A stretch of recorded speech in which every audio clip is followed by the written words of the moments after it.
The story begins in the emergency room of a hospital, where a sense of urgency fills the air. The doctor's assistant, visibly panicked, rushes to inform the doctor that the patient is struggling to breathe. Without hesitation, the doctor calls for a ventilator, his voice laced with urgency. On the hospital bed lies Jin Leshin, a mechanical engineer whose body has been pushed to its limits after years of relentless overwork. His heart has suffered a stroke, and now he teeters on the brink of death. From the moment of his birth, Jin's life has been marked by hardship. His parents perished in a car crash, leaving him an orphan. After graduating, he spent 2 decades trapped in a company, enduring a nightmare of a life with pitifully low wages.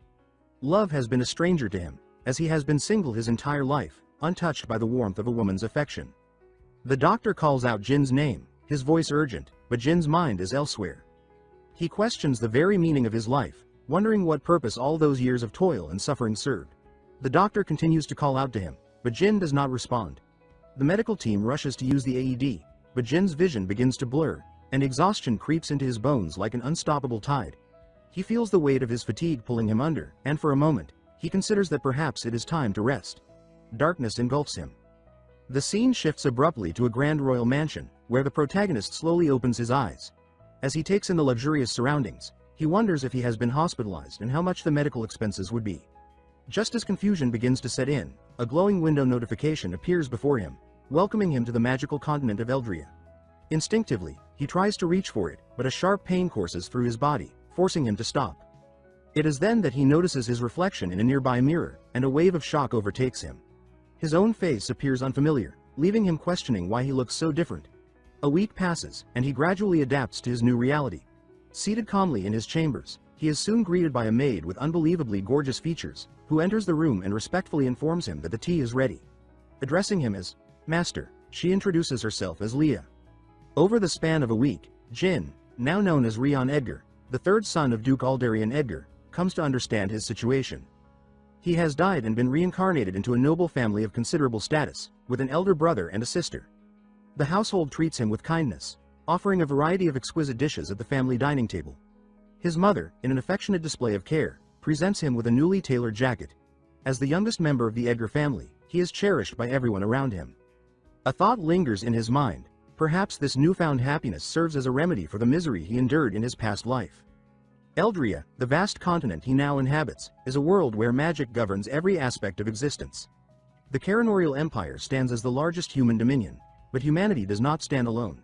Numerous other races, including elves and dwarves, coexist across the land. His noble lineage grants him authority over an expansive territory, home to approximately 1 million people and covering 300,000 square kilometers. With his noble status comes a life of luxury, including access to all possible comforts and the dedicated service of a personal maid. He convinces himself that this peaceful and privileged life is the reward for the hardships he endured in his previous existence. One day, Leah approaches him with a message from the lord of the household. The Duke wishes to speak with him. Upon reaching the study, the butler announces his arrival before he is allowed to enter. His father, Aldarian Edgar, addresses him with a serious tone. The discussion quickly turns to an important matter. Rain has reached the age where he must take responsibility for his own territory. When asked, he is left momentarily speechless. His father appears slightly disappointed before proceeding to reveal the details. The territory assigned to him lies in the northwest, a region that remains secure yet suffers from a severe food shortage due to a lack of mages. The conversation takes a more solemn tone as his father continues, explaining that while their family's domain remains stable, the empire itself faces an uncertain future. The decline of the royal family, rampant corruption, and growing conflicts among the lords threaten the empire's long-term stability. Rain acknowledges the truth in his father's words, recognizing the challenges that lie ahead. Since his reincarnation, he has experienced a level of warmth and care he never knew in his previous life. This realization strengthens his resolve, and he silently vows never to lose the people he now holds dear. Sensing the weight of his thoughts, his father reassures him that he is not alone and that both his siblings and the family will always support him. However, Rain's mind remains focused on the problem at hand. He considers the relationship between food supply, security, and wonders if solving the shortage would also improve the overall stability of the region. His father, however, is quick to temper his expectations, reminding him that such matters are far more complex than they seem. While his father views his concerns as those of an inexperienced child, Rain remains determined. Armed with knowledge from his past life, his understanding of industry and production, he refuses to accept defeat. With unwavering conviction, he assures his father that he will find a way to resolve the food crisis. Anseling City stands as the westernmost territory of the Edgar family. To its north lies enemy territory, while to the west stretches the domain of the Elves. The vast ocean borders its southern frontier. Positioned at the intersection of three nations, the city has long been a battleground. Frequently engulfed in wars that have left its lands barren and its population drastically depleted, only a handful of residents remain. Seated inside the carriage on his way to Anseling City, Rain contemplates the challenges ahead. For an industrial revolution to take root, he requires a sufficient labor force, and to achieve that, he must first increase the population. As he ponders his next steps, a sudden notification appears before him. It is his ability. The system prompts him to activate the scanning function, an ability that allows him to assess the stats of any individual he examines. Having tested it on his family members, he has already gained a basic understanding of the people in this world. His primary objective upon arrival is clear. He must recruit talented individuals to aid in his plans. Lee silently observes him, recalling the instructions given by his father. Aldarian had tasked her with keeping a close watch on Rain, concerned that he might act recklessly. She hopes he does not cause unnecessary trouble. At the Lord's mansion in Anseling City, a figure relays information, stating that Rain will soon arrive. The figure is wary of Rain's presence and asks if they should take action. Rumors have long suggested that Aldarian is excessively doting on his youngest son, and Rain is beloved by his siblings as well. However, a masked man calmly dismisses the concern, instructing him to wait for their master's orders. The subordinate hesitates before voicing his worries. He asks what if Rain discovers the financial fraud they have been conducting. With a scoff, the masked man dismisses the notion. Convinced that a sheltered noble like Rain would know nothing about tax records, he instructs his subordinate to present Rain with misleading financial accounts upon his arrival, ensuring confusion. Satisfied with his plan, the masked man orders the subordinate to prepare for Rain's reception, a smirk playing on his lips. He mutters that it is time for Aldarian Edgar to pay for his crimes. As Rain's carriage reaches Anseling City, he immediately takes note of its desolation. Wasting no time, he requests a map, and Lee promptly hands it to him. A thought takes shape in his mind. Constructing a canal and connecting it to the seaport could revitalize the area. However, before he can delve deeper into his plans, a distressing scene unfolds before him. A young woman desperately pleads with her father, urging him to stop gambling. Tears stream down her face as she cries that the money is meant for her mother's medical treatment. But the man, indifferent to her desperation, attempts to snatch it from her grasp. He insists that this time he will win, as she struggles to stop him. His frustration boils over, and he raises his hand, prepared to strike her without hesitation. Rain intervenes, delivering a solid punch to the man. Pain shoots through his own fist, but he does not falter. Leah, visibly alarmed, scolds him for acting impulsively, insisting that he should have informed her beforehand so she could prepare his protective gear. Rain dismisses her concern, reasoning that there would not have been enough time for such preparations. Instead, he instructs her to check on the girl while he handles the gambler. Turning his attention back to the man, he demands to know if he has lost his mind. The terrified gambler stammers, demanding Rain's identity. Unfazed, Rain tells him that his name is irrelevant, instead issuing a cold threat. He warns that if the man dares to gamble again, Rain will personally see to it that his head is severed. Fear grips the man, and he scrambles away, swearing never to gamble again. With the situation diffused, Rain shifts his focus back to the girl, asking if she is unharmed. As he scans her, he is momentarily stunned. Her stats are extraordinary, possessing a wholly agricultural body. She holds the potential to revolutionize farming efforts, and Rain immediately considers recruiting her. He invites her to travel with him to town, as they are headed there anyway. However, she hesitates, expressing concern that she will dirty the carriage. Her worry is of no consequence to Rain, who remains unfazed. Instead, his curiosity turns to another matter. He wonders why a casino even exists in a city where the people are struggling to survive. The previous fall, the Duke of the enemy nation launched an attack on their town, resulting in the deaths of many soldiers. Spring brought a catastrophic flood that destroyed most of the region's crops. The people's lives descended into sheer misery, with even the basic act of finding food becoming an arduous struggle. Rain contemplates the necessity of conducting a census to assess the region's productive forces. Before making any plans, he resolves to visit the Lord's estate to determine how much cash is available for development. Turning to Lillian, he inquires about the estate's finances. But before she can respond, a sudden clatter of hooves disrupts the street. A man on horseback gallops through the town, callously shooing away pedestrians. Lee pushes Rain aside, narrowly avoiding a collision. As the rider passes, Lee fixes her gaze on him while Rain, stuck in her spectacular plot armor, struggles to catch his breath. Concerned, she asks if he is all right, and he reassures her that he is fine, regaining his composure. He turns to Lillian and asks if she knows who the rider was. Lillian discloses that the man is the young master of the Adrian family, the owners of all the casinos in the city. Rain immediately deduces that they must be extraordinarily wealthy, and a thought strikes him. His problem of securing development funds may have just been solved. Without hesitation, he instructs Lillian to lead them to the casino. However, Lillian warns him against going, cautioning that he will undoubtedly be scammed. Dismissing her concerns, he assures her that he is not worried. Watching his confidence, she sadly wonders just how powerful Rain truly is. Upon arriving at the casino, he steps inside and is immediately greeted by the lively chaos of the gambling hall. The air is thick with excitement and desperation as gamblers eagerly place their bets, some celebrating their wins while others lament their losses. Observing the scene, Rain recognizes the danger. So long as casinos exist, people will never dedicate themselves to work. Lee discreetly approaches him and informs him that they have surrounded the building. He instructs her to wait, intent on luring out the big fish. A staff member soon approaches and politely asks what game he would like to play. Rain requests something simple. The attendant promptly leads him to a table, where he is given 2 free chips to try his luck. As the game begins, the staff watches him with thinly veiled amusement. He places his bet, and as expected, the outcome is rigged. The dice are checked, and he loses. The staff member, maintaining his friendly demeanor, encourages him to continue playing. Finding the entire experience tedious, Rain decides he has seen enough and turns to leave. Before he can exit, the staff stops him, demanding payment for the money he supposedly owes. Raising an eyebrow, Rain questions how he could possibly be in debt. The staff member smugly informs him that he must pay for the 2 chips he received earlier, despite the fact that they were given to him for free. The man laughs, stating that nothing in this casino comes without a price. With a malicious grin, the staff reveals that each chip is valued at 100 gold coins, and with the addition of service charges, Rain owes a total of 250 gold coins, an amount he cannot afford to pay. The staff member suggests that Rain is welcome to leave his maid behind as collateral. Before Rain can respond, Lillian steps forward. Her voice steady as she exposes the blatant lie. She reveals that each chip is, in reality, worth only a single silver coin.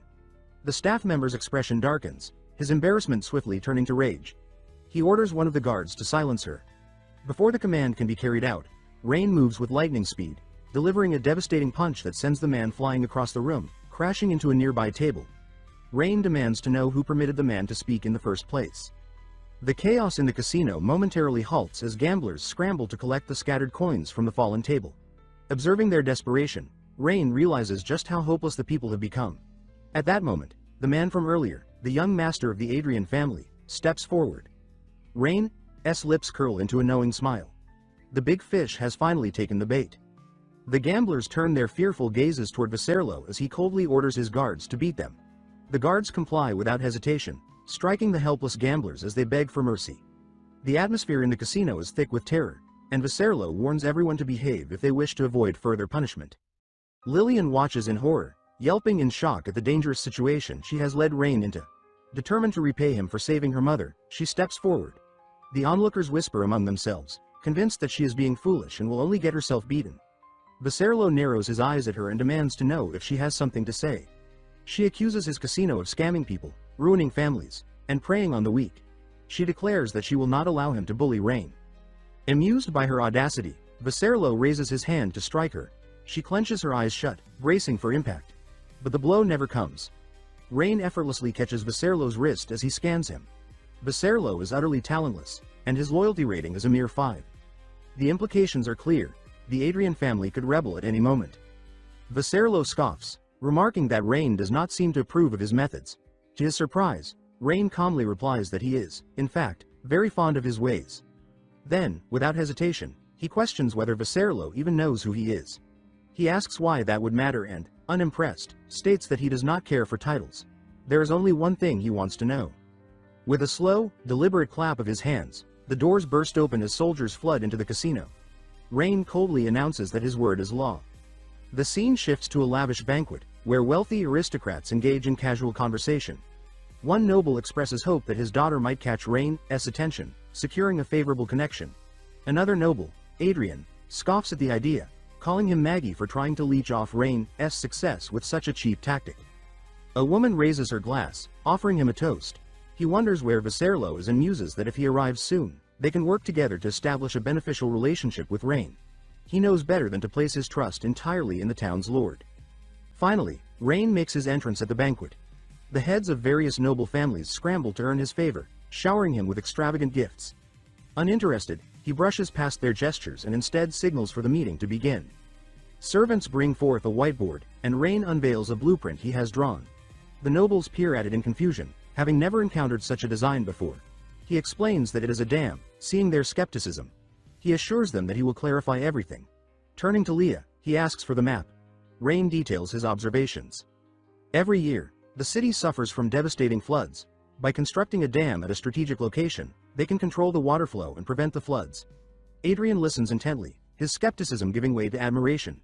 Solving the flood problem would also resolve their food shortages, and it dawns on him that Rain is not as simple as he once thought. One of the family heads interrupts, questioning what any of this has to do with them. Rain responds bluntly, he needs funding. The nobles immediately reject his request, making feeble excuses about their own supposed financial struggles. Adrian remarks that Rain is far too naive to think these nobles would ever part with their wealth voluntarily. Unfazed, Rain reveals that he has already secured funds. That very morning, he raided a casino and seized 50,000 gold coins. He inquires about the number of other casinos in the city. A tense silence falls over the room. The family heads stare at him in shock, their expressions betraying their alarm. Unbeknownst to Rain, they have all secretly invested in the casinos, and his actions have now placed him in direct conflict with them. Adrian, in particular, is livid. He had not expected Rain to move so boldly against his interests. Thinking quickly, he conceals his anger, calling Rain a fool for breaking the law. The other nobles immediately rally behind him, attempting to pressure Rain into issuing an apology. They argue that casinos are legal businesses and that raiding them is a blatant violation of the law. Adrian smugly declares that Rain's actions expose his inexperience. He does not know how to truly control people. Rain, however, does not flinch. Instead, he calls them liars, accusing them of feigning poverty while hoarding wealth. His voice is sharp as he delivers an ultimatum. Either they relinquish their corrupt earnings willingly, or you will make them. Adrian, unwilling to back down, warns him that his father will not be pleased with his reckless behavior. The nobles double down on their pressure, trying to force Rain into submission. But Rain simply smirks. If they wish to discuss the law, then so be it. Without hesitation, he orders his soldiers to seize them. With cold authority, he declares that they will discuss the law properly, behind bars. Adrian narrows his eyes as he notices Viserlo's underlings among Rain's captives. Confusion flashes across his face. These men were always by Viserlo's side, yet now they stand restrained before him. Rain questions whether Adrian recognizes them without hesitation. Adrian denies any association and demands to know Rain's intentions. Remaining composed, Rain reveals the truth.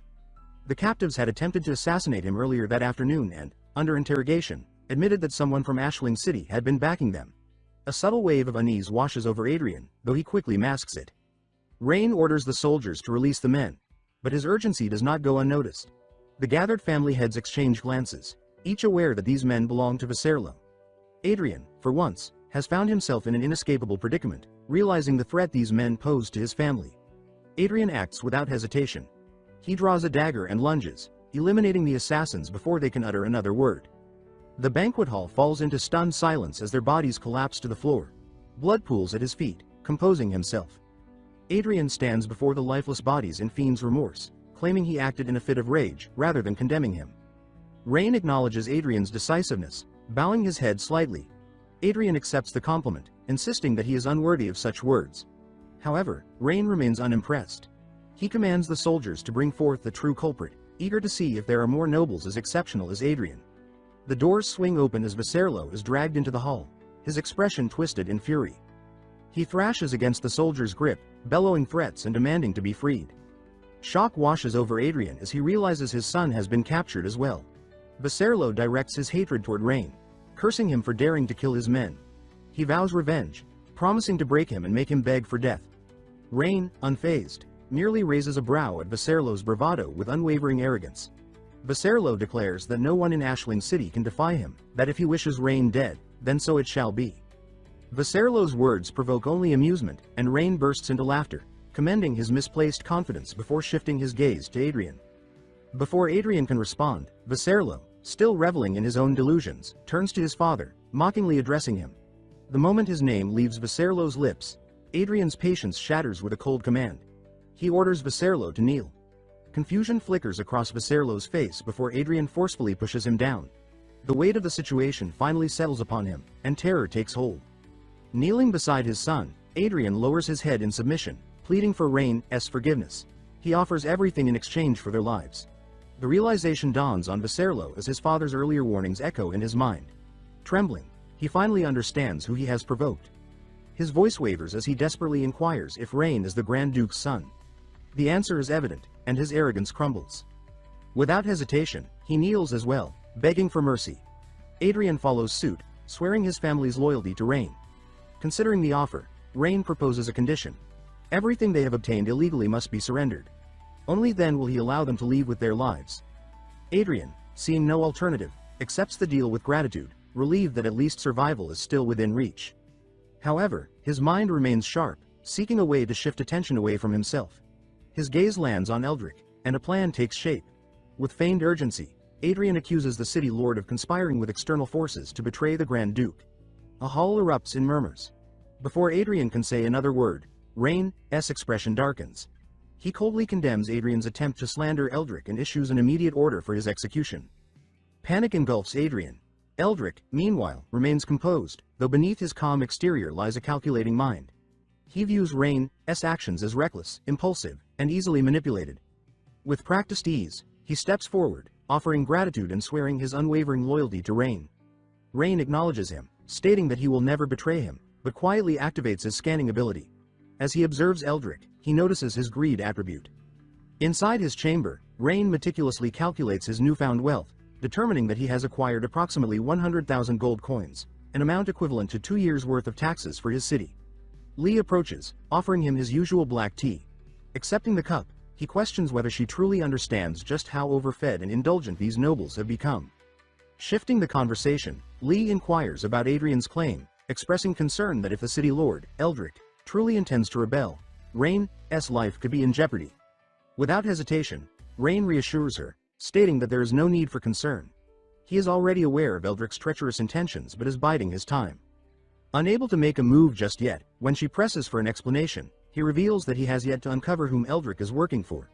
Unlike his adversaries who remain hidden in the shadows, Rain stands fully exposed. One wrong move could plunge everything into chaos. For now, it is best that Eldrick continues to perceive him as nothing more than a naive and ignorant rich boy.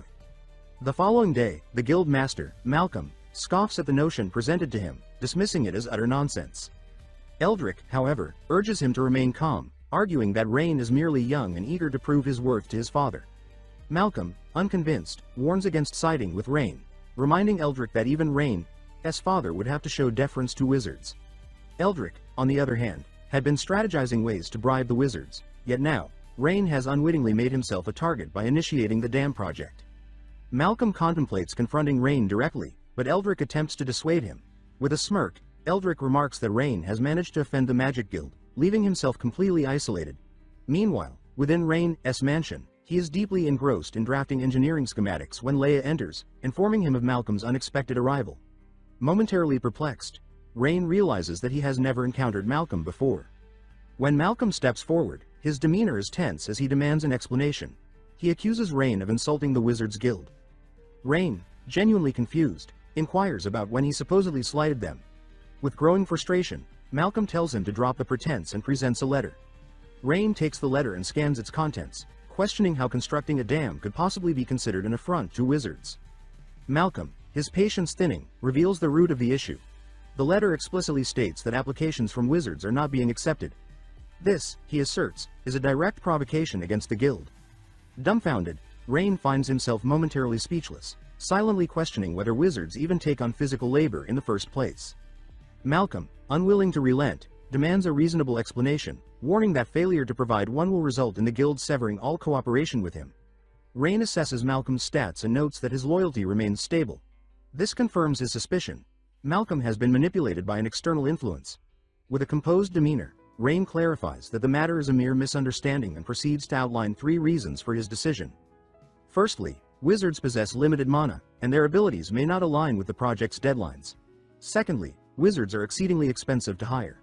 For the cost of employing a single wizard, he could hire 10 laborers. Lastly, most wizards live in comfort under the guild's protection, whereas civilians have no such safety net. Malcolm, unmoved by this reasoning, counters that magic governs this world and that the talentless are naturally destined to remain beneath wizards.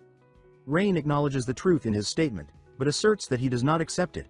From this moment forward, he declares he will ensure that everyone in Ashling understands that wizards are no more than civilians. Malcolm's eyes narrow as he warns Rain to retract his words if he does not wish to become the enemy of the Wizards Guild. Rain, unshaken, commands him to mind his tone, or else Lee will cut his throat for his disrespect. Malcolm's bravado wavers, and he demands to know why Rain is taking such a stance. Rain responds with unshakable confidence, stating that this law is absolute, and if Malcolm doubts him, he may put it to the test. He can order Lee to execute him and allow the court to decide the outcome. A cold shiver runs down Malcolm's spine as he processes Rain's unwavering resolve. Trembling, he ultimately concedes, offering a reluctant apology. Observing him closely, Rain notes that Malcolm's loyalty remains unchanged. However, he has yet to realize that he was merely being used as a pawn in someone else's scheme.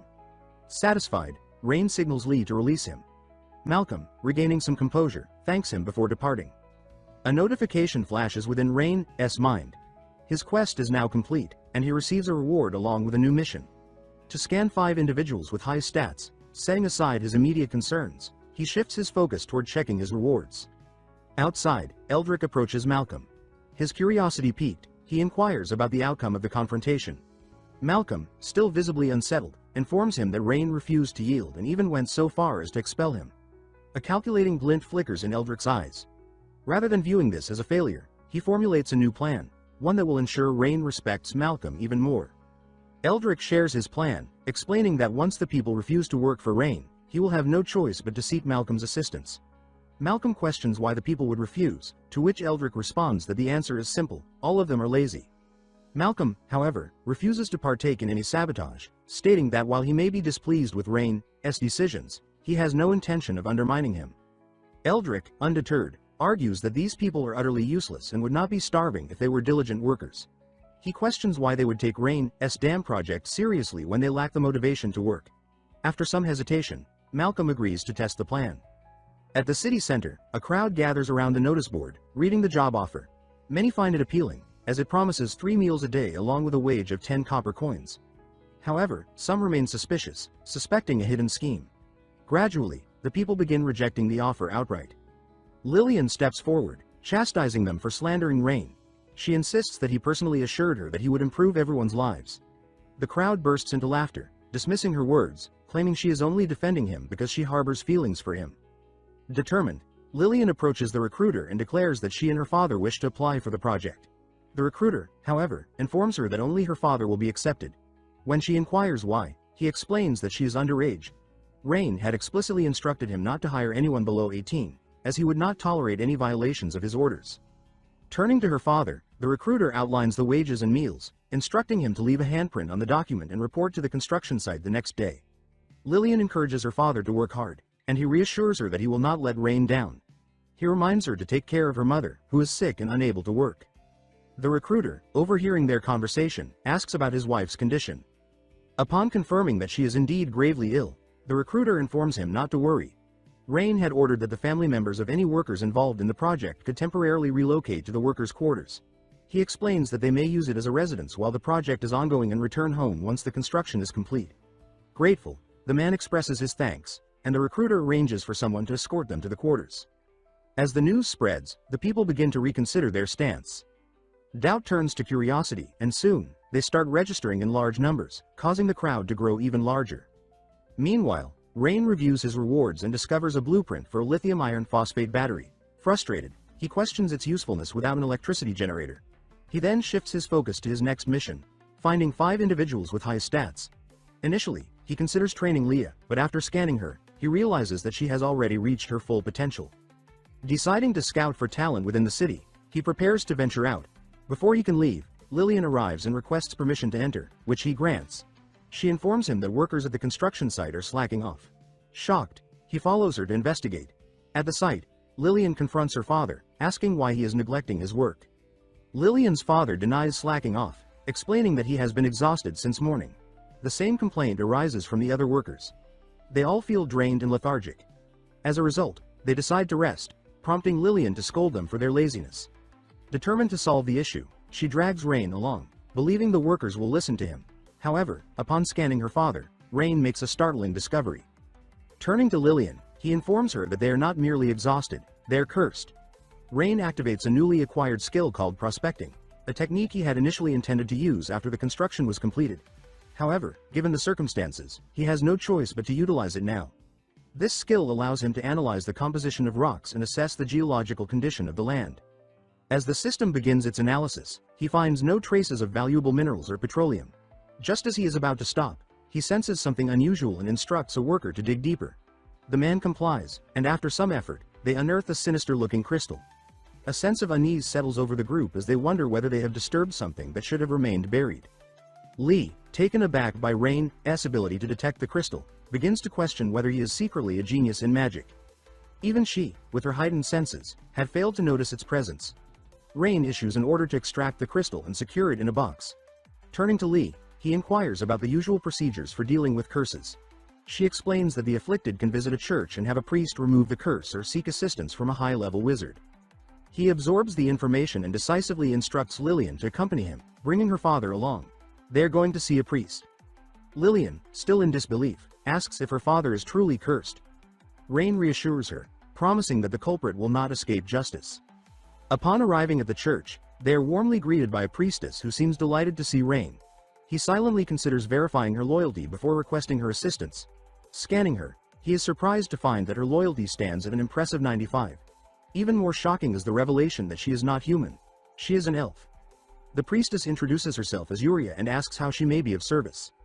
Rain explains the situation and allows her to examine Lillian's father. As she inspects him, her eyes glow with a radiant golden light, momentarily blinding the man. After a moment, she confirms Rain's suspicions. He is indeed cursed. Rain asks if she is capable of removing it, to which Yuria responds by using her abilities to dispel the affliction. Lillian's father instantly feels a wave of relief and declares that he is well enough to return to work. However, Rain advises him to rest, insisting that they will resume work only after the underlying problem has been fully addressed. He then presents the ominous crystal to Yuria, who examines it closely. She identifies it as a common crystal in the region, though the amount of magic power stored within it is considerable.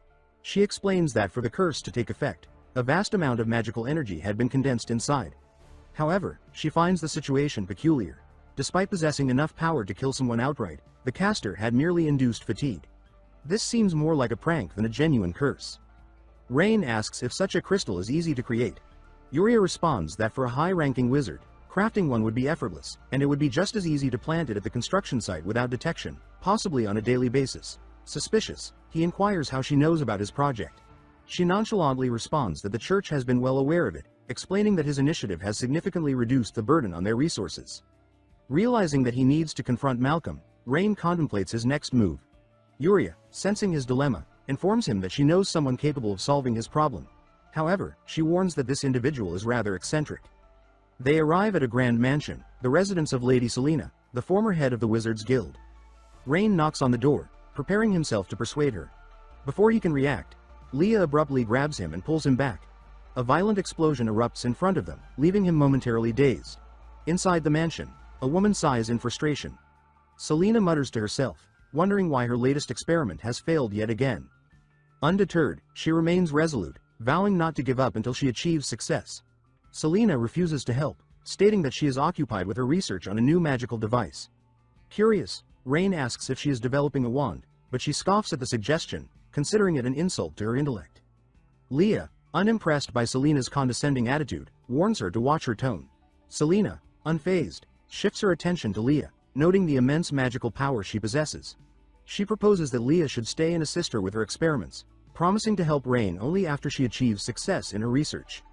Leah, irritated by her arrogance, asks if she even knows how to be polite. Tension escalates between them as they prepare to fight, but Rain steps in, quickly calming Leah down before the situation worsens. Turning his attention back to Selena, Rain glances at the table filled with magical tools and inquires whether she is creating a magical artifact. Selena nonchalantly informs him that the items scattered across the table are all failed prototypes.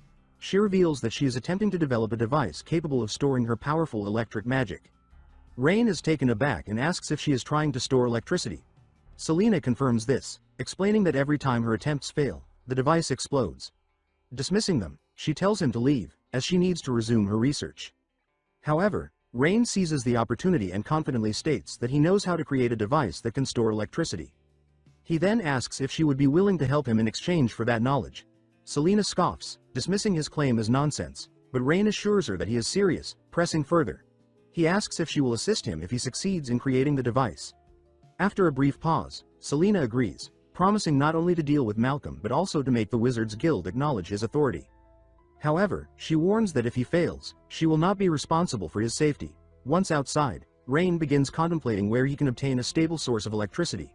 He quickly realizes that human wizards could serve as temporary power generators until he can construct proper ones. Without wasting time, he sets to work and successfully creates a lithium-ion battery.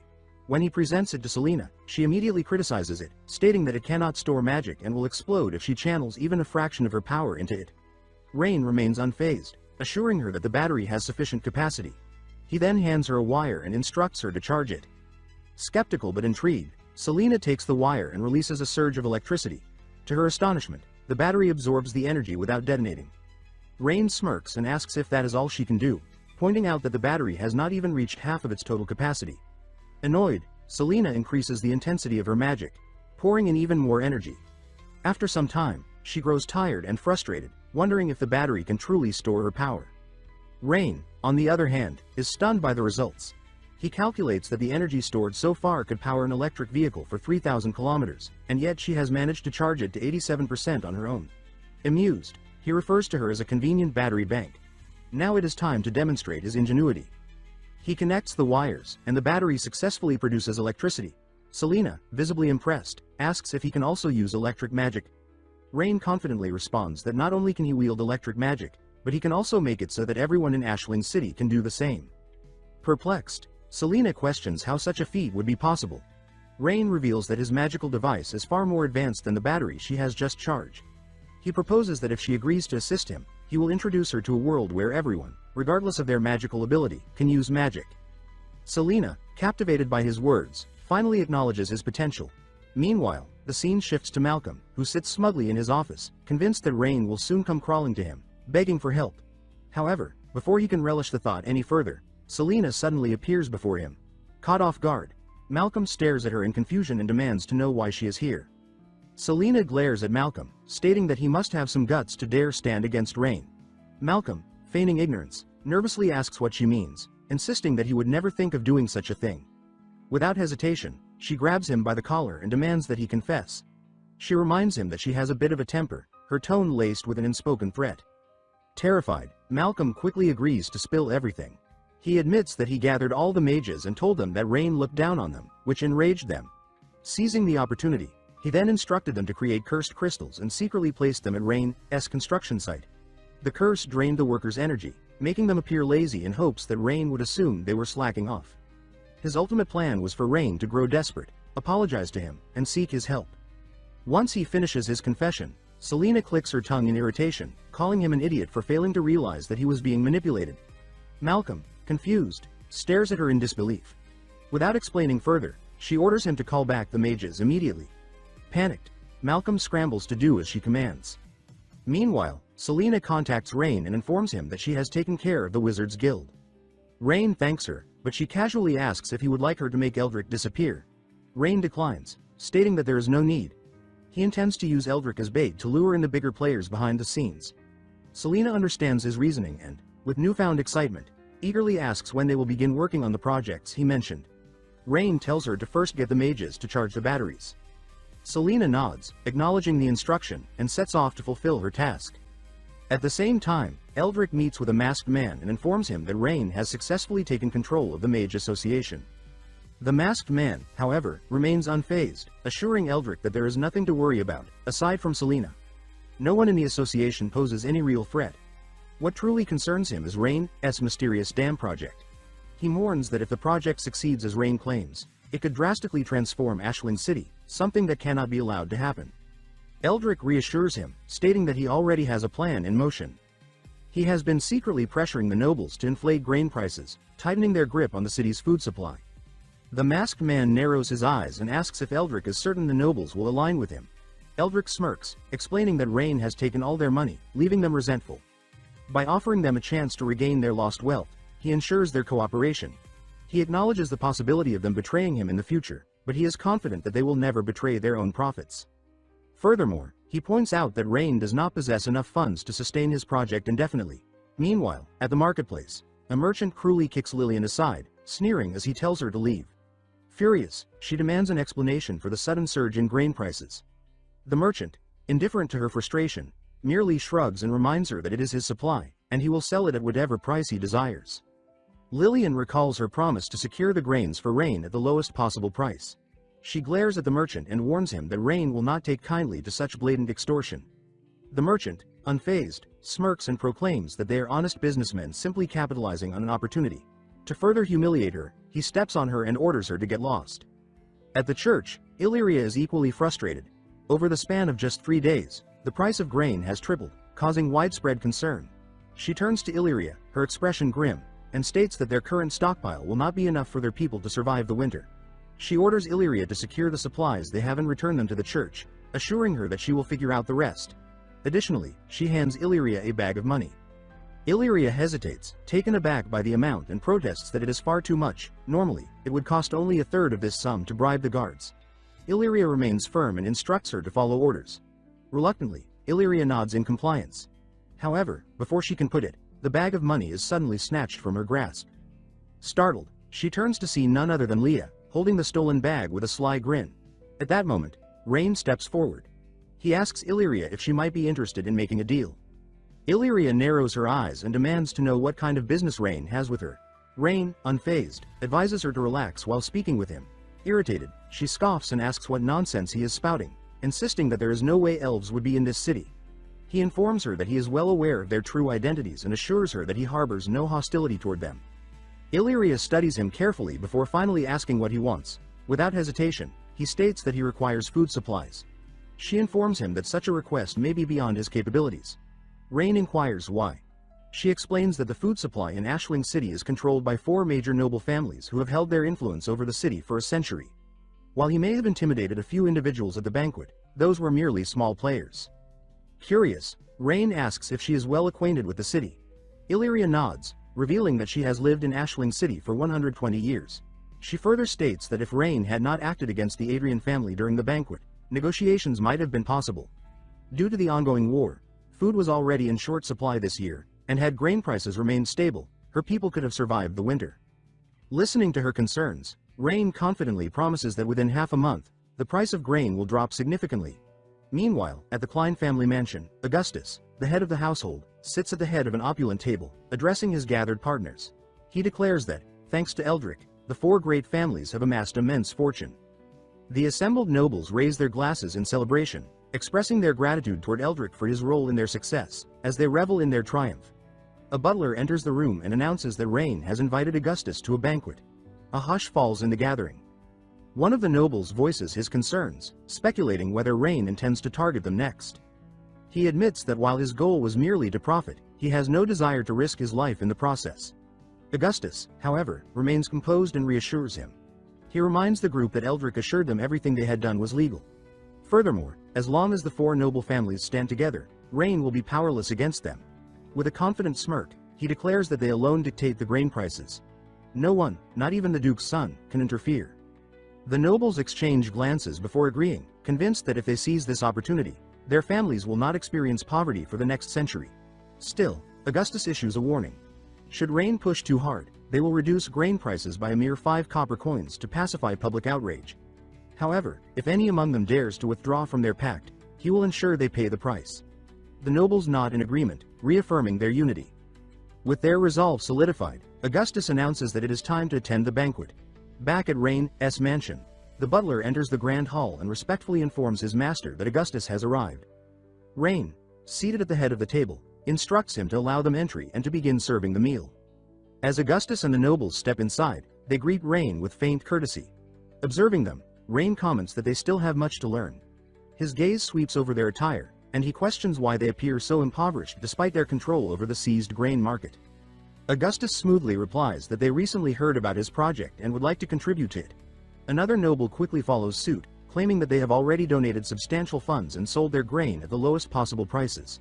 Leah, unable to contain her disgust, calls them shameless for attempting to deceive Rain. Rain, however, does not react as expected. Instead, he smiles, seemingly impressed by their supposed generosity, and expresses his gratitude for their assistance. With a calm demeanor, he reveals the true reason for their invitation. He wishes to discuss business regarding grain. Augustus, believing he understands Rain's intentions, assumes that Rain is running low on funds and preemptively states that 2 gold coins per sack is already a loss for them, feigning sympathy. The nobles attempt to maintain their act. However, Rain corrects them. They have misunderstood his intentions. To their shock, he states that he is not asking them to lower prices. He is asking them to raise them. He proposes increasing the price of grain to 4 gold coins per sack. The nobles stare at him, dumbfounded, before they can recover. Rain continues, casually adding that he will be taking 30% of the commissions. Augustus confirms whether he truly instructed the price to be raised to 4 gold coins. Rain reminds him that he will receive a 30% commission from this transaction. Smirking, Augustus remarks that he initially thought Rain was just a privileged noble brat, but now he sees that he is just as shrewd a merchant as the rest. With Rain being so cooperative, Augustus believes the road ahead will be much smoother for them. He adds that had he known Rain was this reasonable, he would have sought him out much sooner. However, he acknowledges that without an official decree, they cannot lawfully raise the price. Thanking Rain, he then inquires when he wishes to make the announcement, informing them that the document, complete with the family's seal, is ready. Augustus states that they will post it after their meal. He warns them that anyone who dares to disobey him already knows the consequences. Augustus assures him that there will be no dissent.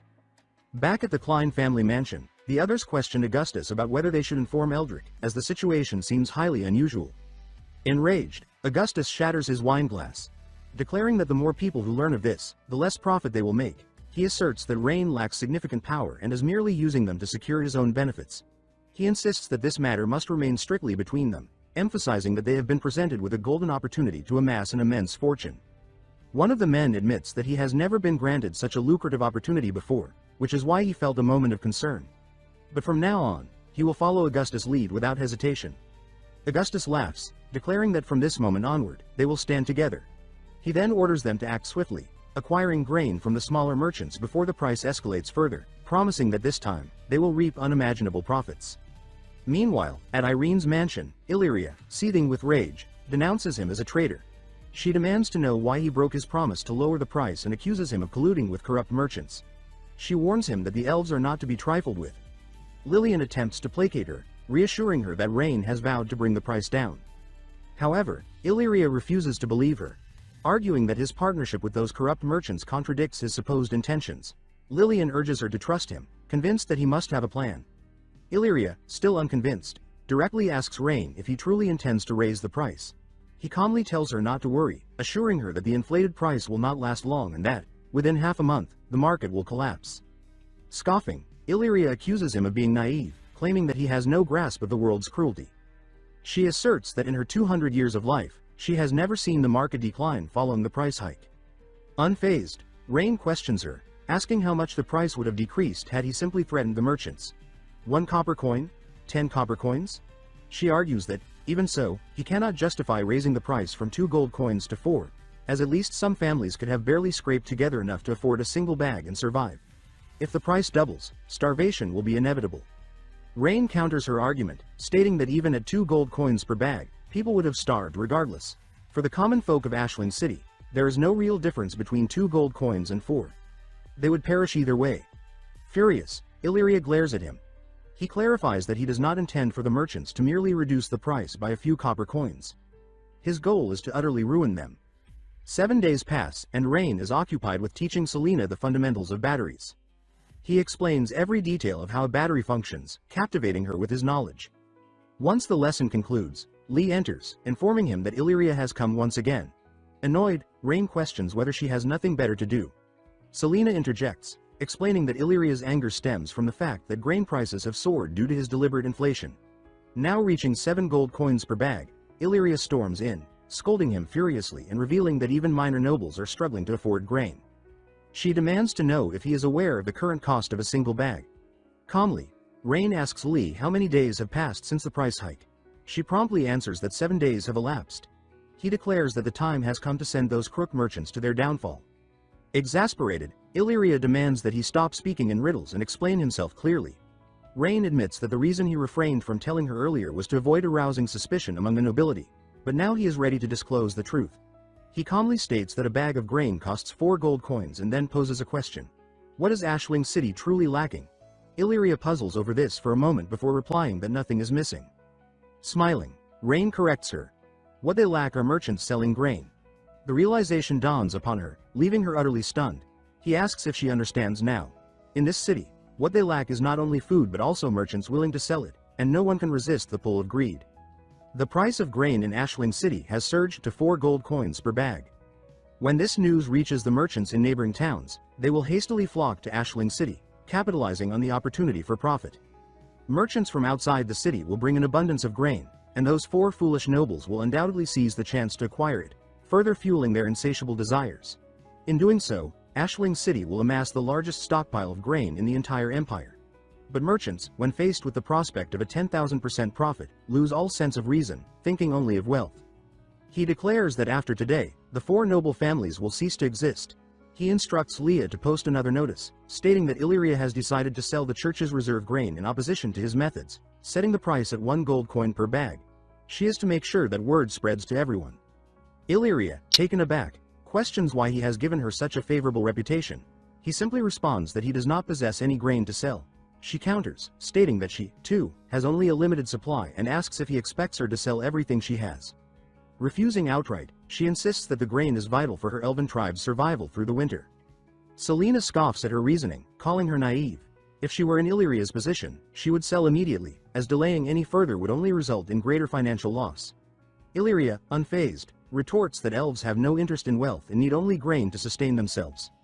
Rain, unwavering, orders her to follow his instructions, assuring her that her grain supply will only increase. He then turns to Selena and the Magic Association, entrusting them with sealing off the city. Selena confidently assures him that she will ensure no one escapes. With that, he commands them to proceed. Noticing Leah's unease, he inquires if something is wrong. She hesitates before admitting her concern. What if things do not go as planned? What if the merchants hold out for a few days, causing Illyria's supply to deplete before the strategy takes effect?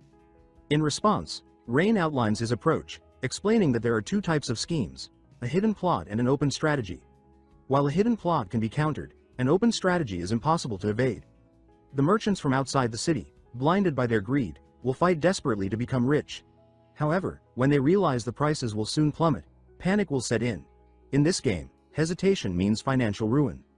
At the Klein mansion, one of the men reports to Augustus that the church has announced the sale of grain at 1 gold coin per bag and anxiously asks for instructions. Another voice speaks up, alarmed, realizing that they had completely overlooked the church in their calculations. A third asks in a panic what their next move should be. Another, attempting to calm the situation, reassures them that the church likely does not have a vast reserve. Augustus, regaining his composure, orders them to send someone to the church immediately and buy as much grain as possible. At the church, a massive crowd is gathered, with everyone desperate to obtain grain. Iria tries to maintain order, urging them not to push, assuring them that there is enough for everyone. However, the frantic crowd refuses to listen, continuing to shove forward. She commands them to line up, but her words fall on deaf ears. A man arrives, flanked by guards, and sternly orders the crowd to cease their unruly behavior. Turning to Iria, he informs her that this grain has been provided by the Pope himself and that this is merely the first batch. More will arrive the following day. Iria nods in agreement, but then turns to Rain with frustration, asking him not to burn her further. She demands to know what she is supposed to tell the Pope should he question her actions. The news delights the common folk, who rejoice at the prospect of more grain, while the merchants wear expressions of dismay, realizing that their lucrative business is crumbling before their eyes. One merchant clenches his fists, calculating his losses. He had purchased the grain for 60 silver coins per bag. Amid transportation and other expenses, his total cost amounted to 95 silver. Even if he sells now, he can still make a modest 10 silver profit. However, he knows that if he hesitates any longer, his losses will become catastrophic. Resigning himself to the inevitable, he begins selling his grain. The moment the crowd notices, they surge toward him, eager to purchase at a lower price. The other merchants take note, realizing the danger of delay, and in a desperate scramble to cut their losses, they, too, begin selling at even lower prices. Observing the chaotic spectacle, Lee is astonished. It is unfolding exactly as Rain predicted. Rain, unfazed, explains that this is simply human nature. The merchants understand that if they hesitate, even for a second, they will suffer immense losses. The fear of financial ruin compels them to act. Lee, amazed, remarks that at this rate, the price of grain will drop back to 50 silver coins per bag, ensuring that Rain's project will succeed in time. With a smirk, he corrects her. She is underestimating the true impact. Once individuals like Augustus begin selling, grain will become the cheapest commodity in all of Ashling City. She asks Rain if he truly believes that Augustus and his subordinates will also sell their grain so recklessly to outsiders. After all, they pay at least 2 gold coins or more per bag. And besides, his crew is united. They will not turn on each other so easily. Rain tells her she is giving them far too much credit. When it comes to profit, no one will hold back. He continues, stating that the price of grain will no longer be an issue and that they should leave to discuss the second part of their deal. Meanwhile, at Augustus' estate, the butler hurriedly informs him that the out-of-town merchants are slashing grain prices, which have now plummeted to 75 silver coins per bag. Another man scoffs, calling it impossible, insisting that they control the grain supply. Where could these outsiders be acquiring so much grain? The butler firmly maintains that he is not lying. Augustus falls into deep thought, and then, realization dawns upon him. His expression darkens with fury as he demands to know if Rain intends to ruin their families.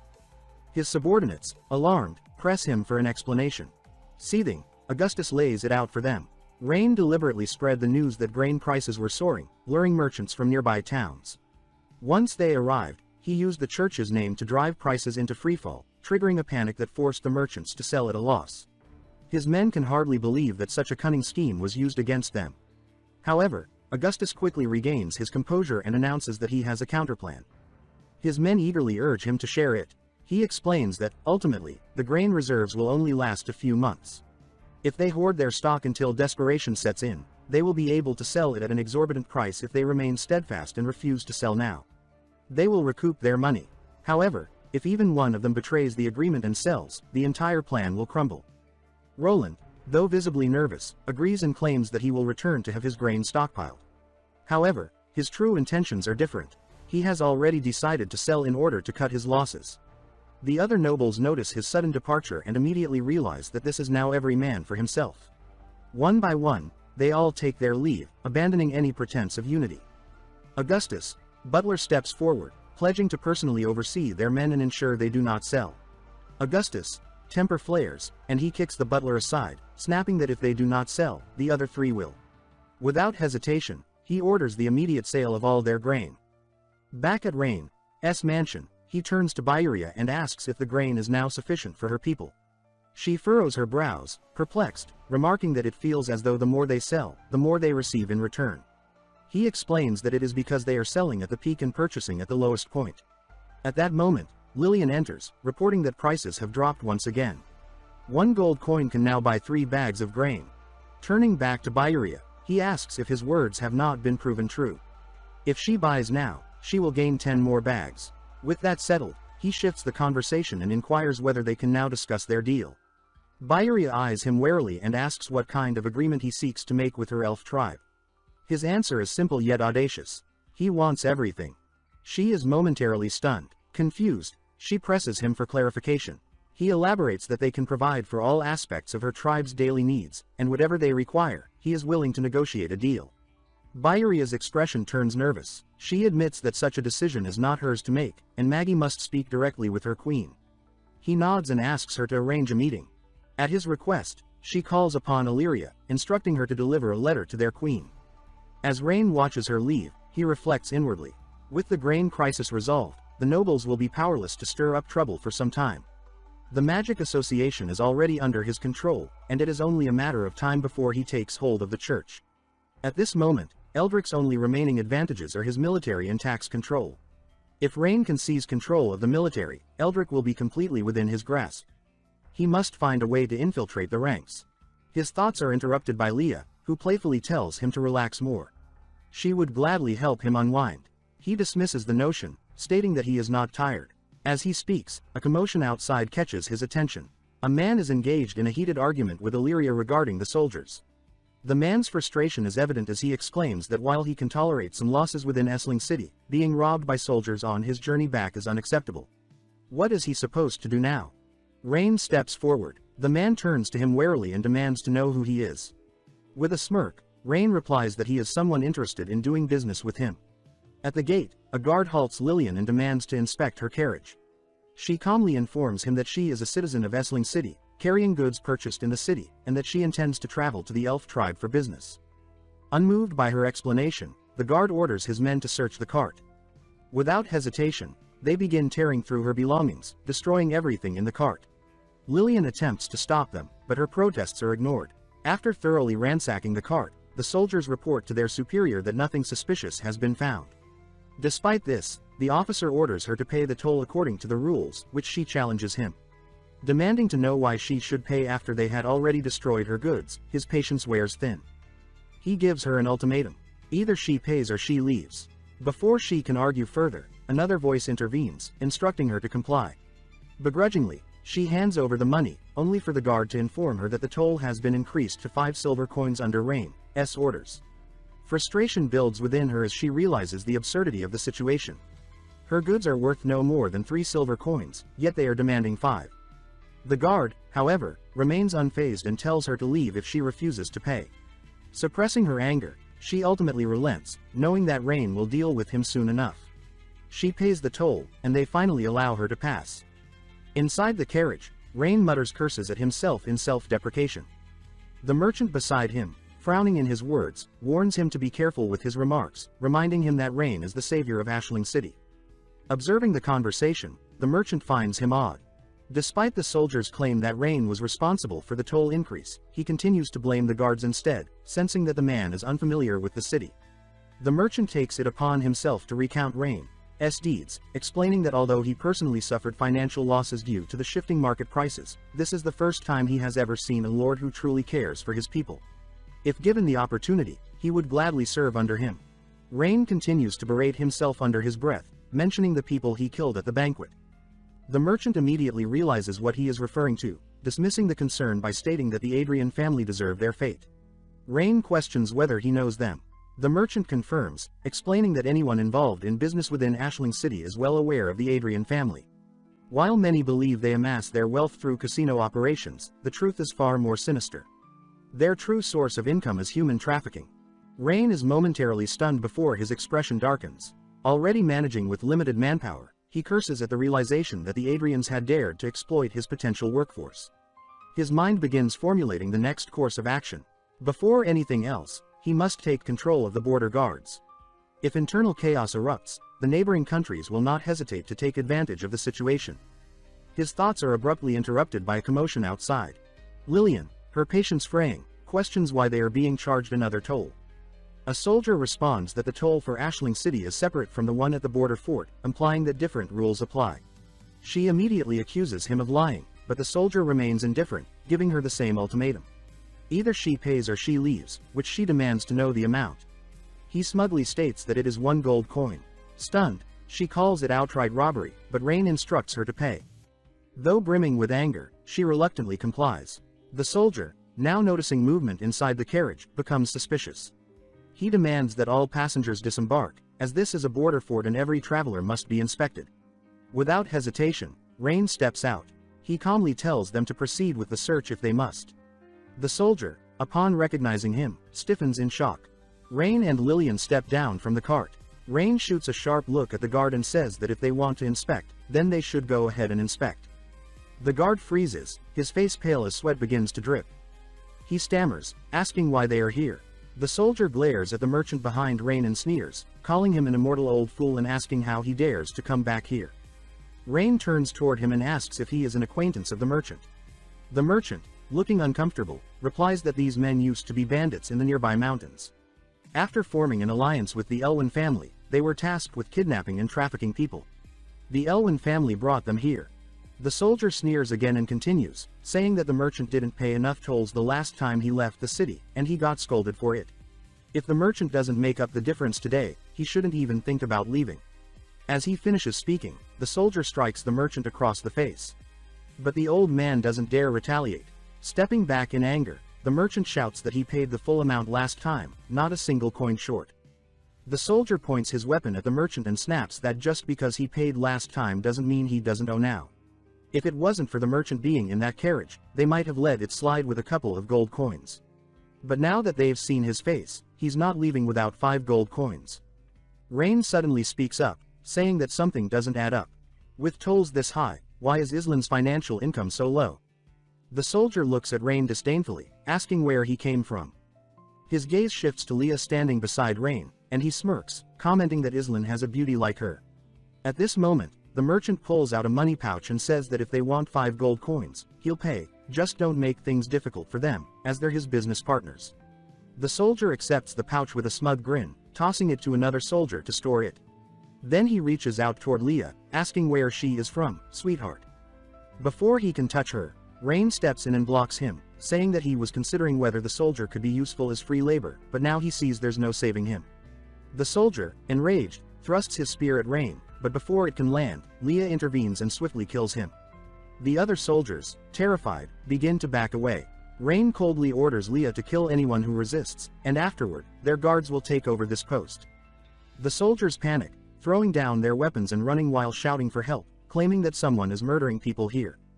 However, they don't get far before Leah, moving at blinding speed, catches up and slaughters a group of them in an instant. Rain glances at the system information panel and thinks to himself that these soldiers' stats are ridiculously low. At that moment, Rain recalls his father's warning before he left, reminding him that beyond Islin lies the territory of the Ditch Kingdom, and he must be careful to avoid any conflicts between their nations.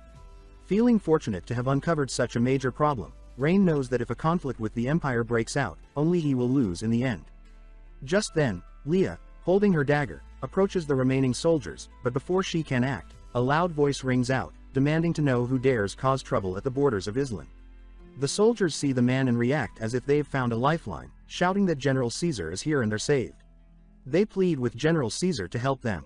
The general frowns as he looks at Rain, asking if he is the one causing trouble at the border. Using his skills, Rain examines the man's stats and is momentarily surprised. All of his attributes are above 70, but his loyalty is only 12. If loyalty weren't a factor, Caesar would be a real asset. Rain steps forward, addressing Caesar as the general of the Hulk family and mentioning that his brother works in Prithia's territory. Caesar hesitates and asks who Rain is and how he knows about his brother. Rain replies that Prithia Edgar is his sister. Caesar is stunned, realizing that Rain is the youngest son of Duke Andalion. The soldiers, hearing this, turn pale, realizing that they've messed with the wrong person. Caesar suddenly remembers the letter his brother had sent, informing him that young Lord Rain would soon arrive in Islin and that he must ensure his safety. But a month ago, Elric had bribed him with a chest of gold, saying that Islin's future depends on him. Others had also egged him on, saying that the Duke sent him to this remote place because he doesn't value him, and his talents deserve better recognition. This is what he's entitled to, isn't it? Yes, Caesar had thought, this is what he deserves. He shouldn't waste his life in this backwater. Even now, knowing he had made a grave mistake, Caesar feels no remorse. Drawing his sword, he commands his soldiers to kill the impostor, promising to reward them handsomely. Leo is furious upon hearing this, demanding to know if Caesar is planning to rebel against the Empire. The soldiers nearby are visibly uneasy, begging Caesar not to act recklessly, as this would be a crime punishable by the execution of their entire families. Caesar, however, remains resolute, reminding them of why this action is necessary. He points out that they have blackmailed the son of a Grand Duke and broken the law themselves. Seeing the hesitation in the soldiers, Caesar reminds them of Rain's actions in Island City, the annihilation of the Ildwin family and the ruination of 4 major noble houses to the point of bankruptcy. He declares that this is the westernmost region of the Collateral Empire, and if they take the wealth they've plundered over the years and present Rain Edgar's head to the Orvis Empire, at the very least, they can live as minor nobles there. Pointing his sword at Rain, Caesar adds coldly that it's their choice to live or die, and he won't force them. The soldiers exchange hesitant glances, weighing their options. Caesar's words seem to sway them, and Leah grows increasingly alarmed as she realizes the soldiers are falling for Caesar's rhetoric. A swift decision is made, and the soldiers side with Caesar, turning their weapons on Rain. Seeing this, Caesar is elated, taunting young Master Rain and asking if he has any last words before he dies. Despite being threatened, Rain remains calm. He declares that if Caesar repents, he would be willing to spare him, but the Rain situation leaves Rain disappointed. Before Rain can continue speaking, Caesar orders the soldiers to charge forward and kill him. The soldiers immediately advance, weapons raised. Leah, enraged, tears the hem of her dress for better mobility in combat and charges toward the soldiers, taking down one with a single strike. Another thrusts a spear at her face, but with a graceful spin, she dodges the attack and counters with a precise dagger strike, eliminating the threat. Just then, Leah notices a soldier rushing toward Rain. Perhaps trusting in Leah's abilities, Rain remains calm and unmoving. Before the soldier can reach him, Leah hurls her knife, killing the attacker. Rain turns to Caesar, his expression stern, and tells him that this is his last chance to stop this madness. Infuriated, Caesar orders all his men to attack, promising a reward of 1,000 gold coins to whoever kills Rain. Enticed by the reward, the soldiers charge wildly. One soldier targets Leah, knowing that taking her down would make killing Rain much easier. But Leah swiftly dispatches him with a powerful kick. Other soldiers try to overwhelm her, but Leah defeats them with precise, calculated strikes. A spinning kick sends several of them flying, leaving them writhing on the ground in pain. Recognizing Leah's exceptional combat skills, Caesar commands the mage to eliminate her. The mage quickly conjures a spell, forming an energy orb that unleashes 3 ice arrows at Leah. Though Leah shatters the arrows with her kicks, the broken ice freezes the ground and traps her feet, rendering her immobile. Caesar seizes the opportunity and shouts that she's unable to move, ordering his soldiers to kill Rain now. The soldiers split into 2 groups, one targeting Leah and the other heading for Rain. The situation grows increasingly dire. Rain quickly tosses a hammer to Leah and instructs her to jump into the air. In his other hand, he prepares a wire connected to an electrical device. Taking the hammer, Leah smashes the ice encasing her feet and leaps into the air. The frozen ground provides the perfect conductor for electricity, giving Rain a chance to test his invention. As the wire touches the ground, a surge of electricity spreads out, paralyzing the charging soldiers. They scream in pain before collapsing unconscious. Rain, standing on broken ceramic shards to insulate himself, grins with satisfaction at the device's effectiveness. The remaining soldiers freeze in terror, wondering what just happened. Was that lightning magic? Rain smirks, thinking that if he had a camera, he'd record this moment as a safety training video on electricity for his workers. Caesar's fear turns to rage, and his desperation drives him to order the remaining soldiers forward. One soldier hesitates, warning Caesar that Rain is using forbidden magic, and anyone who gets close will die instantly. Before the soldier can finish speaking, Caesar kills him on the spot, accusing him of undermining morale. Caesar glares at the remaining soldiers, ordering them to charge now, claiming that Rain is just one man and he refuses to believe he can kill all of them. The soldiers, trembling with fear, hesitate despite Caesar's threats. Leah also grows worried, unsure why Rain's spell hasn't affected the remaining soldiers. Rain realizes that the battery powering his device has been depleted. He only brought 1 battery for this experiment. Leah is alarmed and urges young Master Rain to let her get him out of there now. But Rain smiles, saying that there's no need to rush. Caesar's little drama ends today. Seeing that Rain plans to escape, Caesar orders his men to give chase, believing that his magic has run its course. But before the soldiers can advance, a pillar of light descends from the sky, forcing them to stop in their tracks, paralyzed with fear. Caesar looks up nervously, and from above, Selena suddenly appears. Caesar is stunned, unable to comprehend why a member of the Mage Association has shown up at this battlefield during a perilous moment for Rain. Selena smiles at Rain and says that she's arrived just in time, hasn't she? Rain nods, his eyes flashing with sharp determination, saying that her timing is perfect, as his battery just ran out. Hearing this, Selena's cold demeanor gives way to curiosity. She hadn't expected Rain to rely on batteries and is eager to hear about their effectiveness. Rain chuckles confidently, saying that after they capture Caesar and his accomplices, he'll explain everything to her in detail. Understood, sir, Selena says, turning to the group of mages. She commands all mages to assist Lord Rain in eliminating the rebels immediately. The mages unleash their intermediate-level lightning magic, and thunderbolts rain down from the sky, striking the ground with deafening booms. The battlefield echoes with the rebels' anguished cries, begging for mercy and swearing they won't do it again. At that moment, Caesar, his eyes bloodshot with hatred, grits his teeth and growls that even if he dies, he'll drag Rain to hell with him. In a frenzy, Caesar charges straight at Rain, dodging all incoming attacks from the other mages. As he closes the distance, he leaps high into the air, unleashing a devastating strike with his Ice Mountain Slash sword technique. Despite the ferocity of the attack, Rain stands motionless, exuding an air of calm confidence. Just as Caesar believes his strike has landed, Lee appears before Rain, with nothing but a small dagger, effortlessly blocking Caesar's powerful blow. The force of the attack shatters the ground beneath Lee's feet, but she stands firm. Caesar is overwhelmed with dread, realizing he hadn't expected Lee to be so agile and powerful. Without giving him a chance to react, Lee closes in and delivers a powerful kick. Caesar, unable to dodge, is sent flying, his body slamming into a wooden fence, and he falls unconscious. Lee gazes coldly at Caesar and mutters, calling him trash. An hour later, Caesar slowly regains consciousness. Before him sits Rain, comfortably reading the documents he had confiscated. The light from an oil lamp casts shadows over Rain's calm yet dangerously sharp expression. Rain looks up slowly, his voice steady, asking if Caesar is awake. Over the years, Caesar has embezzled a considerable amount as the border official. Rain asks when he started collaborating with Eldrick. Caesar stammers in shock, asking how Rain knows that. Rain smirks, saying that he's known for a long time that Eldrick would betray them. He's just been waiting for the right opportunity to catch him, and thanks to Caesar, the opportunity has finally come. Caesar laughs mockingly, saying that Rain thinks a little evidence of corruption will be enough to take down Lord Eldrick. Rain shakes his head, clarifying that these records aren't meant to threaten Eldrick. He's using them to calculate the annual trade tax revenue of Islam. This information will be invaluable for his plans to rebuild the city. Caesar bursts into derisive laughter, saying that Rain is dreaming if he thinks he can rebuild Islam. Lord Eldrick controls the lives of all the nobles, and they won't listen to him. Rain smiles faintly, telling Caesar that the living are called nobles, but the dead are called corpses. His words send chills down Caesar's spine, as he suddenly realizes Rain intends to purge the city's nobility. Rain raises two fingers coldly, stating that the nobles of Islam have two choices. 1. Follow Caesar to the road of death. 2. Obey him and work diligently. He asks Caesar what he thinks they will choose. This interrogation ends here. Sometime later, Rain gazes at the crumbling city wall, deep in thought. Judging by the time, autumn is approaching. This year, Grand Duke Sorian will undoubtedly mobilize his troops. Rain knows he must repair these walls quickly.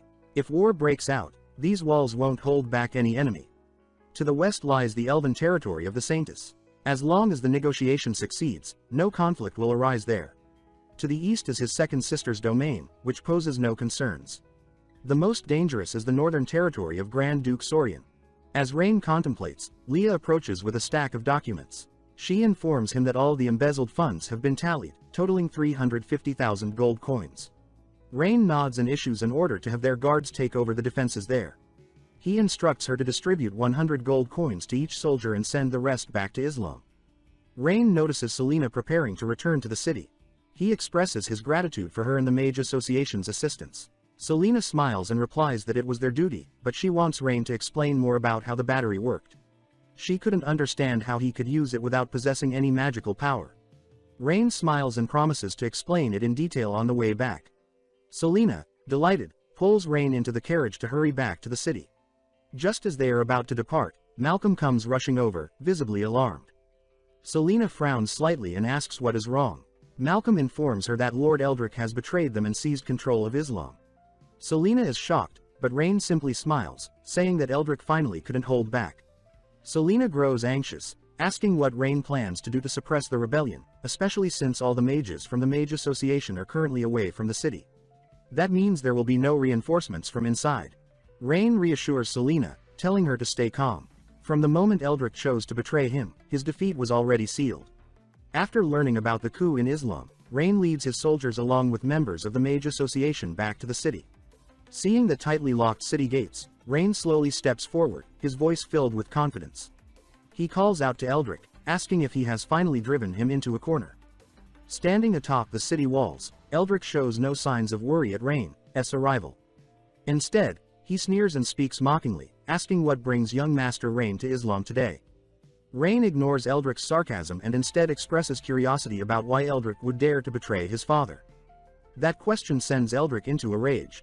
He roars that it is because his father cast him aside in this godforsaken place. Years ago, Eldrick and Rain's father braved countless dangers together to build this empire. But when his father became Grand Duke, he failed to reward Eldrick and instead exiled his entire family to this barren wasteland. Eldrick sent letter after letter, begging for a transfer to a more prosperous place, but every request was heartlessly denied. All of this was his father's doing. If Rain wants to blame someone, he should blame his father for being heartless and ungrateful. A group of people silently steps forward behind Eldrick. They were once loyal comrades of Rain's father, warriors who had risked their lives for the empire, only to be forgotten and denied the recognition and rewards they deserved. Eldrick confidently declares that they are not rebels but are merely taking back what rightfully belongs to them. Hearing such a meaningless excuse, Rain chuckles, saying that he thought Eldrick would at least have a noble justification, but it turns out this is just another petty power struggle. Rain gives them all a chance, stating that anyone who wants to live should leave the city and surrender immediately. If not, in 3 days, he will break down these walls and show no mercy. At this moment, Rain's eyes turn ice cold.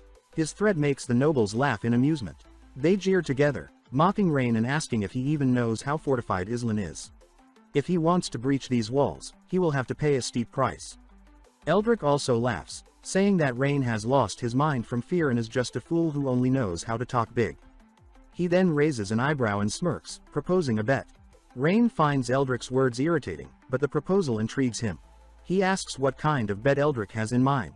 With unwavering confidence, Eldrick declares from atop the city walls that if Rain can breach Islan in 3 days, he will surrender himself to Rain without resistance, and Rain may do with him as he wishes. Rain responds calmly, asking what happens if he fails. Eldrick bursts into laughter, saying that if Rain fails, he must surrender to him, and Eldrick will deal with him as he sees fit. Growing even more confident, Eldrick taunts Rain, asking if he dares to take the bet. At that moment, Selena speaks up anxiously, urging Rain not to listen to Eldrick's nonsense. She suggests that they can take their time attacking. Leah also agrees with Selena, reporting that Eldrick's rebellion has already been communicated to the Grand Duke, and reinforcements from the capital will be arriving soon. There is no need to make such a reckless gamble. Eldrick continues his provocations from the city walls, taunting Rain and asking why he isn't answering. He mocks Rain, calling him a cowardly turtle and challenging him to accept the bet if he has any backbone. Rain smirks, saying that since Eldrick insists on bringing humiliation upon himself, he shall grant his request. He hopes that in 3 days, Eldrick will keep his word. With that, Rain turns and leaves. Eldrick, filled with confidence, reaffirms his promise, declaring that all present will bear witness to this wager. He also cheerfully reveals an important matter to Rain, stating that the army of the Olvis Empire has already received news of his rebellion. In about 10 days, their forces will arrive at the border. When that happens, Eldrick warns Rain not to let himself get captured alive. Eldrick is confident that Rain will never be able to take the city within 3 days. Rain orders his troops to set up camp outside the city. The atmosphere is incredibly tense. Inside the command tent, Selena can no longer contain her anxiety. She tells Rain that although Islan's city walls appear somewhat worn, with their limited forces, breaching them in 3 days would be nearly impossible. She urges him to think carefully. A commander nervously suggests that they retreat south and wait for the Grand Duke's army to arrive. Once reinforcements come, they can launch an attack without taking unnecessary risks. But Rain remains calm, studying the map carefully. He tells everyone to stay calm, assuring them that Islan will fall within 3 days. What truly concerns him at the moment is the approaching Olvis army. He then turns to Leah, asking about the task he gave her regarding gathering firewood and hay. Leah nods, informing him that everything has been prepared. Additionally, they found a nearby lake, just as he requested. Rain nods seriously and orders Selena to have the mages use ice magic to freeze the lake water, lowering its temperature to around 0 degrees. Selena is puzzled, asking if this method can really breach Islan's walls. Rain, full of confidence, replies that they should trust him. Islan's walls won't last more than 3 days. The next morning, as the sun rises, Rain leads his troops to the city gates. He commands his soldiers to carry the dry firewood and hay closer to the walls. Seeing this, Eldrick immediately orders his men to fire arrows in retaliation. But the enemy soldiers shield themselves with sturdy barriers, rendering the attack ineffective. Eldrick can't understand what Rain is trying to do. Why bring firewood instead of siege weapons? What puzzles him even more is that as soon as the soldiers reach the base of the walls, they throw down all the firewood and hay before quickly retreating. Eldrick turns to a soldier nearby, asking if he has ever seen such a ridiculous siege tactic before. The soldier shakes his head in confusion, saying that they've never encountered anything like this.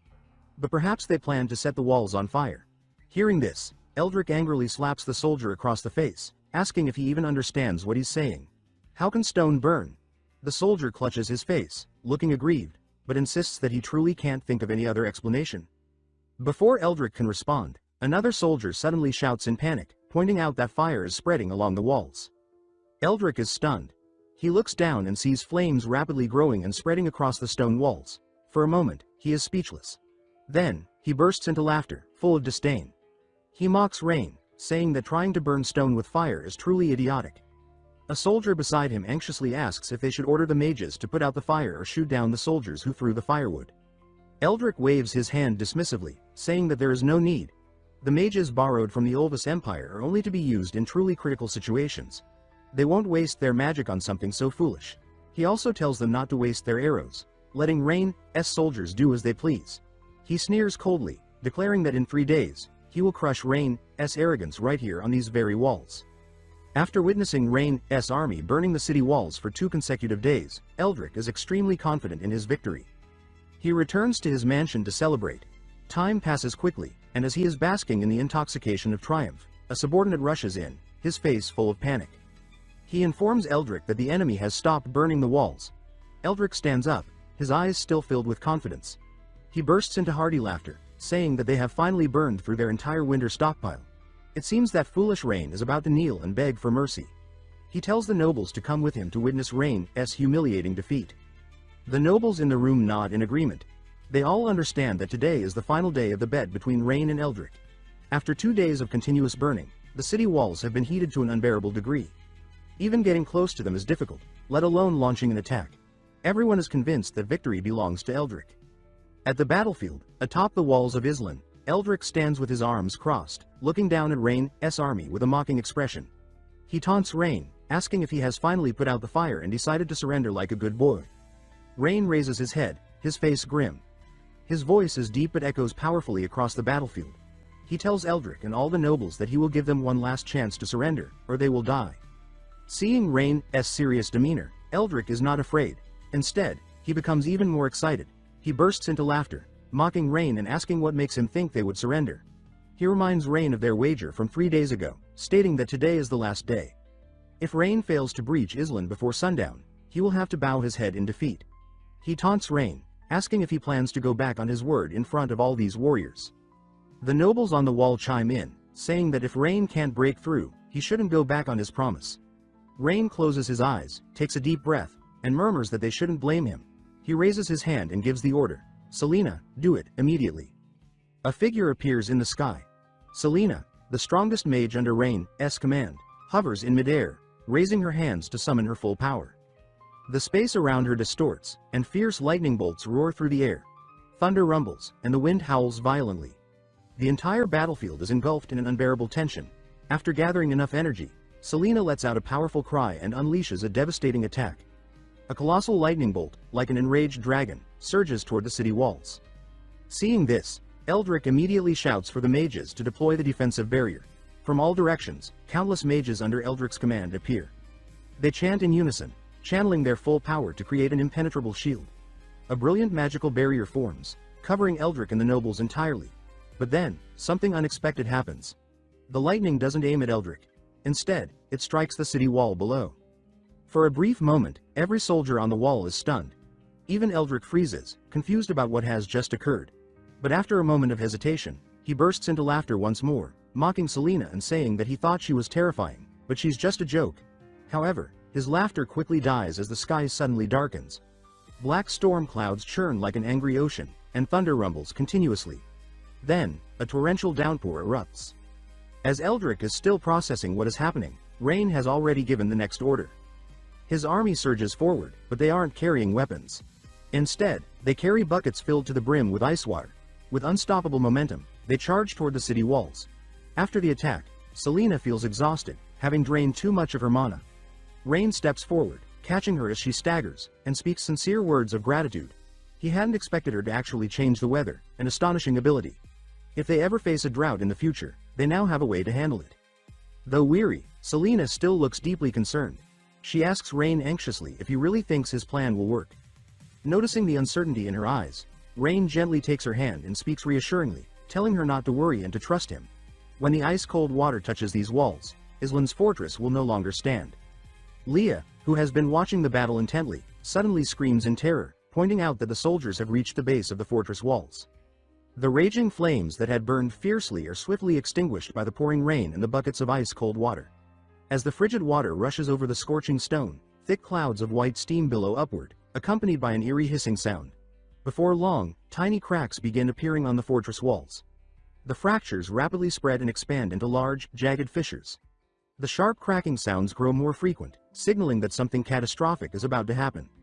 Eldrick's face turns pale as he mumbles anxiously, asking what is happening and why the wall is making those sounds. Isn't it supposed to take immense magic to destroy it?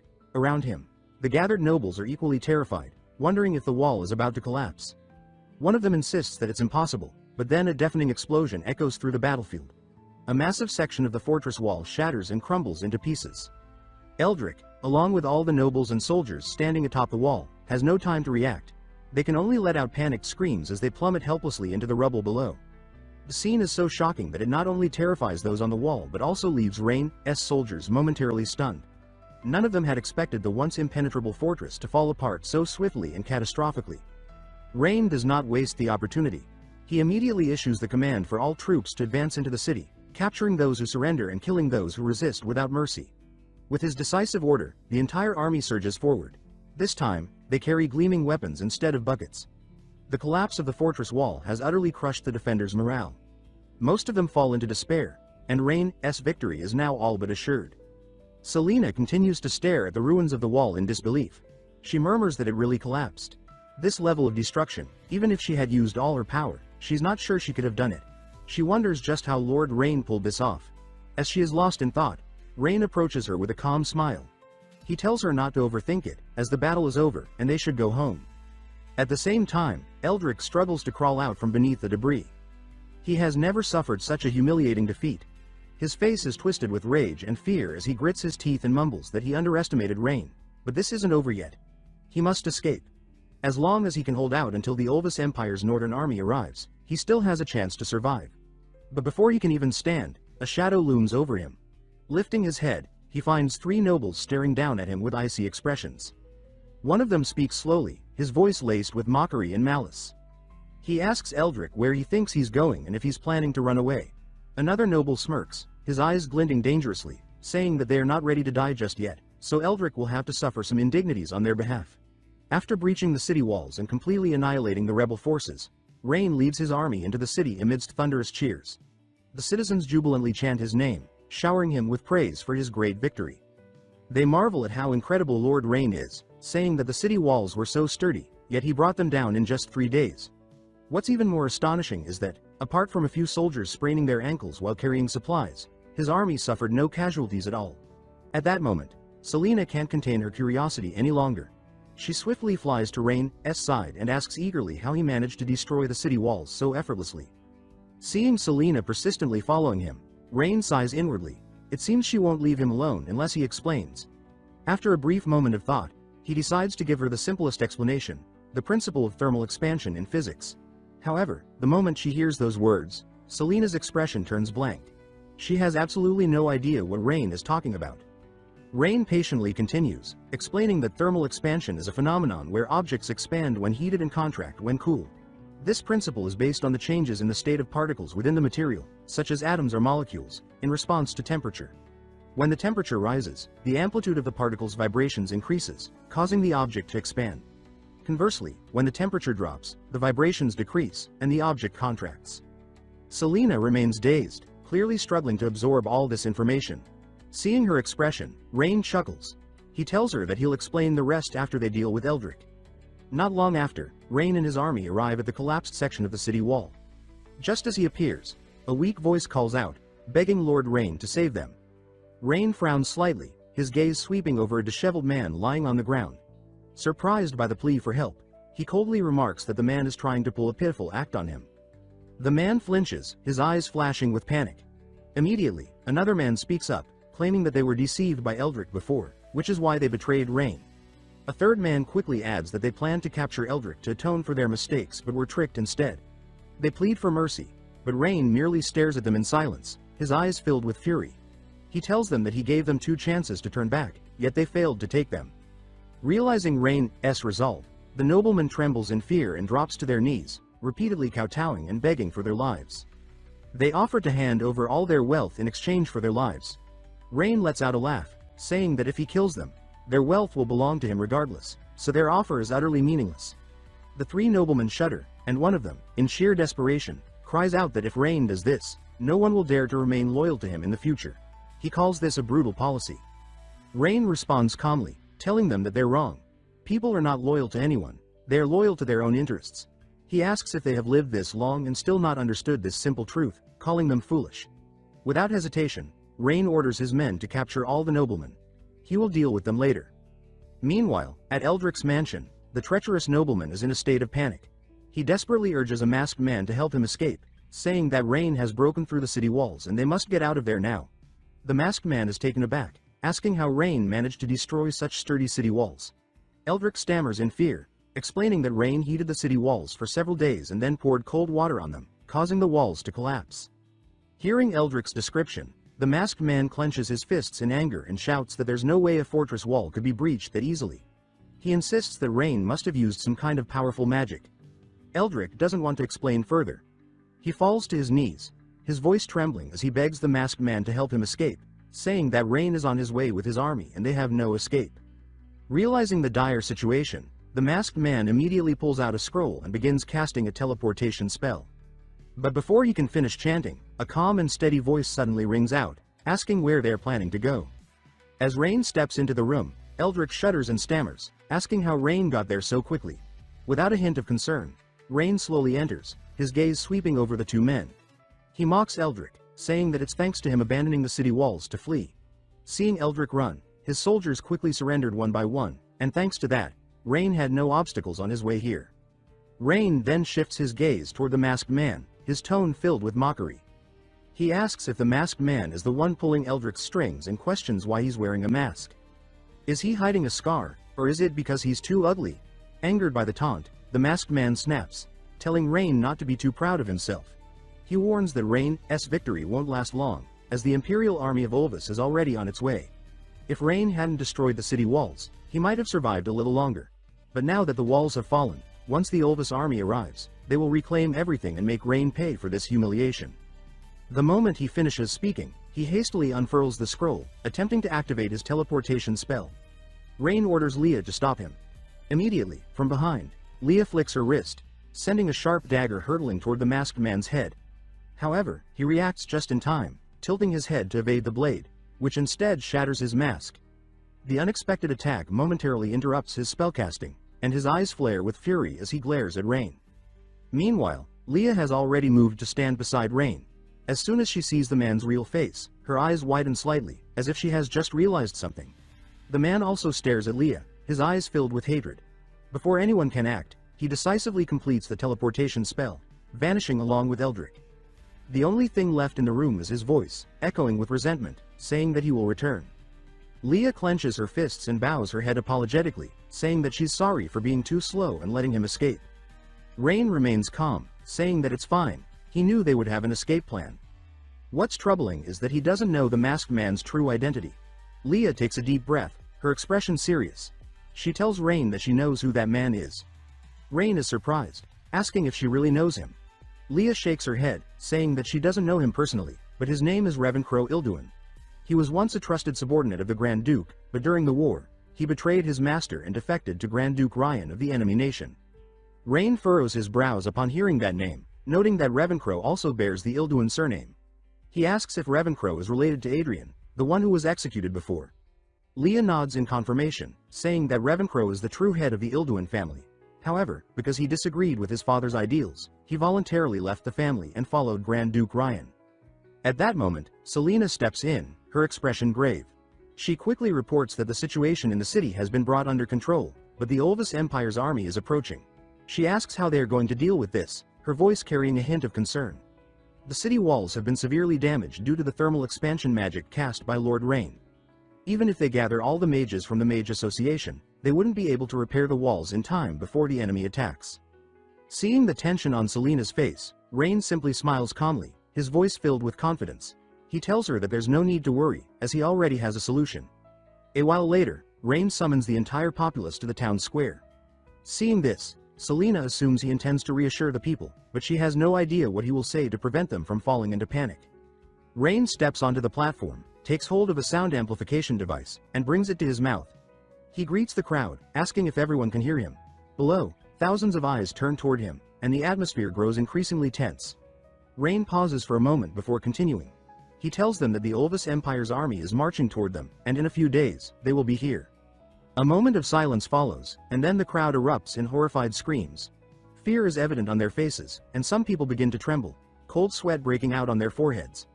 The murmuring quickly escalates into chaotic shouts and cries.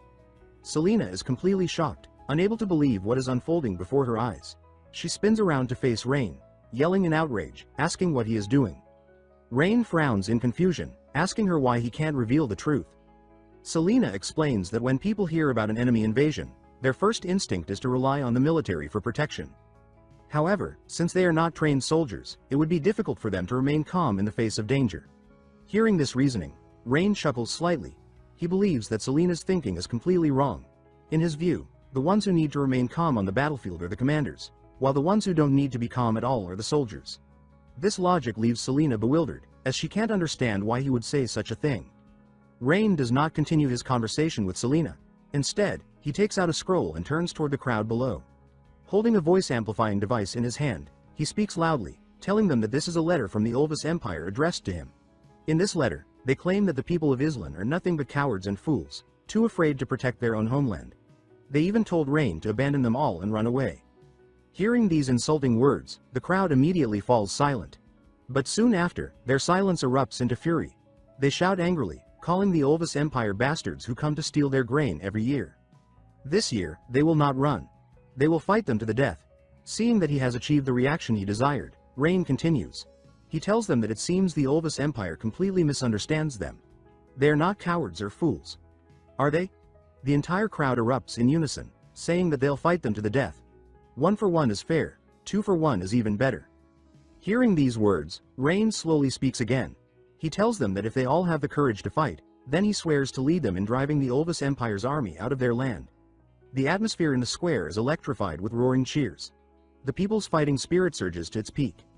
As night falls, the lights in Rain's office remain lit. He is meticulously reviewing the city's defense map. At that moment, Leia enters the room, suggesting that he take a break and have a cup of tea. Rain smiles as he accepts the tea and softly thanks her. But he also emphasizes that they have no time to rest. They need to figure out a solution before the Olvis Empire's army reaches the border. Otherwise, Islan will fall into enemy hands. Leia's face shows a hint of confusion. She doesn't understand why Rain is so worried. In the square, he had seemed so confident about defending the city. Rain slowly places his teacup on the table and says in a deep voice that that was just a lie to stabilize the people of Islan. If the citizens fall into chaos, then forget about holding the city. Even carrying out an orderly evacuation would be nearly impossible. People in a state of panic are capable of anything. At this moment, Leia becomes extremely worried. She suggests secretly taking Rain out of the city because she can't bear to see him in danger. Seeing how much Leia cares for him, Rain feels grateful, but he tells her that now is not the time for that. He has already ordered Malcolm and Selena to lead the children, elderly, and women in an orderly evacuation. They have not reached the point of giving up just yet. At this moment, Rain gazes thoughtfully at the notebook in his hand, called Blue-Black Magic Oil. He has no idea what this substance is or whether it's dangerous, so he decides to ask Leia. Thinking of this, he hands the notebook to Leia and asks if she knows what Blue-Black Magic Oil is. Leia looks a bit confused. After a moment of thinking, she recalls that it's a type of flammable liquid, seemingly used as a material in witches' rituals. This information immediately makes Rain think of a substance known as petroleum. In nature, petroleum comes in a wide range of colors, from deep red to golden yellow, black-green, pitch black, and even transparent. Its color is determined by the amount of resin and asphalt present. The more of these substances, the darker the oil. Since this magic oil is flammable, Rain can't help but associate it with petroleum. Without hesitation, he stands up and asks Leia to take him to see the black-green magic oil because, according to the records, it's stored somewhere in the warehouse. Before long, Rain and Leia arrive at the entrance of the City Lord's warehouse. Here, he orders the servants to search for the substance known as black-green magic oil. He carefully reminds them not to let it come into contact with fire. If they are unsure of what it is, they should bring it outside so he can examine it himself. He is certain that this substance will be stored in barrels. Inside the warehouse, there are piles of gold ingots, taxes collected from the citizens of Olvis over the years, all hoarded by Eldrick through corruption. Once this crisis is over, Rain is confident that, with this massive fortune, he can complete the industrial development of the city. As long as he can build steam engines, everything will become much easier. Not long after, under Rain's orders, the servants find several large barrels. Seeing them, Rain becomes incredibly excited and rushes forward. If this really is petroleum, then his current difficulties will be much easier to solve. When the lid of one barrel is pried open, Rain is overjoyed. The substance inside is exactly what he had hoped for. He is now certain, the city of Islan has been saved. The scene shifts to the Olvis Empire's military camp, inside the tent of Count Castiel. Eldrick and Ravencrow are present, their faces full of anxiety. Ravencrow speaks up. apologizing to Count Castiel for failing to complete the mission. Count Castiel is furious, saying that he had expected them to fail, but he hadn't imagined they would be this incompetent, losing an entire city in just 3 days. He calls them disgraceful. Eldrick, terrified, quickly tries to explain, saying that they failed because Rain used a forbidden spell to destroy the city walls. If not for that, they could have held out until the Olvis Empire's army arrived at Islan. Hearing this, Count Castiel is slightly surprised. He assumes that Rain's father must have sent a powerful mage skilled in forbidden magic to protect his son. Ravencrow reassures Castiel not to worry, as a forbidden technique practitioner could not continuously use forbidden spells in a short period. Moreover, the city of Islan has already been destroyed by Rain and cannot be repaired in a short time. Therefore, now is the best opportunity to attack. Count Castiel scoffs coldly, saying that he doesn't need their reminders. He is not as incompetent as they are. He tells them that there's nothing more for them here and orders them to return to the Olvis Empire and wait for the news. Hearing this, Ravencrow feels displeased.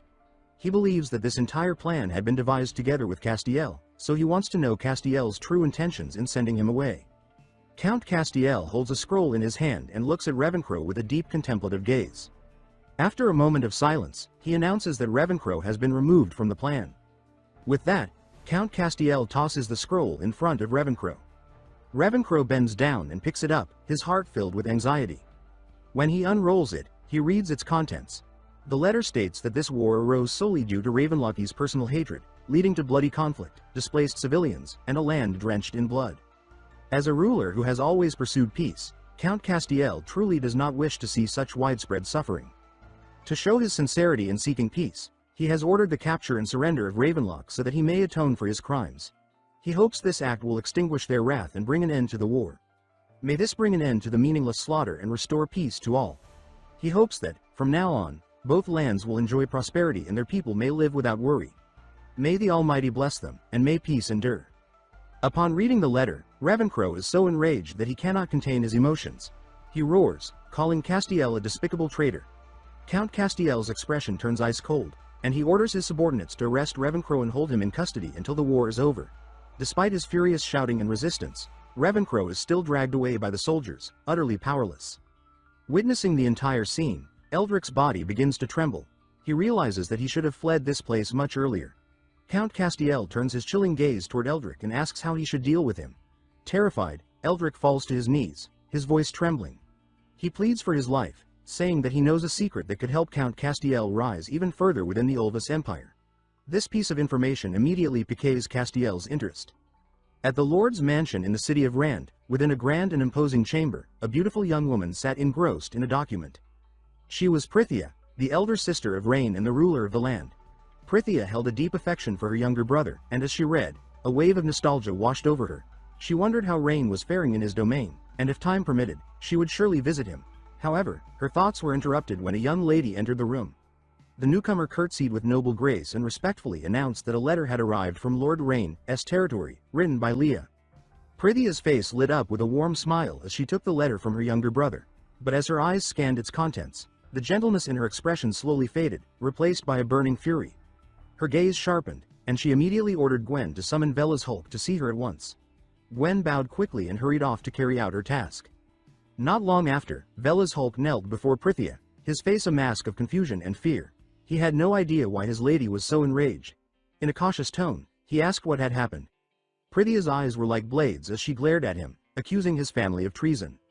Hearing the word, treason, Velas's face turned pale, his eyes widening in horror. His voice trembled as he protested, insisting that his family had no reason to betray her. He reminded her that just last month, thanks to her support, his family had opened an important trade route. He swore that they had no intent to commit such an act of betrayal. Prithia, however, was not swayed. She furiously hurled the letter at him and bellowed that it was undeniable proof of his family's treachery. Velas trembled as he picked up the letter, cold sweat breaking out across his forehead. As he read its contents, his body stiffened. The letter detailed how Lord Eldrick had allied himself with Grand Duke Castile of the Olvis Empire, conspiring in treason and colluding with many nobles of Islan, including General Caesar Hulk of the Border Army. Thanks to Rain's wit, Caesar Hulk had been captured and eliminated, but the letter urged caution regarding the other members of the Hulk family. Prithia's expression darkened, her eyes flashing with killing intent as she stared coldly at Velas. She demanded to know if he had any last words before he died. Velas, paralyzed with fear, cried out that the betrayal was entirely the foolish act of Caesar and had nothing to do with House Hulk. He begged her to investigate carefully, swearing on his life that his family had no intent to betray her. Prithia silently observed Velas, scrutinizing his every move and expression. After a moment, she concluded that he was not lying. She decided that the betrayal might have been the work of Caesar alone. Seeing that Prithia had not yet reached a verdict, Velas prostrated himself and pleaded for a chance to prove his family's loyalty.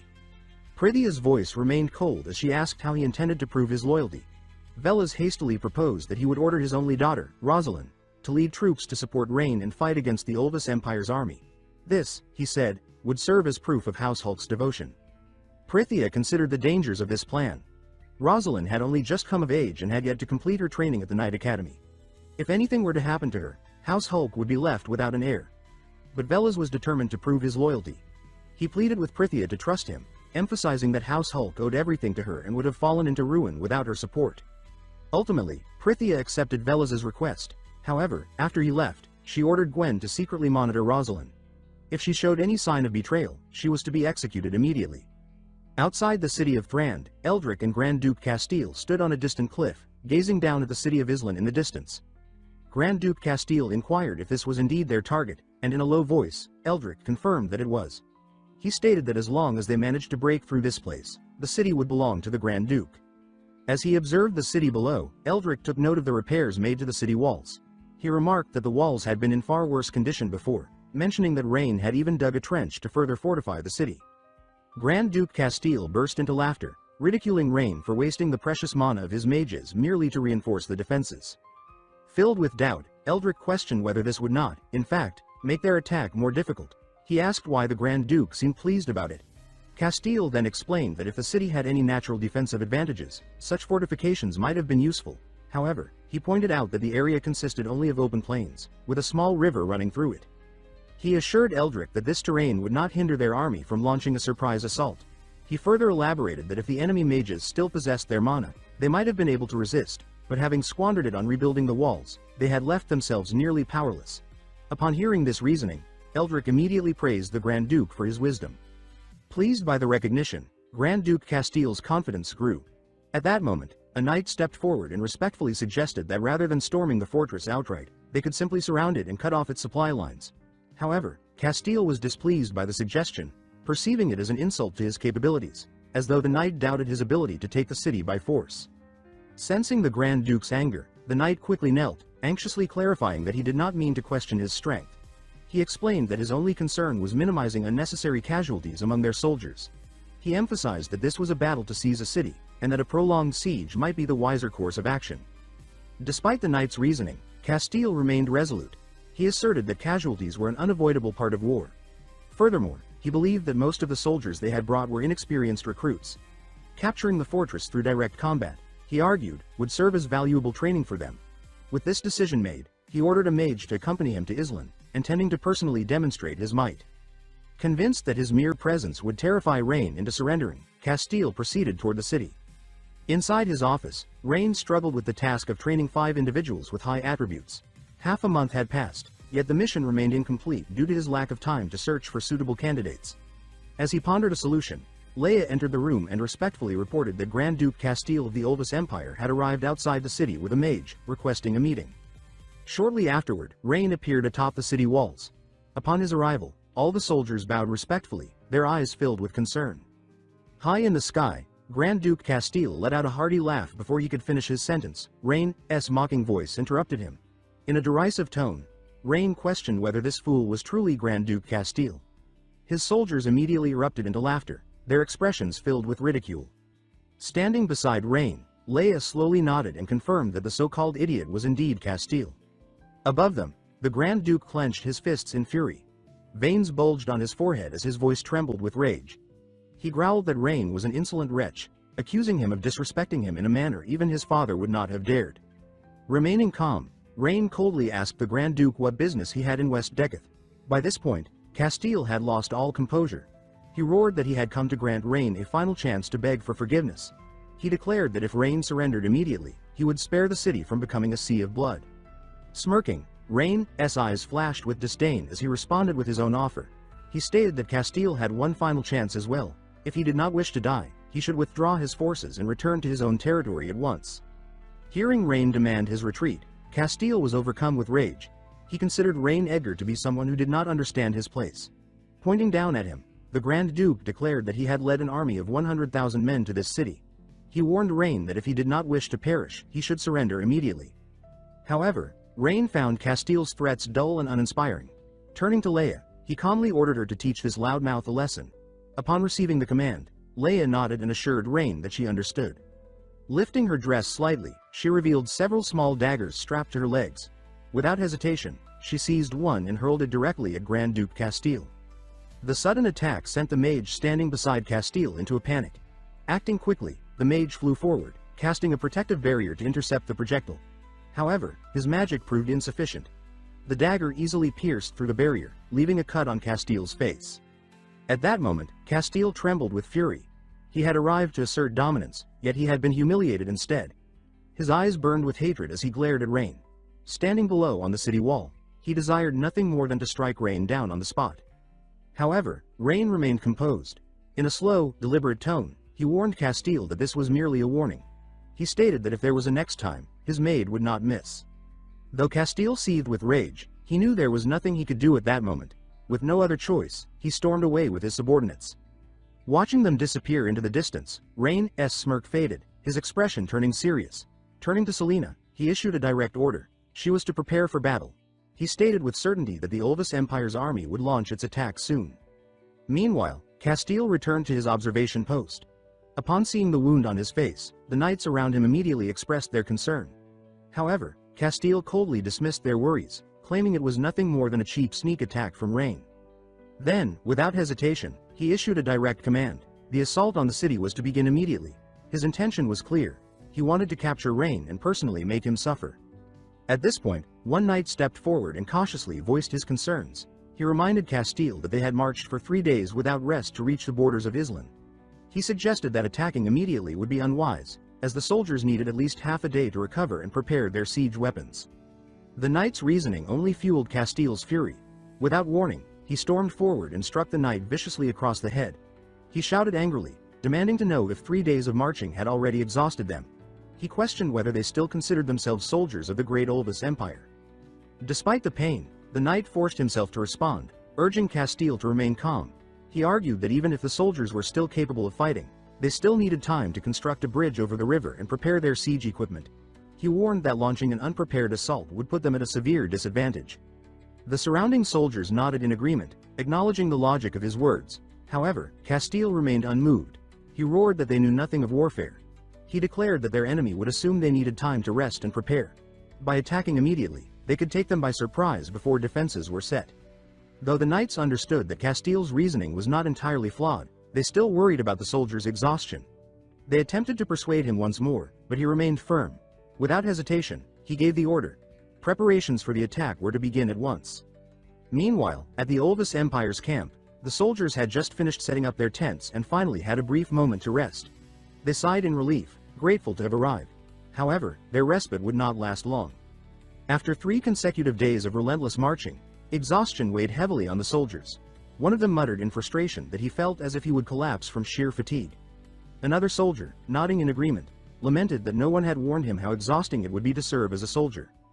Amidst the weary grumbling, a soldier suddenly chuckled and mentioned that he had just seen something interesting. His comrades, too drained to engage in guessing games, impatiently demanded that he get to the point.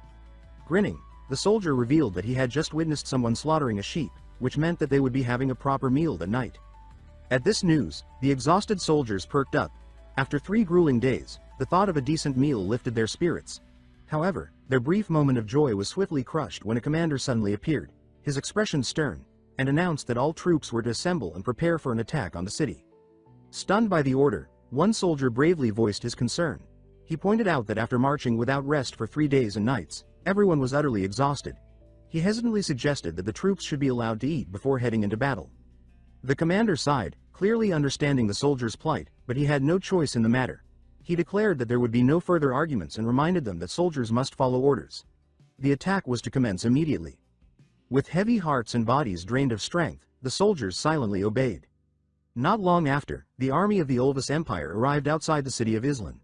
Their sheer numbers sent a thick cloud of dust into the sky as they advanced. The air was filled with the sound of marching and the distant cries of orders being shouted. One major obstacle stood between them and the city walls, a wide river separating the two battle lines. Inside the city, Rain stood atop the walls, carefully observing the movements of the Ulvis army. A soldier approached him respectfully and inquired about when they should begin firing arrows. Rain, keeping his gaze fixed on the soldiers struggling to cross the river, appeared puzzled by their actions. He took a moment to think before turning to those around him and asking if any of them had prior experience fighting against the Ulvis Empire's forces. One soldier immediately stepped forward, standing straight as he confirmed that he had previously engaged in battle against them. Rain nodded and gestured toward the enemy forces beyond the walls. He noted that the soldiers seemed physically weak, almost as if they had not eaten properly. He questioned whether this was simply a trait of the Ulvis Empire's people or if there was another explanation. The soldier observed the struggling enemy troops and then shared his assessment. He believed that these soldiers were likely new recruits. Furthermore, he pointed out that they appeared to be starving. Rain found this information troubling. It made no sense for an army marching into battle to allow its soldiers to reach such a level of hunger and exhaustion. Another soldier, after a moment of contemplation, offered two possible explanations. The first possibility, he suggested, was that the Ulvis Empire's food supplies were running low, forcing them to ration meals. However, he hesitated before offering the second explanation. Noticing his reluctance, Rain firmly ordered him to continue speaking. After a brief pause, the soldier explained his second theory. He speculated that Grand Duke Castile was using these recruits as cannon fodder, sacrificing them to deplete the city's defenses, forcing them to waste arrows and other defensive resources. Hearing this, Rain's expression darkened. His eyes burned with anger as he clenched his fists. He questioned how their king could allow such a strategy, asking if those soldiers were not also citizens of the Ulvis Empire. The soldier, sighing, responded solemnly. He stated that rulers who genuinely cared for their people, like Rain himself and Duke Aldalion, were extremely rare. In contrast, most lords were like Duke Castile, willing to sacrifice their own men without hesitation. Rain fell silent, deep in thought. If Castile was willing to treat his soldiers as disposable, then he had no right to demand mercy in return. At that moment, the same soldier spoke again, pointing out that with their current stockpile of arrows, they could easily eliminate the starving recruits. He asked when they should begin firing. However, Rain's expression suddenly shifted. A mysterious smile appeared on his face, and his eyes glinted coldly. He then gave his command. There was no need to shoot. The soldiers around him were shocked by this unexpected order. The battle between Islan and the Ulvis Empire was unfolding in a peculiar manner. Due to the lack of boats, the new recruits of the Ulvis army were forced to swim across the river while still wearing their heavy armor. Weak from hunger and exhaustion, many of them collapsed upon reaching the shore, barely able to stand, let alone fight. Observing this sight, both Rain and Selena were momentarily astonished. However, Rain quickly regained his composure and ordered Selena to command the mages to use wind and ice magic. Without hesitation, Selena obeyed, trusting that Rain had already devised a strategy. Gracefully rising into the air, she drew the attention of the struggling Ulvis soldiers below. Then, with a calm and composed demeanor, she cast a spell, Extreme Frost Seal. Immediately, powerful winds surged through the battlefield, carrying an intense frost that blanketed the area surrounding the city. The temperature dropped rapidly, causing the already drenched soldiers to tremble uncontrollably. Their limbs began to stiffen as the cold seeped into their bodies, further sapping what little strength they had left. From within the Ulvis Empire's military camp, Grand Duke Castile observed the scene and unexpectedly let out a laugh. A knight standing beside him, puzzled by his reaction, inquired why he was amused. With a confident smirk, Castile explained his reasoning in the tone of a seasoned strategist. He revealed that he had intentionally sent the recruits forward first in order to deplete the city's supply of arrows. However, to his surprise, Rain had not taken the bait. Instead of using archers, he had wasted his mages' mana to deal with mere recruits. Castile then declared that once the mages inside the city ran out of mana, his elite forces, composed of cavalry and powerful mages, would launch a full-scale assault. He was certain that Islan would fall with minimal resistance. Upon hearing this plan, the soldiers around him were filled with admiration. They eagerly praised Castile, hailing him as a brilliant strategist. Their praise only inflated Castile's arrogance. A smug smile formed on his lips as he envisioned his victory. In his mind, he could already see Rain captured, kneeling at his feet, begging for mercy in despair. Outside the city of Islan, the battle continued, yet strangely, not a single drop of blood had been spilled.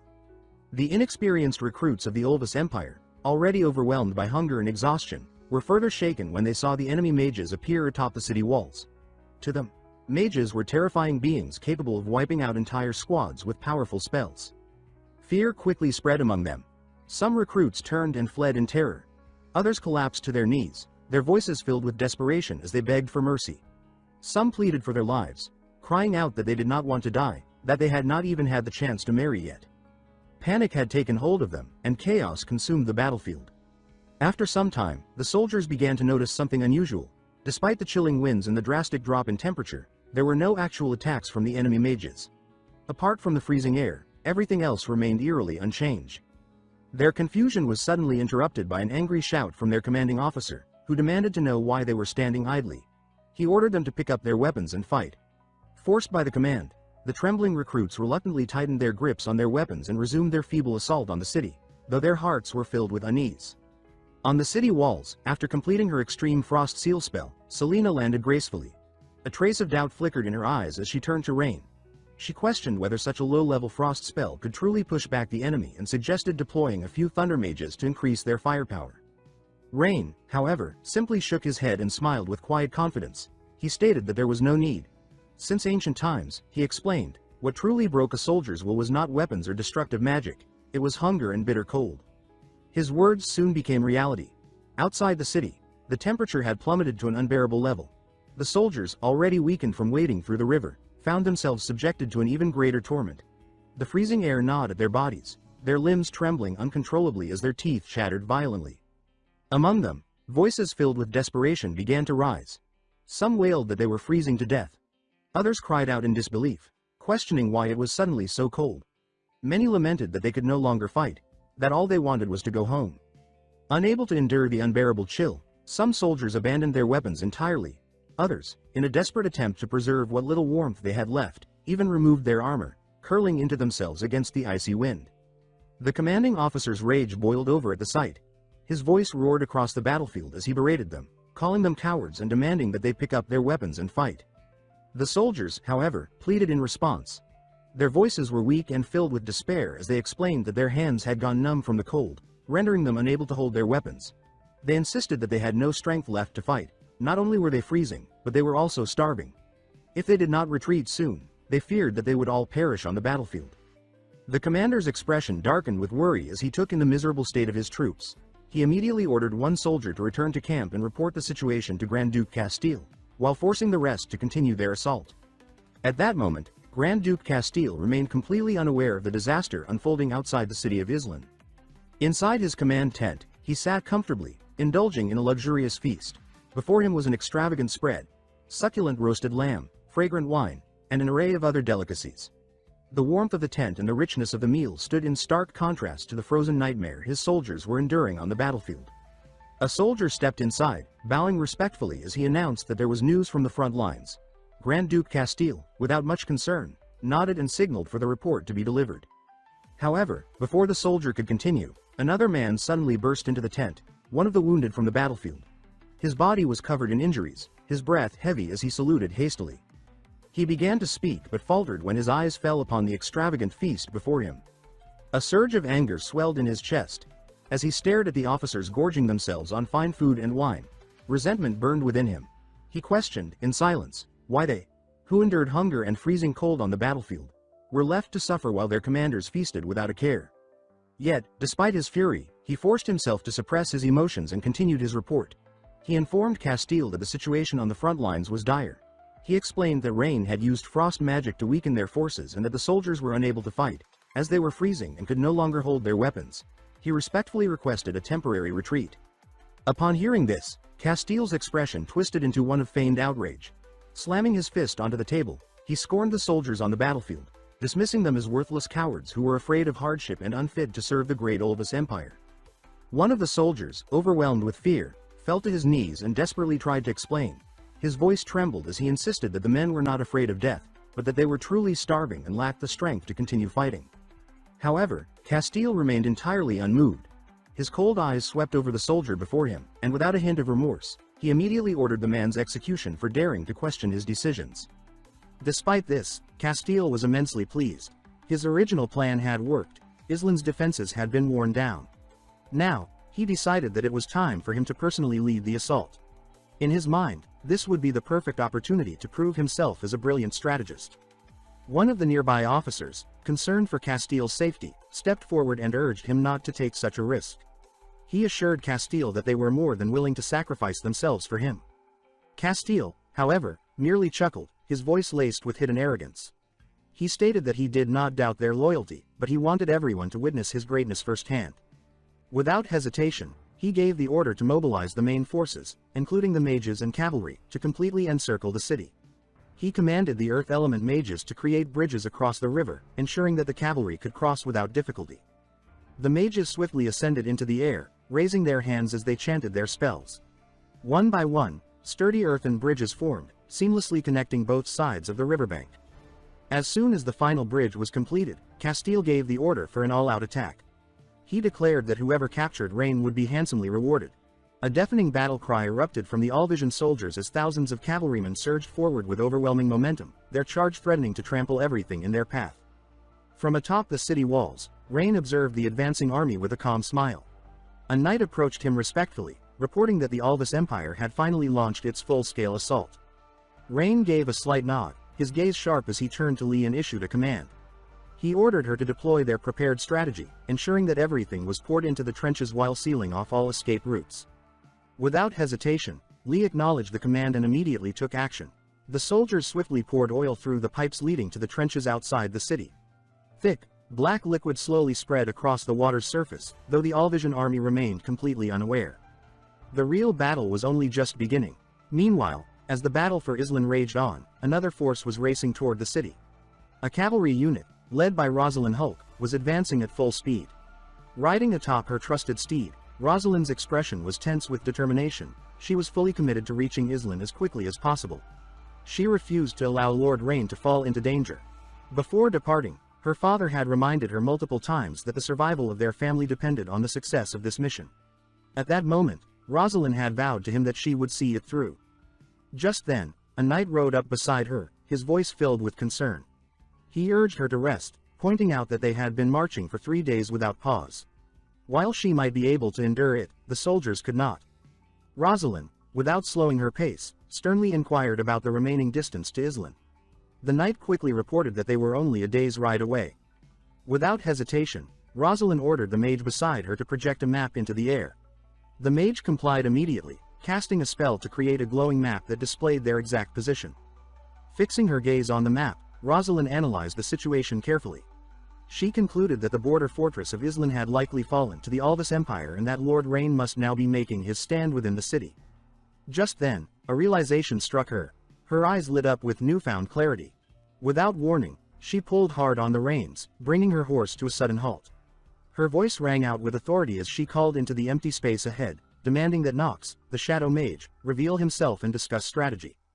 A stunned silence followed. Moments later, the air in front of her rippled with an eerie distortion. A pitch-black rift tore open, and from within the darkness, a figure emerged. Nox had arrived. As Nox emerged from the dark rift, the knights instinctively raised their weapons, their eyes filled with suspicion.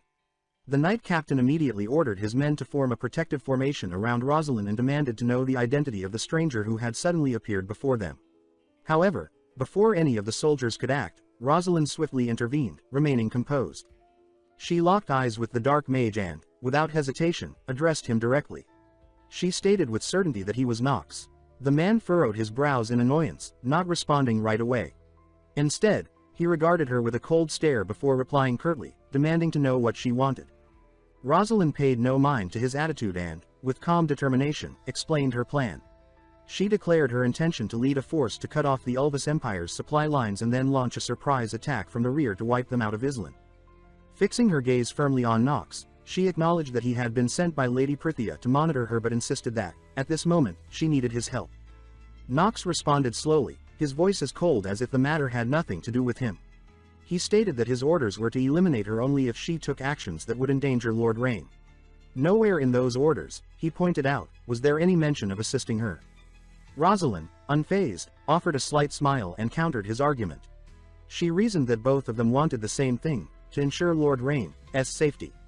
If that was the case, she said, helping her would not be a violation of his orders. Nox remained silent, his gaze showing that he was carefully considering her words. After a brief pause, he finally nodded and asked her to explain how she wanted him to assist. Rosalind turned to the map and carefully laid out her plan. She explained that she would lead her troops around Islan and strike the rear lines of the enemy forces. Meanwhile, she instructed Nox to use his magic to seal off the upper stream of the fortress moat. Then, at the right moment, when her mages gave the signal, he was to release the water all at once, flooding the battlefield and drowning the unsuspecting Ulvis soldiers. Meanwhile, at the heart of the elf tribe, far from the battlefield, the elf saintess Eldria had returned to her homeland, carrying an important letter from Rain. In the letter, Rain proposed a full-scale alliance with the elf tribe. He offered to supply them with the resources they needed to improve their lives and ensure their survival. After reading the letter, the elf queen turned her gaze to those gathered before her. With a regal voice, she asked for their thoughts on Rain's proposal. One of the elders, speaking cautiously, voiced his concerns. He warned that humans were deceitful and cunning, and they rarely honored their word. He argued that it would be best to avoid any dealings with them. Another advisor, however, offered a counterpoint. While acknowledging the elders' concerns, he pointed out the reality of their situation. He reminded the council that the elf tribe could not sustain itself solely on its own resources. Every winter, they were forced to purchase food from humans. If they refused this alliance, he feared their people would suffer greatly. The queen took a moment to ponder the conflicting views before turning her attention to Eldria. She stated that among everyone present, Eldria was the only one who had personally met the new lord of Islan. She asked for her opinion on the matter. Eldria fell silent for a moment, as if carefully choosing her words. Then, with a thoughtful expression, she stated that Rain was a despicable and cunning man. However, realizing the weight of her words, she quickly corrected herself, stating that no, Rain was not merely cunning, he was incredibly intelligent. She then shared her experience, explaining that she had followed his advice, and as a result, their winter food supplies were not only abundant but had also saved them a great deal of money. A man beside her, surprised by this revelation, remarked that he had not expected such an interesting figure to exist among humans.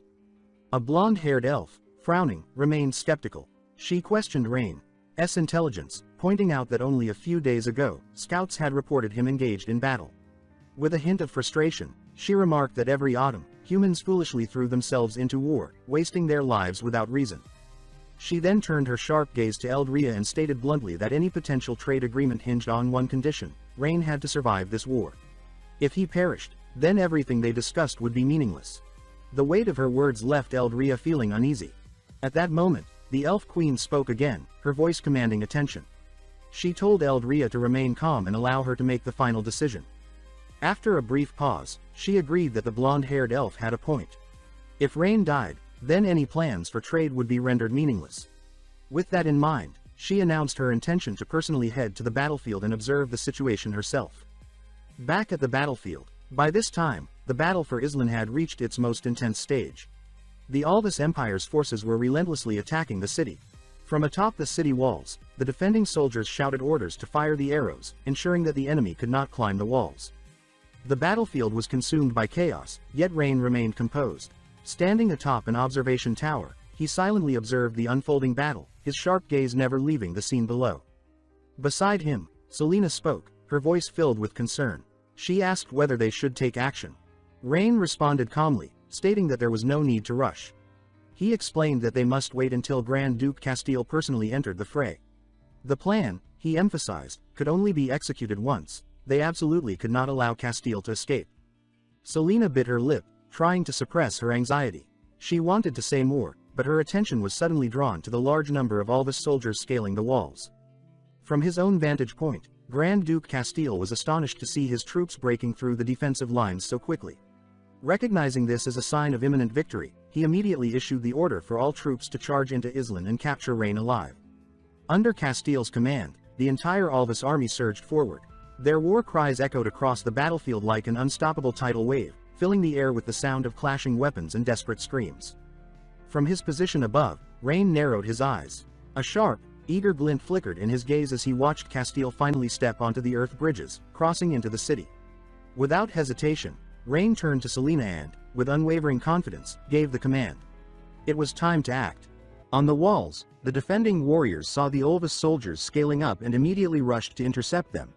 The captain stepped quickly in front of Ryan, shielding him, and ordered the others to eliminate any enemy who managed to climb the wall. He made it clear that Ryan's safety was the priority. Ignoring the growing battle atop the defenses, Ryan decisively instructed Selena to cast a fireball spell into the black waters of the moat. Selena responded without delay. She raised her hands slightly, her eyes locked on the dark, still waters below, and summoned blazing mana into her palms.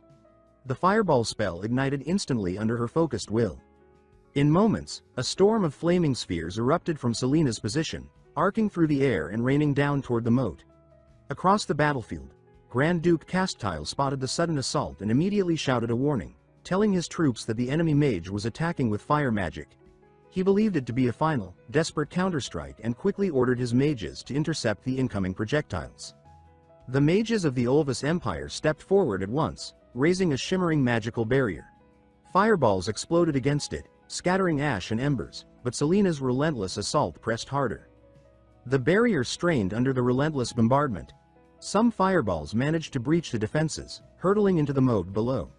Seeing the cracks in their defense, a knight rushed to Castile's side, urgently reporting that their mages were exhausting their mana reserves to maintain the barrier. The knight warned what might happen if the enemy had another plan. Castile, however, only laughed at the knight's concerns, confidently mocking the idea that the defenders had anything left. He declared that the rats inside the city had already spent all their strength, and that the fireballs were nothing more than a last gasp of resistance. Certain that victory was secured, Castile paid no further attention to the fireballs that had fallen into the moat. He dismissed them as wildly inaccurate and meaningless.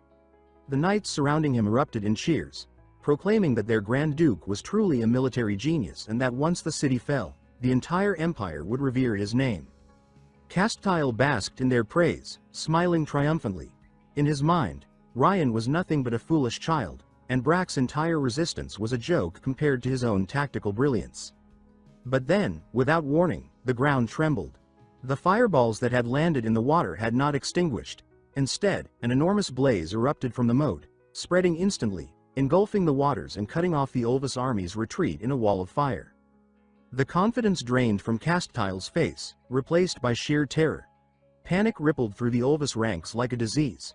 Horrified screams rose into the night.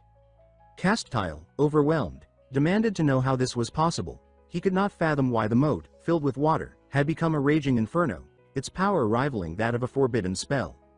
Cries for help echoed across the battlefield as soldiers too close to the flames were consumed, their bodies vanishing into the fire. Castile stood frozen, his eyes wide with horror, unable to comprehend the nightmare unfolding before him.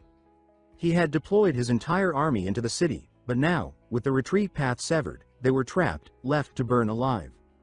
Trembling, Castile's gaze lifted toward the city walls, where he saw a single figure standing tall and coldly watching the battlefield. A chilling thought stabbed through his mind. That man was no human. He was a demon. A monster who would burn 100,000 soldiers alive without a shred of mercy. The terror gripped Castile's heart, making his body involuntarily shake. As the flames devoured more and more soldiers, a knight burst to Castile's side, shouting desperately that he must order an immediate retreat. Snapping out of his daze, Castile realized with a jolt that he needed to act. He commanded that a retreat be ordered at once, and instructed the mages to extinguish the flames to open an escape route. But the mages, pale and exhausted, reported that they had no mana left. Every last drop had been spent maintaining the barrier against the fireballs. Hearing this, a crushing despair settled over Castile, heavier than any armor he had ever worn. The Grand Duke stood paralyzed, his dream of victory reduced to ash, just like his soldiers. Hovering midair, Selena felt a sharp wave of fear grip her. The scene below was terrifying, an inferno raging across the battlefield. From what she could tell, the flames matched the destructive force of a forbidden-level spell. But the true horror wasn't just the scale of the destruction, it was the fact that Ren had created this chaos using nothing more than a few barrels of oil. No mana. No magic. Just pure strategy and fire. Ren stood tall on the city walls, watching the flames devour the enemy forces. He didn't flinch at the distant screams. Though the suffering below disturbed him deeply as a human being, he accepted it as the price of war. He told himself that if he wanted to prevent his people from enduring this kind of tragedy again, then the city's industrial development had to accelerate, fast. Eventually, he turned his back on the destruction. He couldn't keep watching. With a final look, he left the wall and handed over command to Selena. Without hesitation, she ordered the city's mages to begin an all-out magical assault. Moments later, the sky lit up with bolts of magic raining down like a divine judgment. The scene turned grotesque. The army of the Olvis Empire was nearly wiped out. Far from the city's edge, Grand Duke Castile survived by sheer luck, dragged out of the flames by a loyal knight who shielded him with his own body. Even then, Castile emerged barely recognizable, his appearance scorched and his spirit shattered. Eventually, he limped back to his military camp, only to be met with silence. No guards. No soldiers. Not a sound. Confused and alert, Castile tried to make sense of the abandoned outpost. That's when he saw it, something plummeting from the sky. He narrowed his eyes and realized it was a sword. A massive one. It came down fast, faster than anything natural, and embedded itself into the ground in front of him with a thunderous crash. Shocked, Castile stumbled back just as a figure appeared beside the fallen weapon. His face went pale with terror as he stammered a desperate question, asking who she was. The woman said that his clothing marked him clearly, he was a noble of the Olvis Empire. She added coldly that she had been searching for him for a long time. Still on the ground, trembling, Castile asked what she wanted. She approached him slowly, a leather whip swinging loosely in her grip. Her voice was tight with restrained rage as she demanded to know the location of his main army, and whether Lord Ryan was still alive. Before he could respond, the whip cracked through the air and landed brutally against his side. He screamed out in pain, his cries raw and desperate. He shouted that he would talk, that he would tell her everything. He confessed that Ryan had burned the entire army to death using forbidden-level magic. He declared that he was Grand Duke Castile and insisted that she couldn't treat him this way. Rosaline looked down at him in disbelief. She thought the man must be lying. The story sounded too outrageous to be real. Was he seriously trying to mislead her with such nonsense? Did he think she was that gullible? Without saying another word, she signaled her soldiers. She ordered them to seize Grand Duke Castile and continue the interrogation until he gave up the real truth. After seizing control of the Olvis Empire's military camp, Rosaline made the strategic decision to remain stationed there. Her priority was clear: extract the location of the main enemy force from Grand Duke Castile. While studying a large map with a growing sense of concern, a soldier entered the command tent. Rosaline immediately questioned him about the prisoner's condition.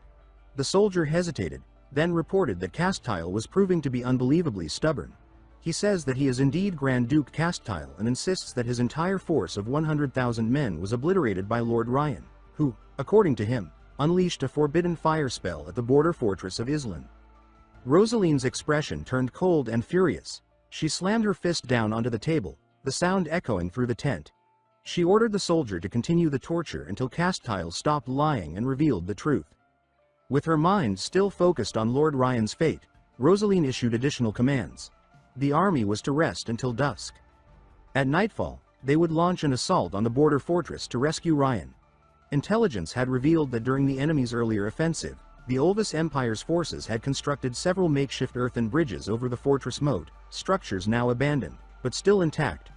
Rosaline planned to use these bridges to allow her cavalry to cross quickly and breach the fortress defenses.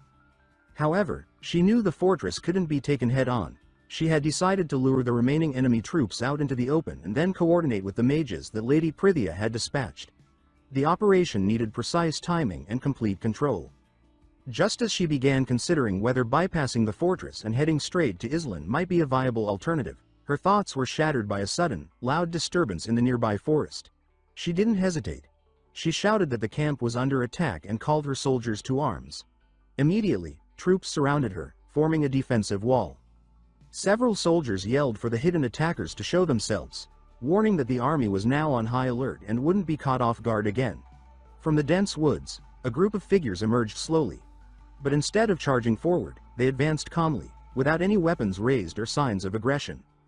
As the figures stepped into the open, their features became unmistakable. They were elves. Among them stood the Holy Maiden Era, several high-ranking elders, and even the Elven Queen herself. Rosaline's eyes locked on the group. Her expression shifted to shock, but she kept her tone icy and controlled. She said that based on their presence, she could only conclude that the elves had aligned themselves with the Olvis Empire. She accused them of conspiring against Lord Ryan. At that, a blonde-haired elf stepped forward sharply. She declared that Rosaline's accusation was absurd. She said that Ryan had personally reached out to their queen, requesting a meeting regarding trade. She asked how Rosaline could accuse the elves of plotting anything malicious. Rosaline responded with a sneer. She said that such a story was laughable and clearly a fabrication to cover up their alliance with the enemy. The blonde elf's voice rose with fury. She exclaimed that Rosaline had insulted the honor of the entire elven race. She gave a command for the elven archers to ready their bows. In response, Rosaline gave her own order. She commanded the Knight Battalion to take position and prepare for incoming arrows. The air between the two forces grew thick with tension. Just as violence seemed inevitable, the Elven Queen stepped forward and raised her hand. A shimmering magical barrier materialized between both sides, halting the conflict before it could begin. With a calm and authoritative voice, the Queen addressed everyone. She explained that their presence was not an act of war, but a diplomatic visit. She said that a young man named Ryan Egra had written to her regarding trade negotiations. If Rosaline's army was truly allied with him, then there was no need to fight. If they were his enemies, the elves would withdraw and wait until the conflict had passed before speaking further. She then asked if this arrangement was acceptable. Rosaline, still alert and suspicious, demanded proof. She said that if the Queen truly came on behalf of Lord Ryan, then she needed to present evidence. Without hesitation, the Queen turned to the Holy Maiden Aira and instructed her to present the letter written by Ryan. Aira stepped forward and offered the letter to Rosaline. The moment Rosaline laid eyes on the seal, her doubt gave way to recognition. The magical mark on the document was unique, impossible to forge. Rosaline confirmed the letter's authenticity. Yet despite the proof, she declared that she would only extend provisional trust. She would believe them for now, but she would not lower her guard until she verified everything directly with Lord Ryan himself. She ordered that the elven envoys be monitored throughout the journey. The Elven Queen, unoffended, nodded in agreement. She stated that such caution was understandable and that mutual wariness was only natural in times like these. Rosaline gave the order for her soldiers to stand down and rest, maintaining her plan to launch an assault at dusk. Back in her tent, she issued specific instructions to her officers. The elves were to be watched closely. Any suspicious movement was to be reported to her immediately. Across the camp, the elves moved quietly toward the area designated for them, making no protest. Among them, the blonde-haired elf voiced her concern. She said that the humans clearly did not trust them and questioned why they were even considering trade with such people. The Elven Queen responded with a calm smile. She said that if the humans truly trusted them, they wouldn't be human. Despite the cold reception, the Queen harbored hope. She silently wished that this Ryan would live up to the letter he had written. Her people were facing a turning point, and survival now depended on transformation. They could no longer remain isolated or unchanged. As dusk fell, Rosaline's forces mobilized, heading toward the border city in a swift and determined march. Along the way, a scout returned with a surprising report. He said that the banner flying over the fortress was not the flag of the Olvis Empire, it was still the crest of House Edgar. The news caught Rosaline off guard. A thought crossed her mind: was it possible the fat man's story was actually true? But there was no time to dwell on doubts. She resolved that regardless of who held the fortress, she needed to reach Lord Ryan without delay. She ordered the city to be surrounded immediately. Whether the defenders inside were friend or foe, they had to know that reinforcements had arrived. Without hesitation, she commanded all cavalry units to cross the abandoned earthen bridges and storm Islan. The objective was clear: reach Lord Ryan before the night was over. The cost was secondary. By this time, the fires that had once consumed the outskirts of the city had died out.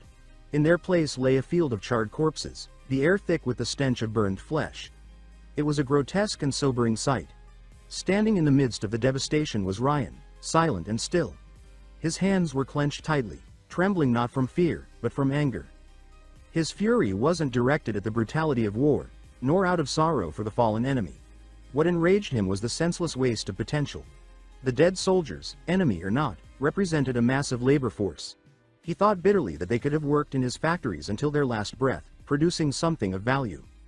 Nearby, Leah noticed the tension in his posture and approached him with quiet sympathy. In her heart, she believed that his sorrow came from compassion, that he mourned even for those who had come to kill him. Standing beside him, she softly reassured him, saying that he should not grieve for these invaders, that they deserved what they got. Ryan cleared his throat awkwardly. He told her that she had misunderstood, that his frustration wasn't out of mourning. He was just about to clarify his thoughts when a soldier arrived in a rush. The soldier reported that a military force was rapidly approaching from the direction of the Ulvis Empire. He added that the banner they carried resembled that of the Second Lady. Ryan's eyes widened in disbelief. The news left him stunned. The scene transitioned to the interior of Ryan's office inside the border fortress, where a new and significant development was unfolding. He was now hosting a very important guest, the Queen of the Elven race. With unwavering confidence, Ryan addressed her directly. He stated that the city of Islan would one day become the crown jewel of the continent. He said that those who chose to invest now would not simply be supporters of its rise. They would be remembered as its creators. His words carried vision, ambition, and certainty. The Elven Queen listened closely to Ryan's pitch, her expression calm but clearly marked by hesitation. Though she didn't interrupt, the measured look in her eyes spoke volumes. When she finally responded, her voice was gentle but firm. She said that while the business plans he proposed were intriguing, she believed they held little relevance for her people. She explained that the elves had long lived in harmony with nature, and without any of the advancements Ryan had described, their lives remained peaceful and content. Ryan frowned slightly, caught off guard by her bluntness. With a composed tone, he acknowledged her point, but didn't conceal his disagreement. He said that if this was truly how she viewed things, then the elven path forward would be an extremely difficult one. Needs, he explained, were not inherent, they were created. And it was those very needs that propelled civilizations forward, forcing people to adapt and reshape the world around them. The Queen tilted her head slightly, raising a brow in response. She said that many of the so-called needs of humankind were seen by the elves as distractions, complications rather than solutions. Her people, she said, lived simply, close to nature, and the intricate inventions of humanity were, to them, little more than unnecessary noise. Her voice grew more serious, and her gaze sharpened with regal authority. She said that she meant no offense, but she had to speak plainly. In her eyes, countless human empires had collapsed under the weight of their own insatiable desires, chasing endless progress and ambition until they destroyed themselves. Ryan slowly nodded, not offended by her words but acknowledging the truth in them. He said that she was right, many human civilizations had indeed been consumed by greed. Yet, he added, it was that same drive, that same desire, which had fueled humanity's greatest achievements. He explained that because humans wished to fly, they built airplanes. Because they wanted to explore the depths of the ocean, they invented submarines. And because they dreamed of the stars, they created spacecraft. He told her that one day, if she stood atop the highest tower in the heart of Islan and looked out at the vibrant city below, she would feel something she had never experienced before, the triumph of having helped build a miracle. The Queen seemed momentarily stunned, caught in a quiet daze as his words echoed in her mind. She thought to herself that she didn't fully understand him. Airplanes? Submarines? Spacecraft? These things were alien to her. And yet, despite her confusion, she maintained her poise. She met his gaze and said that his confidence was rare among humans. But she reminded him that the elves were not like his kind. For thousands of years, they had lived without being ruled by desire. She asked him if he truly believed they would abandon that way of life for the sake of a commercial district, no matter how ambitious or dazzling it sounded. Ryan didn't waver. He stated firmly that if the elves chose to invest now, they would witness a future unlike anything they had ever imagined. The word future struck a nerve. The Queen's heart stirred faintly at the mention. A quiet thought surfaced: what if this man could, in some way, alter the fate she had foreseen? A prophecy had once warned of a dark future for the elven people, and though she had never spoken of it openly, the weight of it always lingered. Was this Ryan, strange and bold as he was, the key to averting that path? Still guarded, she replied with a reserved nod. She said that Ryan's eloquence was impressive, but not yet enough to sway her. She added that she would need time to speak with the elders of her tribe before making any decision. Ryan received her answer with a calm smile. He said that her caution was wise, and that he respected it. He assured her that he was more than willing to wait for her investment. Then, without another word, he turned to Leah and gave a subtle nod. Leah stepped forward, poised and graceful, holding something in her hands. As she approached the Queen, she extended an exquisitely crafted invitation with both hands and offered it respectfully. Ryan spoke with quiet conviction as he presented the ornate invitation. He said that this was a formal invite to the inauguration ceremony of the island city dam, and he earnestly hoped that the Queen would attend. He added that the event would mark the first true step into a new industrial era, and he wanted her to witness it firsthand. The narrative shifted back to the day before this meeting. At that time, Rosalind was leading her troops swiftly toward the border fortress. The army was still some distance from their destination when one of her subordinates galloped forward, breathless and urgent. He reported that there was news from the front lines. Lord Ryan was alive and unharmed. Not only that, but he was personally overseeing the post-battle cleanup at the fortress. Rosalind was momentarily stunned. She repeated the word unharmed under her breath, trying to make sense of it. Her mind raced. How could Ryan have survived? The Olvis Empire had attacked with an army numbering over 100,000. She tightened her grip on the reins, her thoughts clouded with disbelief and cautious hope. Could the rumors be true? Could there really be some hidden sorcerer wielding forbidden magic on Ryan's side? She shook her head sharply, forcing herself back to focus. Now wasn't the time for theories or doubt. She had to reach him immediately. When Rosalind and her forces finally arrived outside the border city, the aftermath of the battle was still visible, though muted. Most of the field had already been cleared. Tattered flags fluttered weakly in the wind, and the blood-stained soil had been covered with pale white sand. It was a strange blend of ruin and restoration, a battlefield washed clean too quickly, as if to conceal the violence that had just unfolded. Without wasting a moment, Rosalind entered the city and made her way straight to Ryan's office. As she stepped through the door, her expression was full of worry and regret. Without hesitation, she fell to her knees before him. Her voice trembled as she introduced herself as Knight Rosalind of House Hulk, sent by Lady Prithia to support him. She begged his forgiveness for her late arrival and stated that if punishment was necessary, she would accept it without complaint. Ryan's gaze was cold and unreadable. He regarded her with a detached calm, his tone measured. He confirmed that she was the one his sister had sent. When she nodded, he narrowed his eyes and asked why she had approached from the direction of the Olvis Empire. Rosalind quickly explained, her words coming fast. She said that 3 days earlier, she had received the command to support him. At the time, she believed he had already retreated to Islan, so she led her troops on a wide flanking route through the city to cut off the Olvis Empire's retreat. It had seemed the most strategic option. Ryan looked genuinely surprised. He leaned forward slightly and asked again, 3 days? He pointed out that the distance from Lady Prithia's territory to the border fortress was over 100 kilometers. He asked how she had crossed that distance so quickly when even he hadn't completed the railway yet. Rosalind, clearly confused, asked what a railway was. Ryan paused for a moment, then dismissed the topic with a brief shake of his head. He said it didn't matter, and that she and her troops had worked hard. He told her she could stand. But Rosalind didn't rise. She insisted that it hadn't been hard at all, and that this was simply what House Hulk owed him, especially after the disgrace caused by her uncle. Ryan's expression tightened. He asked her to confirm, was she truly from House Hulk? Was Caesar her uncle? Rosalind nodded, her eyes steady. She affirmed it with pride and shame intertwined, saying that she was his niece and pleading for a chance to redeem her house. She told him she would accept any punishment he saw fit and would not complain. Ryan fell into thought. Something seemed to occur to him, and without further explanation, he told her to wait. Then he turned and left the room, leaving Rosalind alone in the silence. She remained where she was. 1 hour passed. Then another. A full day went by without a word. The quiet in the room grew heavy. Anxiety gnawed at her, and though she remained composed, her mind churned. She wondered if this was it, if her house would be denied even a chance at redemption. She sighed softly, telling herself that if she couldn't even speak to him, there would be no future for House Hulk. Then, the door opened. Ryan stepped back into the room, this time with a faint smile. His voice was calm as he apologized for keeping her waiting. Rosalind stood quickly, still unsure what to expect. But Ryan raised a hand to ease her nerves. He said there was no need for tension, he had returned because he wanted to speak with her. She nodded, her eyes serious, anticipation rising within her. In her heart, she told herself this was the moment, the chance her family desperately needed. She had to make it count. Then Ryan asked her a question, his tone steady but laced with deeper meaning. He asked whether she would be willing to become one of his. At those words, Rosalind froze. Her face turned a bright shade of red.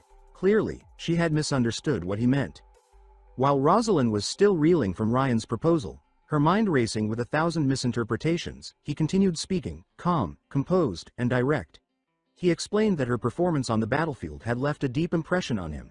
He said that whether it was her daring maneuver to flank the enemy or her reckless solo charge forward, both acts had proven that she wasn't just brave, but skilled. He saw her as someone exceptional. Yet Ryan's decision wasn't based on intuition alone.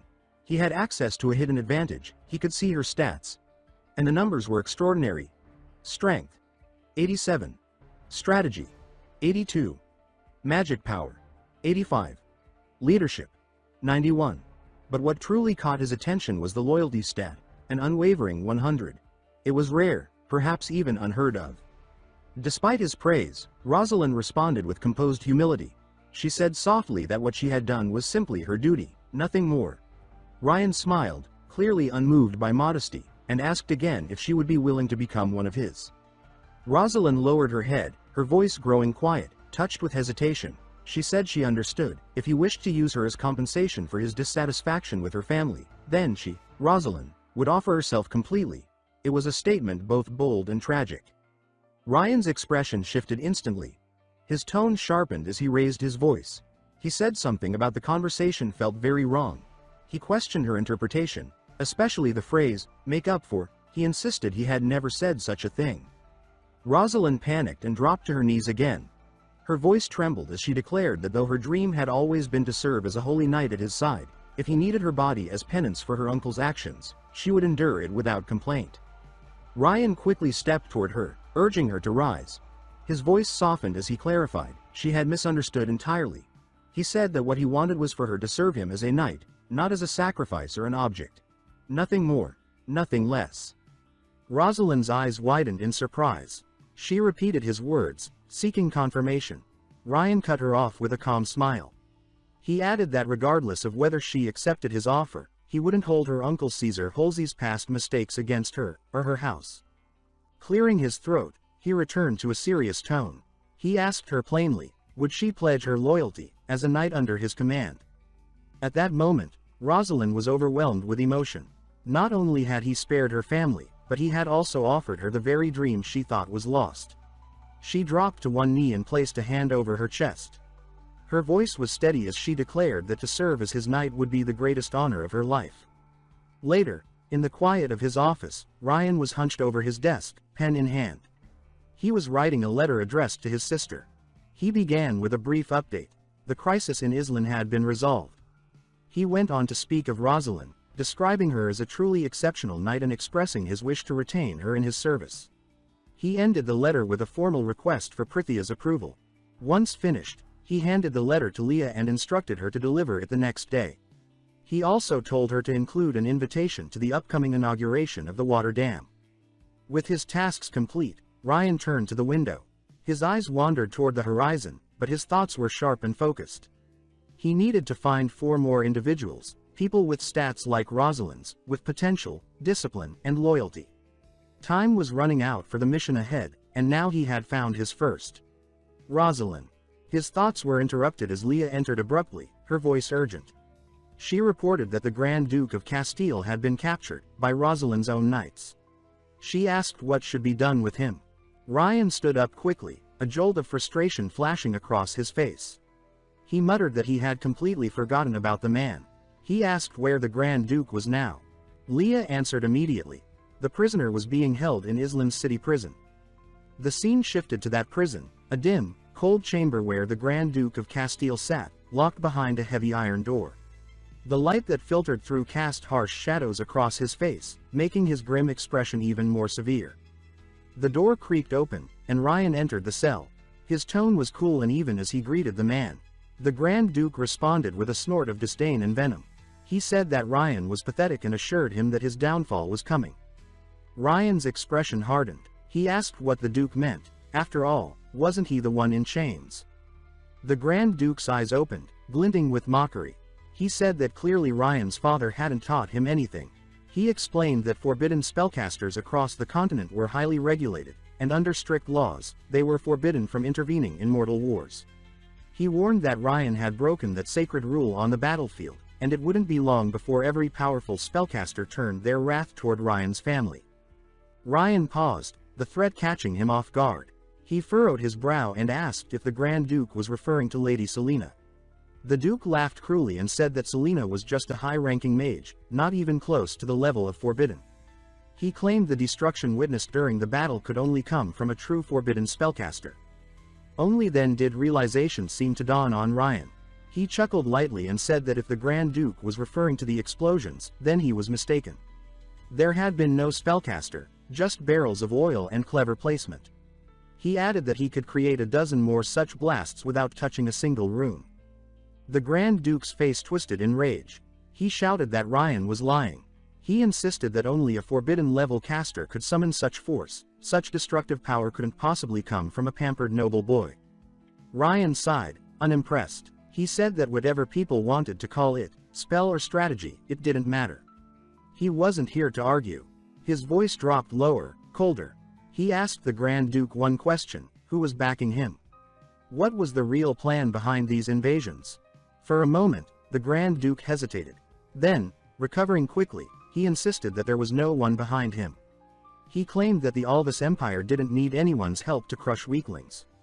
Ryan didn't buy it. He had already reviewed the records. Every year, the same pattern played out. The Alvis army would cross the border in spring, attack recklessly, then withdraw in autumn. Never leaving behind garrisons, never trying to hold territory. Ryan stepped closer and asked again, was their king insane, or were the invasions really tests for something else? The Grand Duke paled. Sweat gathered on his brow as he stammered a vague excuse, that the Empire had no interest in occupying barren land, and only sought to show strength. But Ryan's voice darkened further. He asked if this was truly about showing strength, or if they were testing something no one knew about. That question shattered the Grand Duke's composure. His jaw clenched. He looked away, refusing to answer. Ryan didn't press further. He simply turned and said the man could stay locked up and think it over. Leaving the prison, Ryan's mind raced. The invasions, the retreats, it all felt scripted. He was being manipulated, and he hated that. If there was a deeper game at play, he needed to expose it, and fast. 10 days later, a letter from Ryan reached his sister's hands. After reading it, Prithia gave a knowing smile. She turned to her aide and said that tomorrow, Gwen should inform Bellas that Ryan had taken an interest in his daughter. He could finally relax. She flipped the invitation card over in her hand, her eyes scanning the elegant print, inauguration ceremony of the water dam asterisk. She asked Gwen if she even knew what a dam was. Gwen bowed her head and admitted she did not, adding humbly that her mind could never hope to grasp Lord Ryan's genius. Prithia let out a soft laugh, curiosity glinting in her eyes. She said they would visit Ryan's territory in the coming days and see this dam with their own eyes. Then, almost as an afterthought, she added one last order. She told Gwen to gather a few girls around Rosalind's age. She wanted to know what kind of girl her little brother was actually drawn to. In the grand hall of the Orvis Empire's palace, the emperor sits on his throne, his expression dark with frustration. The nobles stand before him, tension thick in the air. One noble exclaims that the capture of the Grand Duke of Castile is bound to shake the morale of the army. Another noble mutters under his breath, questioning who let Castile insist on his own way and end up in such a predicament. The emperor slams his fist on the armrest of his throne and demands solutions, not quarrels. His voice booms through the hall as he declares that pursuing responsibility now is pointless. A cautious noble steps forward and suggests that perhaps the emperor could send someone to Esselin City to negotiate with the enemy. Someone else roars that the Orvis Empire cannot stoop to negotiating with such a barbarian land. Another noble quickly agrees, exclaiming that bowing to the Caradorial Empire would be a disgrace. The first noble, however, interjects with urgency, warning that if Castile leaks the Empire's secrets, all their plans over the years will be ruined. He pleads with the emperor to make the right judgment. The emperor falls silent, considering the words. After a moment, he concedes that peace talks could be acceptable, but he questions whether they have suitable candidates for such a delicate mission. He states that the envoy must not only have sufficient status to represent the majesty of the Orvis Empire but also possess enough courage and wisdom. The noble notes that the emperor's words are strange, hinting at deeper implications. The noble, named Craven, thinks that a simple matter like peace talks won't be difficult as long as the lower limit of compensation is determined. He stares at the emperor with narrowed eyes, realizing what the emperor is truly thinking. The emperor turns his gaze to Craven and asks if he has thought of a suitable candidate. Craven bows respectfully and says that he would like to recommend someone, Miss Wilvina, the only daughter of Duke Richard. A murmur spreads through the hall. One noble points out that Duke Richard was recently imprisoned for offending the emperor. The Emperor observes Craven closely, noting his shrewdness. Craven continues, listing 3 reasons for his recommendation. First, he says that Miss Wilvina, as the only daughter of Duke Richard, carries noble status that can demonstrate the Empire's sincerity. Second, he adds that although Miss Wilvina has just reached adulthood, she is eloquent and decisive. Third, and most importantly, Craven explains that this mission would give Miss Wilvina an opportunity to redeem herself and her father's crime.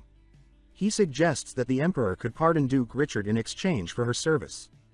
Another noble nods in agreement, admitting that Craven's reasoning makes sense. The Emperor, after a moment of contemplation, entrusts the matter to Craven. He sternly orders him to ensure the safety of Miss Wilvina, Duke Richard's only daughter. Craven bows deeply and declares that he will carry out the Emperor's will without fail. In the dimly lit chambers of the Orvis Empire's palace, a shadowy figure kneels before the Emperor. The Emperor's voice is low and commanding as he states that Wilvina and Castiel are on their way back. He coldly adds that the kneeling figure knows what to do. The subordinate bows deeply and assures the Emperor that they will die in the despicable Caradoril Empire.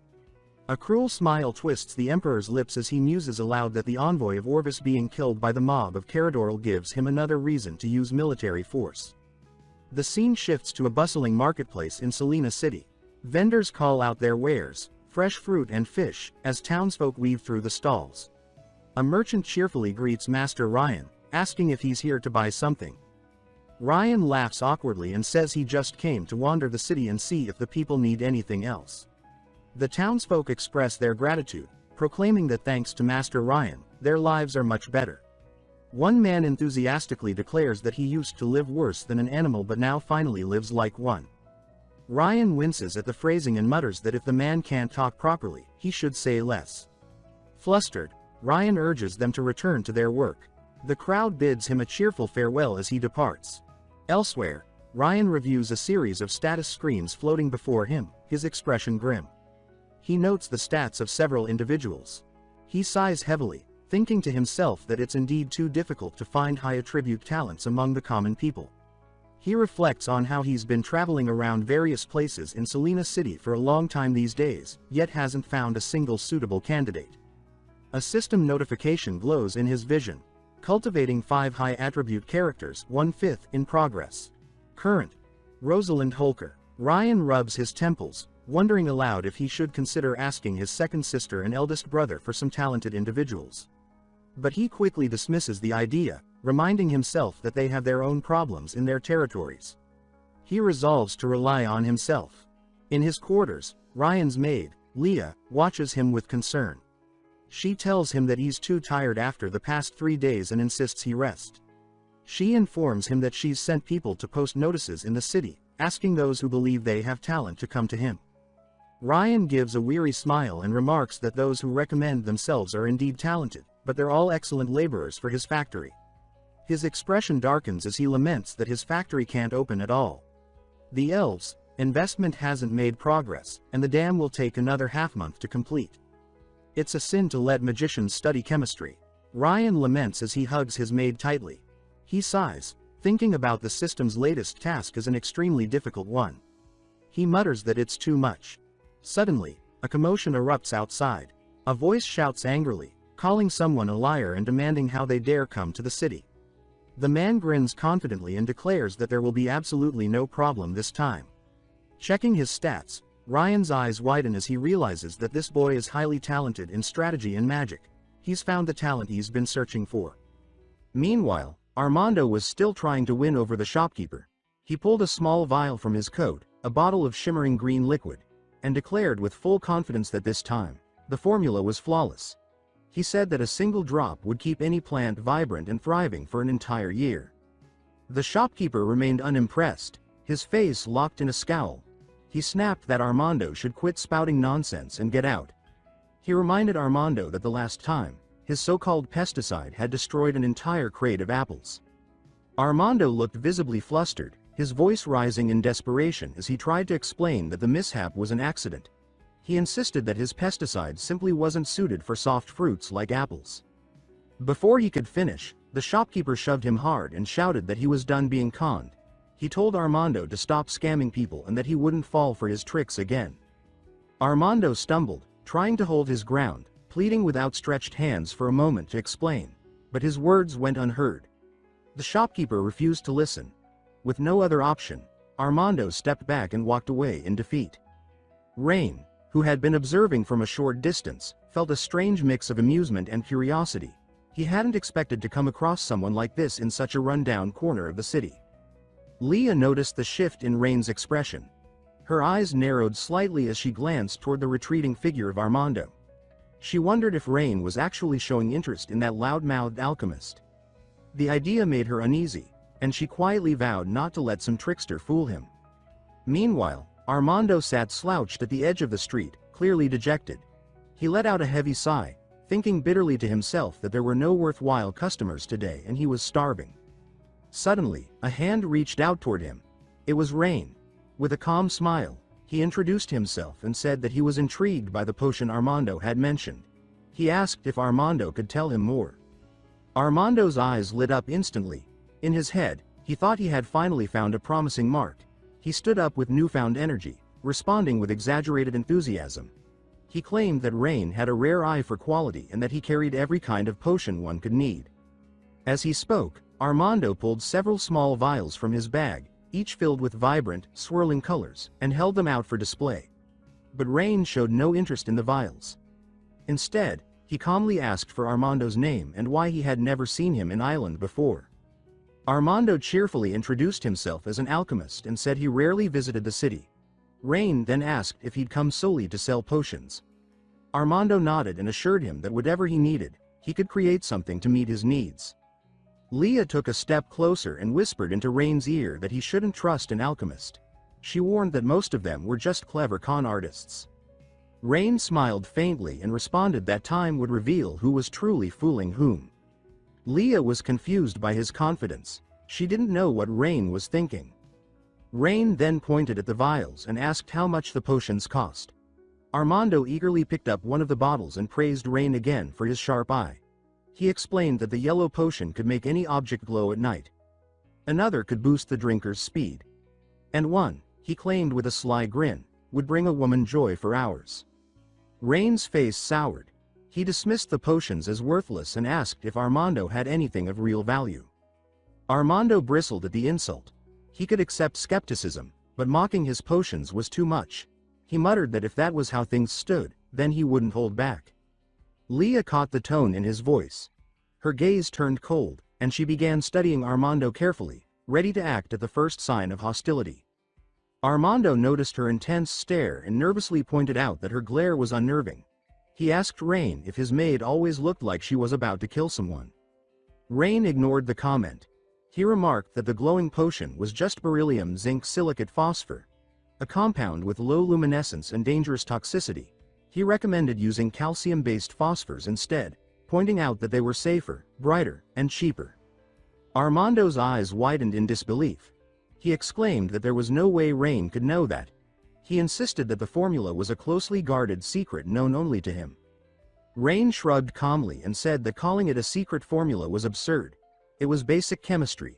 If that was the extent of Armando's alchemy, then the discipline wasn't all that impressive after all. Enraged, Armando jabbed a finger at Rain, his hand shaking. He accused Rain of stealing his notes and demanded to know where he had learned the formula. Rain answered with an amused smile. He said he had no interest in stealing from a starving alchemist who couldn't even sell his own wares. Then, more seriously, he offered Armando a chance. Swear loyalty to him, and he would teach him the true science behind alchemy. Armando scoffed and asked who Rain even was. Leah stepped forward and announced his full title, Lord Rain Edgar, second son of Grand Duke Aldalian of the Caradoria Empire. But instead of backing down, Armando laughed. He said he had mistaken Rain for a plump little sheep, only to discover he was actually a fat fish. And then, with a defiant tone, he declared that he would rather starve than serve a noble. Rain's face darkened. He remarked that Armando clearly had issues with nobility. Armando responded sarcastically, claiming he dared not offend Rain. After all, a man couldn't be angry with a dog. Leah's eyes flared with fury. She ordered Armando to apologize immediately or face the consequences. Armando cut her off before she could finish. He asked if she planned to kill him and mocked her for choosing violence over reason. He sneered that her noble pride clearly didn't extend to restraint. Leah prepared to strike, but Rain raised a hand and calmly told her to stand down. Rain addressed Armando directly. He admitted he didn't care what wrongs Armando had suffered at the hands of the aristocracy. He was offering a chance, a real chance, to learn the truth of chemistry and physics, to make a lasting impact on the world. But if Armando preferred to waste away on the outskirts of Islan, that was his choice. Armando didn't budge. He saw the offer as nothing but an eloquent trap. He stated firmly that nobles cared only for status and wealth, while commoners were expendable. He vowed that he would never serve one. His rejection was final. With that, the loyalty value Rain had been tracking dropped sharply, from 50 to 30. Rain felt the weight of the failed negotiation. Not only had he failed to recruit Armando, but he may have made him a hostile force. Armando pointed at Rain, his voice steady and full of conviction. He said that he would never trust a single word from the mouth of a noble. The tension was thick when a young girl came running toward Armando, her voice light and cheerful. She called out to him, asking when he'd arrived in the city. Armando was caught off guard. He asked the girl why she had come to such a dangerous place and warned her to leave immediately. Her name was Irina. She looked at Armando with confusion and asked why he seemed so anxious. Armando glanced toward Rain and told her that the man was a dangerous noble, and that even children weren't safe around people like him. But Irina ignored the warning. Her face lit up with recognition and joy when she saw Rain. She asked excitedly if he was really the same Mr. Rain she knew. Rain was taken aback but smiled and approached her. He asked if she knew him. Irina beamed. She said that everyone in the city knew who he was. Her mother always said their lives had improved because of him. If not for Rain, things would have been much harder for their family. Rain asked if her father had worked on the city's dam project. Irina nodded eagerly and explained that her father used to be addicted to gambling. But after Rain gave him a job, he changed completely. Their home was peaceful now. Her mother and she always encouraged him to work hard for Rain, because the better he did, the better their lives became. The cheerful moment didn't last. Armando grabbed Irina and pulled her behind him, glaring at Rain with undisguised fury. Armando stood his ground, voice sharpened with anger as he accused Rain of exploiting the city's people. He claimed that Irina's father had been forced to work like a slave for meager wages. Rain's expression shifted. What began as surprise quickly turned to irritation. He asked what had led Armando to such a conclusion. He wanted to know who had told him that Irina's father had been coerced into labor. But Armando, already poisoned by deep distrust for nobles, needed no source. He said that exploitation wasn't just a possibility. It was a defining trait of their class. He gestured to Irina's clothes, worn and frayed, and pointed out that despite Rain's grand promises, she was still wrapped in rags. He accused Rain of hypocrisy, claiming that nobles would never touch such filth, yet the common folk had no choice but to live in it. That was the last straw for Leah. She stepped forward, her voice rising with fury. She said Armando had gone too far and demanded he stop slandering Lord Rain. She insisted he had no idea what Rain had done for the city, that it was through Rain's faith in his people that Island had risen from despair. Irina, once gentle and trusting, now faced Armando with a firmer expression. She told him that everything Leah said was true. She asked him not to speak unfairly about Rain, whom she called a truly kind person.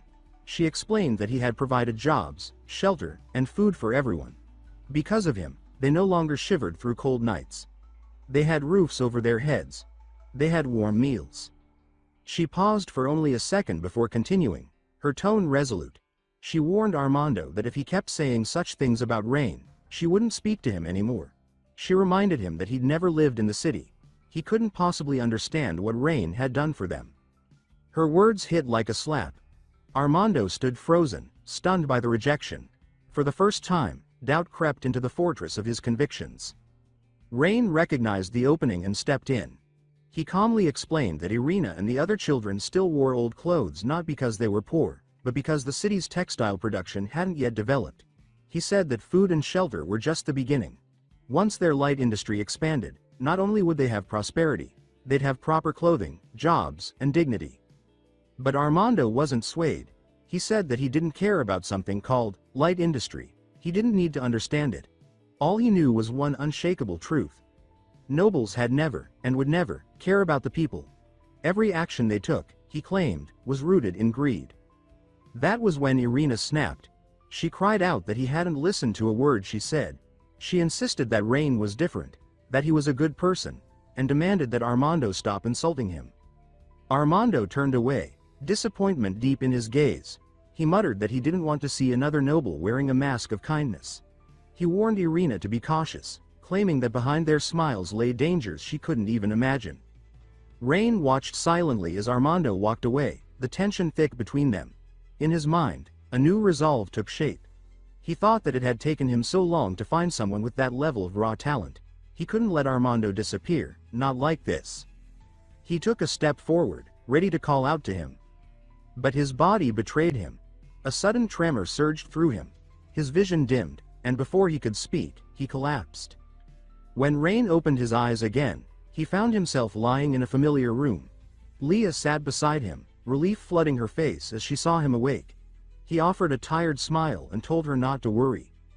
But Leah burst into tears. She reminded him how often she had warned him not to push himself so hard, not to go out alone in search of talent until he collapsed from exhaustion. She accused him of never listening, of always taking everything on his own shoulders. Rain gently took her hand and apologized. He promised that from now on, he would take better care of himself. Then he asked the one question that still lingered in his mind. Had Armando already left? Leah shook her head, surprise in her voice. She revealed that after Rain had passed out, they had rushed him back to the city lord's estate. But to her astonishment, Armando had returned. She said that he had given her a vial of medicine, saying it would help Rain recover. Then, just as quietly as he had come, he left again. Rain's eyes widened. He asked if she had actually used the medicine on him. Was that why his fever had vanished so quickly? Leah chuckled softly and said that of course she hadn't. She told him she wouldn't give medicine from an unknown source to her lord, no matter how well-intentioned it seemed. Instead, she had summoned the city's best doctors. It was their care, and their prescriptions, that had brought him back. As for the vial, she said she had placed it safely on his desk. Rain requested to see it. Leah offered to retrieve it, urging him to stay in bed and rest. When he finally held the vial in his hand, he studied it closely. Its color, clarity, and the detailed craftsmanship told him one thing. It had been made with great precision and care. He suggested they have the city's doctors analyze its properties the next day. But Leah hesitated. She asked carefully if Rain truly intended to recruit Armando. She said he was arrogant, especially when dealing with nobles, and clearly had no respect for their status. Rain responded without hesitation. He said that yes, he still wanted Armando. He wasn't just talented, he was the kind of rare genius who could push the city forward. If guided the right way, Armando could achieve things no one else could. But in Rain's heart, he knew there was more to it. That kind of hatred Armando carried. It didn't come out of nowhere. Something terrible had to be behind it. If Rain truly wanted to win him over, he would first need to uncover that pain. Far away, in a small and quiet room, Armando stood alone. His eyes were locked on an old photograph. Pain flickered in them, deep and raw. He whispered to himself in a voice barely audible. He spoke of the noble he had met, someone strange and different. He said that with just one glance, the man had seen through his entire alchemical formula. He admitted he didn't understand much of what had been said. Even Irina, someone he trusted, seemed to like the noble. His grip tightened. His voice dropped to a whisper. But he swore to his master, not to worry. He said he would never fall for a noble's tricks. He promised to finish the research they had started. And he vowed to make the nobles pay for what they had done. Hatred burned in his eyes. At that same moment, in the holy temple, Rain sat in silence. Beside him, Saintess Eldria shared the truth. She explained why Armando despised nobles so deeply. She spoke of a woman in the photograph, Lizzle. 15 years ago, Lizzle had been the most brilliant alchemist in Islam. A genius, yes, but also an idealist. She believed alchemy should serve all people, not just the rich. She had adopted Armando when he was a homeless orphan. She had fed him, taught him, and passed on every piece of her precious knowledge. The bond between Armando and Lizzle was far more than that of student and teacher. To him, she had been a mother in every sense except blood. What she taught him extended far beyond potion recipes and mechanical schematics. She had instilled in him a moral compass, the importance of balancing invention with compassion, science with humanity. But that fragile world shattered. Lizel's humanitarian research drew the ire of a powerful noble in Islan. Unable to accept her ideals, the noble orchestrated a raid on her home, seized all of her work, and accused her of practicing forbidden magic. The accusations were false, but they stuck. In the end, Lizel perished in what was publicly called an accident, though it was anything but. Armando had been only 15 when he watched the one person he cherished most torn away from him by cruelty and greed. After her death, he salvaged what little remained: her notes, unfinished designs, theories scrawled across torn pages. He made a vow then, one carved deep into his soul. He would complete her work, even if it cost him everything. As Saintess Eldria recounted the story, tears streamed down her face. The weight of Armando's grief still lingered after all these years, pressing down on him like stone. He bore not only Lizel's legacy, but also the crushing loneliness of a boy robbed of the only family he had ever known. Rain listened quietly, brows furrowed, then finally broke the silence with a flat question. He said that while it was indeed a tragic tale, it didn't answer what he really wanted to know. He asked Eldria directly if she knew where Armando was now. Eldria flared with anger. She demanded to know if he had no compassion at all. But Rain remained cold. He stated that compassion wouldn't feed people, wouldn't rebuild infrastructure, wouldn't bring progress.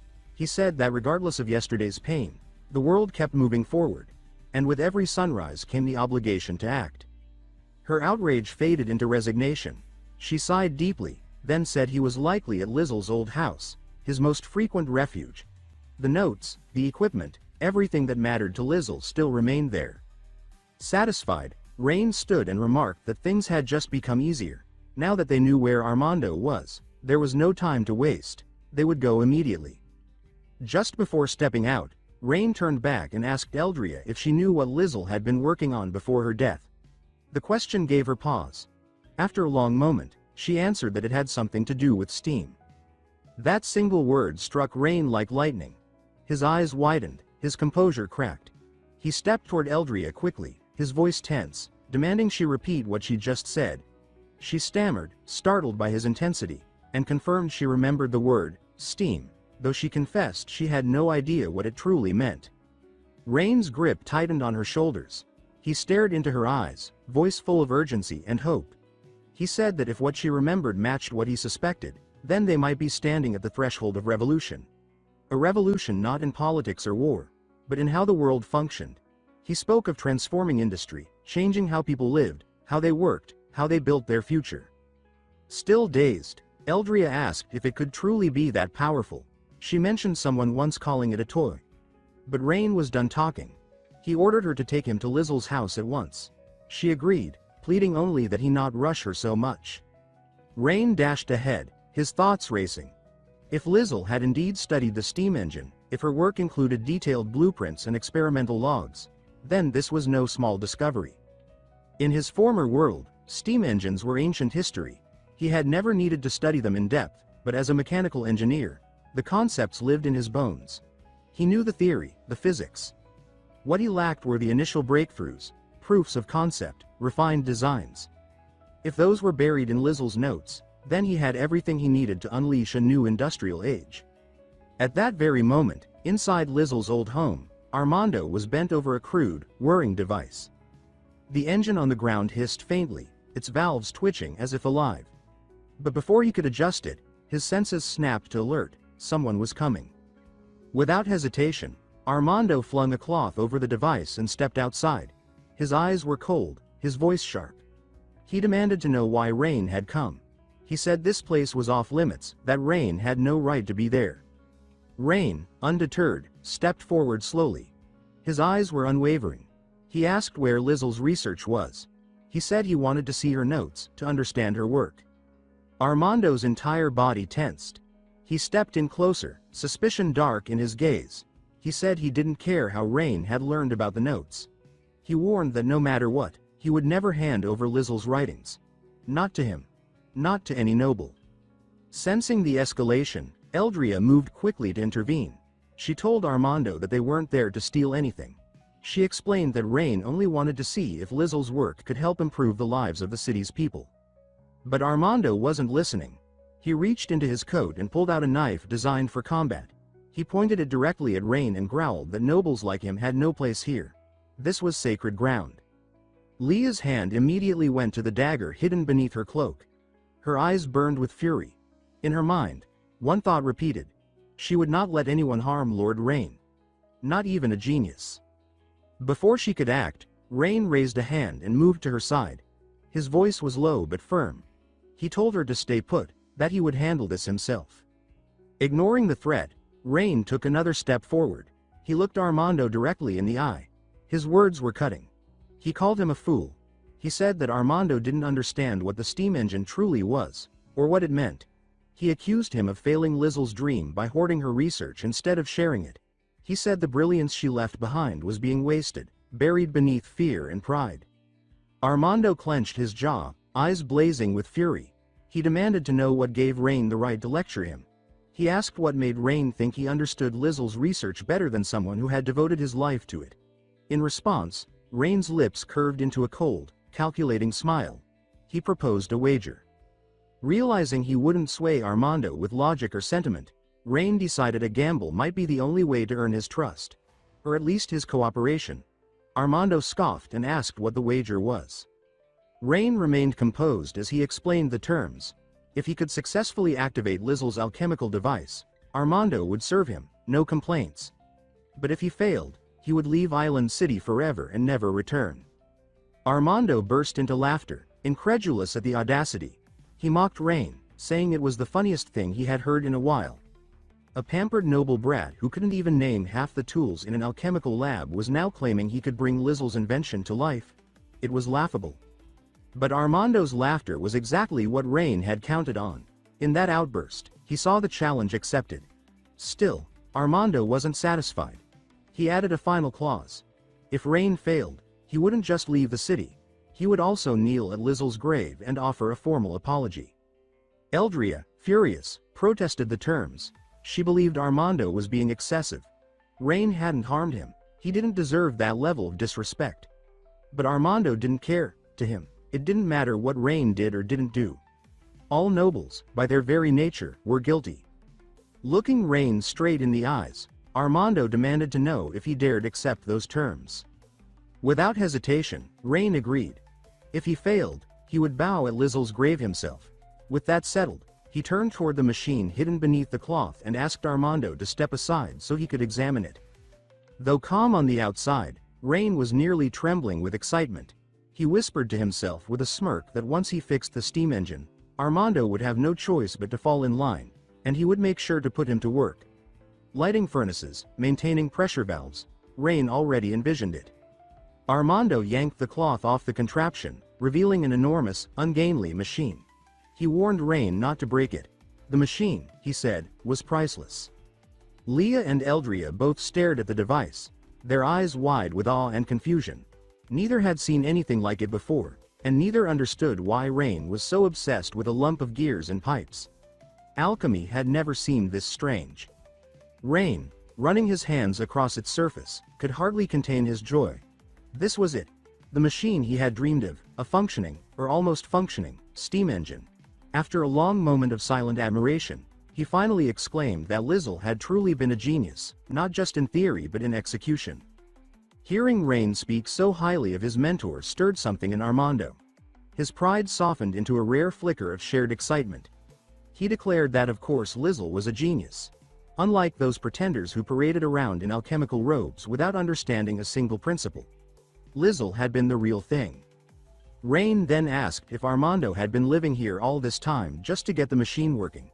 Armando nodded. He explained that Lizel had never shared instructions on how to operate it. Her notes contained theory and concepts, but not the practical process. Rain suggested opening the shell to examine the inner workings. He suspected the issue could be mechanical, but Armando immediately objected.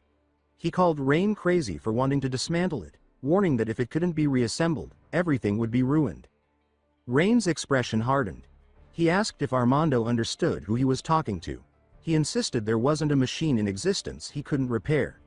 Then he held out his hand and told Armando to get him a screwdriver. Armando stared at him blankly. He had no idea what a screwdriver was. Rain sighed in disbelief. He asked how the machine had even been assembled if Armando didn't know what basic tools were.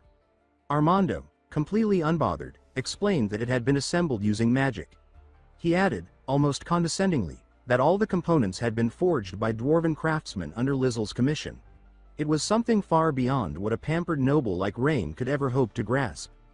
Rain rolled his eyes and told him to shut up. If there were no screwdrivers, he'd just find another way. Turning to Leah, he asked for her dagger. With the blade in hand, Rain began dismantling the machine, working carefully through the foreign yet familiar mechanisms. As he removed the first few pieces and inspected the precision of each component, his excitement grew. He declared again that Lizel had been an unparalleled genius. Everything was so precise, so advanced. But the further he went, the more concerned he became. Something wasn't right. Critical components were missing. He paused, brows tightening, and turned to Armando. His tone sharpened as he asked where the internal pieces were. The ones that should have been seated at the machine's core. Armando froze. He hadn't expected Rain to notice. He struggled for a response, then brushed it off, suggesting that Rain was imagining things. As far as he knew, the machine had always looked that way. Maybe Rain was just making excuses in anticipation of failure. But Rain wasn't buying it. He pointed directly at the empty mounts and demanded answers. He said it was clear the control system had been removed, something essential to the machine's operation. He wanted to know who had taken it. Cornered, Armando went silent. Then, with visible pain and resentment, he admitted the truth. He said the missing components had been stolen by a noble. Rain stood stunned. He asked why. What could that noble possibly want with specialized alchemical parts? Armando explained bitterly that the pieces had been made of a rare, valuable mineral. Once the noble heard of it, he seized them and had them melted down, not for research, not for development, but to create a gaudy statue of himself. Rain's eyes darkened, fury simmering beneath his skin. He cursed the arrogance of turning something so critical into a monument of idiocy. He demanded to know who this noble was and where he could be found. But Armando's expression turned grim. He said the man was someone high above, someone Rain couldn't touch. Rain stepped closer, trembling with rage. He declared that no one, no matter how high their status, was beyond his reach. He ordered Armando to speak. He demanded to know who dared stand in the way of his industrial revolution. Armando finally spoke the name with clenched fists and barely restrained anger. It was Duke Eska. The moment the name left his lips, Saintess Eldria gasped, her face flashing with shock. Her reaction didn't go unnoticed. Rain turned to her immediately and asked who this Eska was. Eldria explained that Duke Eska had once been a low-ranking noble from the city of Aislinn. Known for his skill in alchemy since childhood, Eska had built a reputation over the years with a string of impressive alchemical breakthroughs. Eventually, his achievements earned him the Emperor's favor. The reward was more than just praise. He was granted the title of Duke and awarded his own territory. Rain asked where that territory was, and Eldria replied that it lay in Grands, positioned to the upper right of the city of Etherin. Leah, listening in, added another layer. She mentioned that Grands fell under the jurisdiction of Grand Duke Teres Elra, not the Edgar family. It was outside of Rain's sphere of influence. As the pieces came together, Rain's expression grew dark. The name Teres Elra stirred something in his memory. He remembered his father once mentioning that relations between their family and Elra's had grown tense. Leah confirmed this, explaining that Grand Duke Elra and Rain's father held opposing political views. The two had clashed frequently within the imperial court. It wasn't just personal, it was part of the Emperor's strategy. A balance of power, engineered from the top. One duke to check the other. Rain understood immediately. This wasn't a battle he could fight now. Not directly. Not with so many moving pieces around him. For the time being, he shifted his focus back to the one responsible for melting down Lizel's invention. Duke Eska. He swore then and there that Eska would pay for the destruction of those gears, 100-fold. Eldria, concerned, cautioned him. She asked if he really intended to go against Duke Eska. Her voice was careful, but worry ran beneath her words. Rain's reply was sharp and venom-laced. He said that Eska wouldn't just pay, he would suffer for what he had done. 10-fold wasn't enough. 100-fold wasn't either. There would be justice. Leah flinched at the fury in Rain's voice. She didn't speak, but her eyes showed hesitation, tension building behind her composure. Armando, still harboring doubts, challenged Rain. He asked if he was seriously planning to oppose someone as powerful as Eska. Rain looked him in the eye, unwavering. He said not only would he repair the steam engine, he would make Eska understand the value of what he destroyed. His tone was final. There was no room left for disbelief. Rain then turned back to Armando and asked if Lizel's notes included the design schematics for the missing gears. Armando shook his head, saying they didn't. Lizel had likely discussed the gear designs with a dwarven master craftsman instead. But that craftsman, he added with visible frustration, had always refused to meet with him. Rain placed a reassuring hand on Armando's shoulder. He said to leave that to him. He would give it a try. Armando warned him not to get his hopes up. The blacksmith wasn't just stubborn, he had a notoriously foul temper. Later, Rain and his group arrived at the workshop of the dwarven master, Bram. The moment they stepped through the door, Bram's scowl met them like a hammer. He barked at them to leave, his voice rough, loud, and soaked in disdain.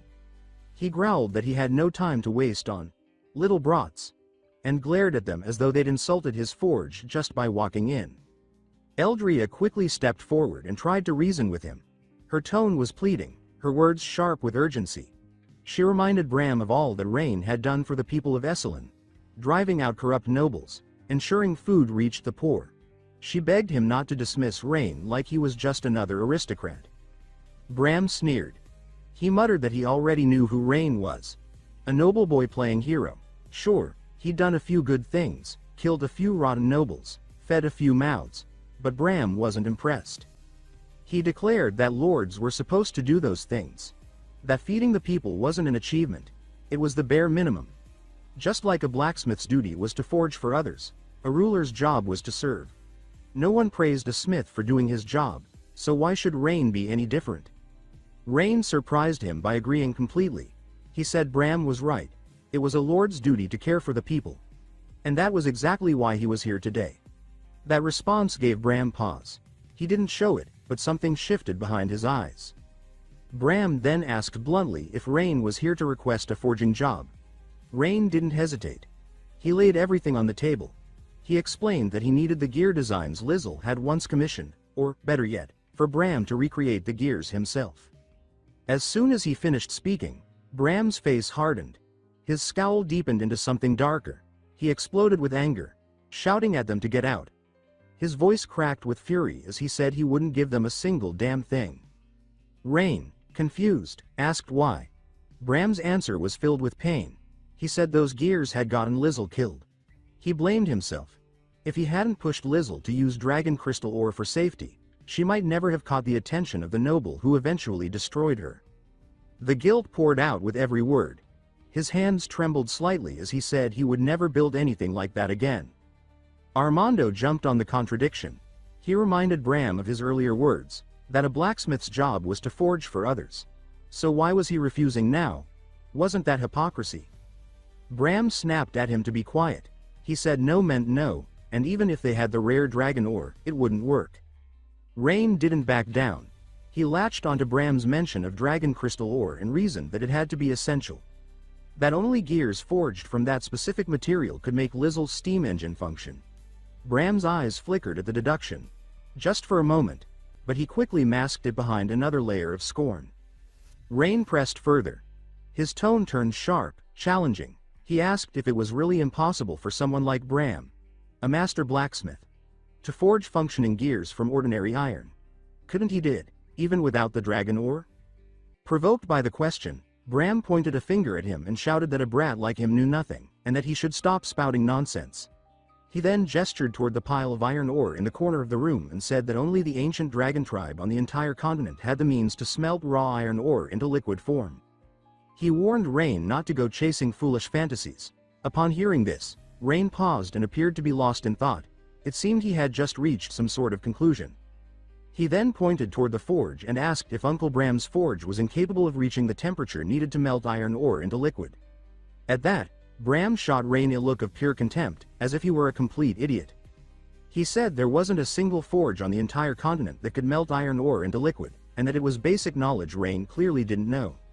Rain smiled again and asked what if he could build a forge that could melt iron ore. Would Bram believe him then?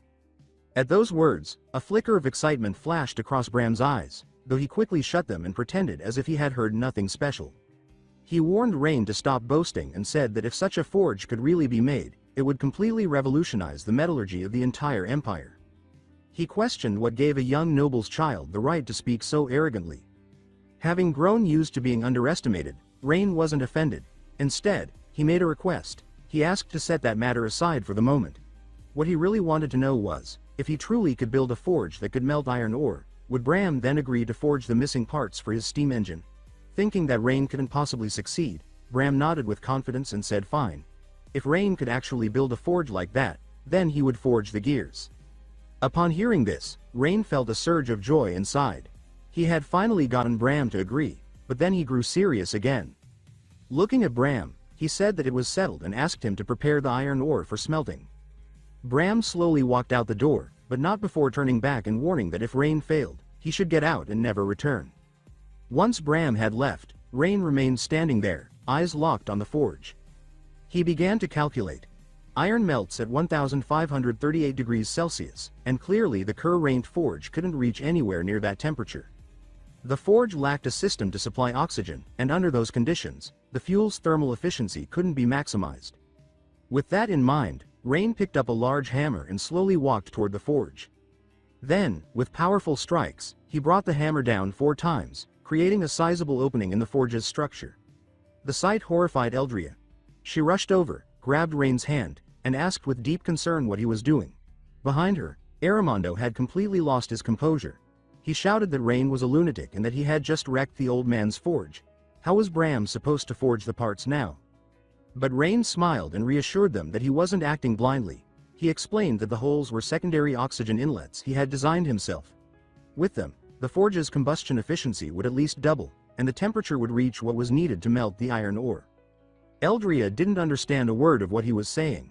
She still worried whether what Rain claimed could really work, and if such a simple modification could truly allow the forge to reach the required temperature. Rain once again advised her not to underestimate the power of science. He said that once more fuel was added, the furnace would absolutely be able to melt iron ore into liquid. At that moment, Bram returned, carrying a large basin of iron ore in his hands. He announced that the ore was extremely hard, but before he could finish his sentence, he stopped cold at the sight of his furnace, now with 2 large holes in it. Furious, he shouted that Rain was a little brat who had dared damage his furnace. He asked if Rain had any idea how much effort had gone into building it. He declared that he would risk everything to take Rain down that day. Rain calmly told him to relax and that it wasn't the time to be angry. He assured him the furnace could now melt iron ore into liquid.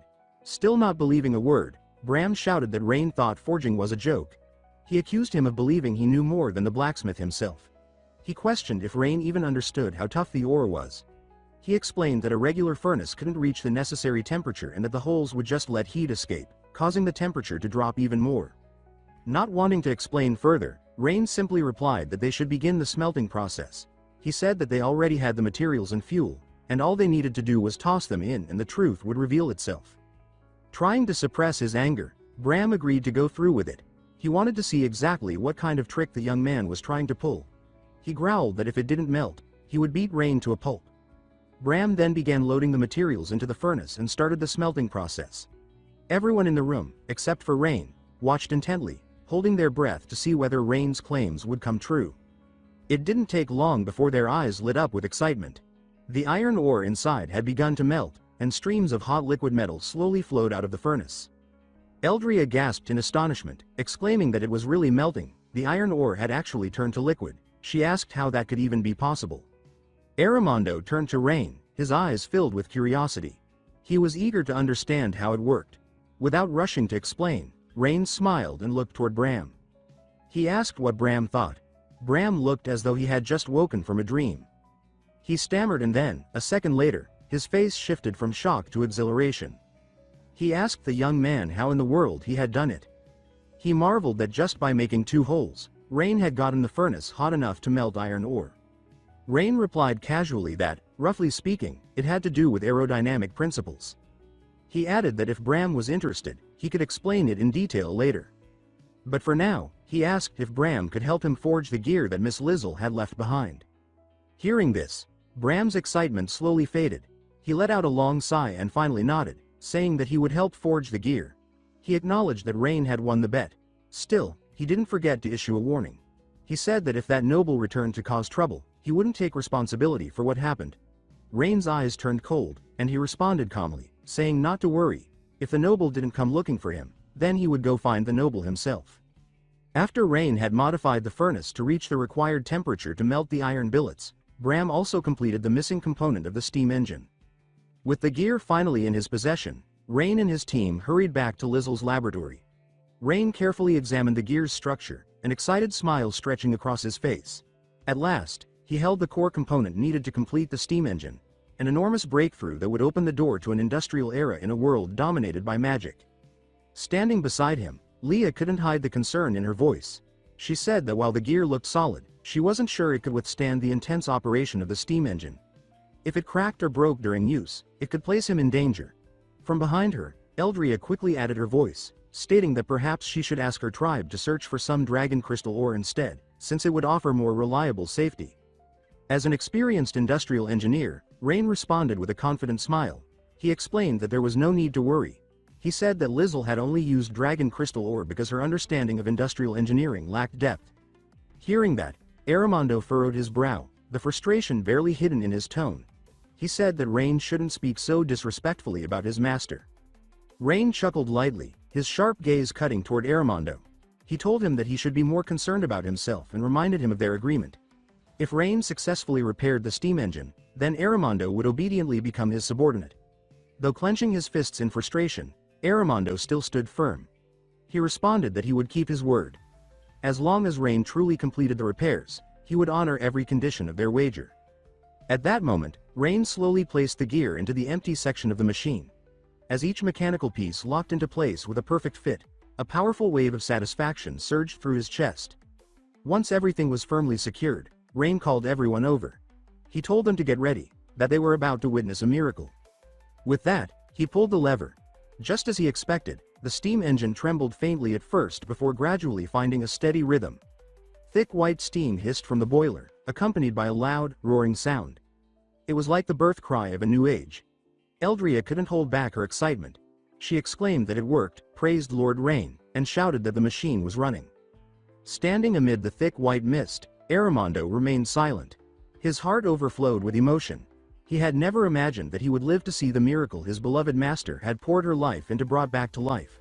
In that instant, a rush of memories flooded his mind. Visions of his teacher, the journeys they had shared across unknown lands, the intense metallurgy lessons, even the scoldings for his many mistakes. Every single moment, joyful or painful, had become a treasured memory he would never let go of. The moment Lizzle had completed the steam engine, her face had still shown the fatigue of days without rest, but her eyes had gleamed with unwavering excitement. From that day forward, the lives of the people would slowly begin to improve because of that invention. Yet, this very machine had also led to the misfortune that ended her life. Years of repressed emotion surged up like a flood, and Armando could no longer stay on his feet. Collapsing to the ground, he cried out between sobs that his master's wish, her dream, had finally come true. Watching the emotional scene unfold, Eldria looked slightly worried. She turned to Rain as if seeking instruction, but Rain simply shook his head and told her to let Armando cry. He explained that these were tears built up over many years, and releasing them would help him find peace again. 3 hours later, Lizzle's laboratory received a new visitor. Bram entered, curiosity having gotten the better of him. He had come to understand how an ordinary iron component could possibly bring the steam engine to life. After watching the machine with his own eyes, Bram wore a puzzled expression. To him, it looked like the engine served no other purpose than producing smoke. Eldria agreed with Bram's assessment, although she admitted to being somewhat excited to see a machine running without the aid of magic. But in terms of actual usefulness, she noted that beyond releasing steam, the machine didn't appear to accomplish anything significant. Hearing these remarks, Rain let out a quiet sigh. Just as he was about to respond, Bram shook his head and spoke with a trace of sarcasm. He said that the contraption appeared to do nothing but puff out smoke and startle people. Unable to tolerate the dismissive tone, Rain stepped forward. His voice remained calm, but it carried firm conviction. He stated that what they were looking at was called a steam engine. It wasn't just a machine that spat out steam, it was the foundation of an industrial civilization. His use of unfamiliar terminology left everyone staring at him wide-eyed, as though he had just spoken nonsense. Gently placing his hand along the machine's frame, Rain continued. He explained that this device generated powerful force, turning gears and driving other machines. It could power textile mills, transport vehicles, and even weapons of war in the future. He declared that the steam engine was the greatest invention in human history. Even if she couldn't grasp everything Rain had said, Eldria still felt the weight of the future Rain described. Bram crossed his arms, nodding in partial admiration, though a sliver of doubt remained. He said it all sounded impressive, but questioned if the machine was really as miraculous as Rain claimed. Rain smiled with confidence in his eyes. He said he understood their skepticism, but that in time, they would witness its value for themselves. From that moment forward, he promised to lead them step by step into the industrial world, so they could see firsthand the true strength of progress. His words seemed to inject new energy into the space, sparking animated discussions among the group. However, just then, a voice rang out from a distance, urgent and loud. Someone called for Lord Rain. The shout came from Rosalind, who was galloping toward them on horseback. Upon arrival, she quickly dismounted and bowed respectfully before Rain. She reported that Lady Priscilla had just entered their territory. Hearing that his sister had arrived, Rain lit up with joy. He shared a particularly close bond with Priscilla. With the dam he had designed nearing completion, this was a perfect opportunity to encourage her to invest further in his industrial endeavors. Rosalind then continued, her voice slightly rushed. She explained that Lady Priscilla had sent a specific message. She had prepared a special gift for Rain and asked that he return immediately. Rain's eyes sparkled with anticipation. He began mentally calculating, hoping that it was gold or banknotes, and thinking he might not have to ask her for money this time. Unable to contain his curiosity, he asked Rosalind if she knew what kind of gift it was. Her expression turned more serious. Her gaze dimmed slightly, and her voice dropped. She said that the gift was a group of newly of age young women. At those words, Rain's eyes widened in shock. His face showed disbelief and confusion. He had never expected something like that from his sister. In that instant, only one thought crossed his mind, that this sort of gift wasn't for him at all. Upon hearing that his sister had arrived in Island City, Rain immediately made his way back to the Lord's mansion. As soon as he stepped into the grand hall, a soft figure rushed toward him and threw her arms around him. She was so overjoyed that she wrapped him tightly in her embrace, showing no hesitation in squeezing her beloved little brother close.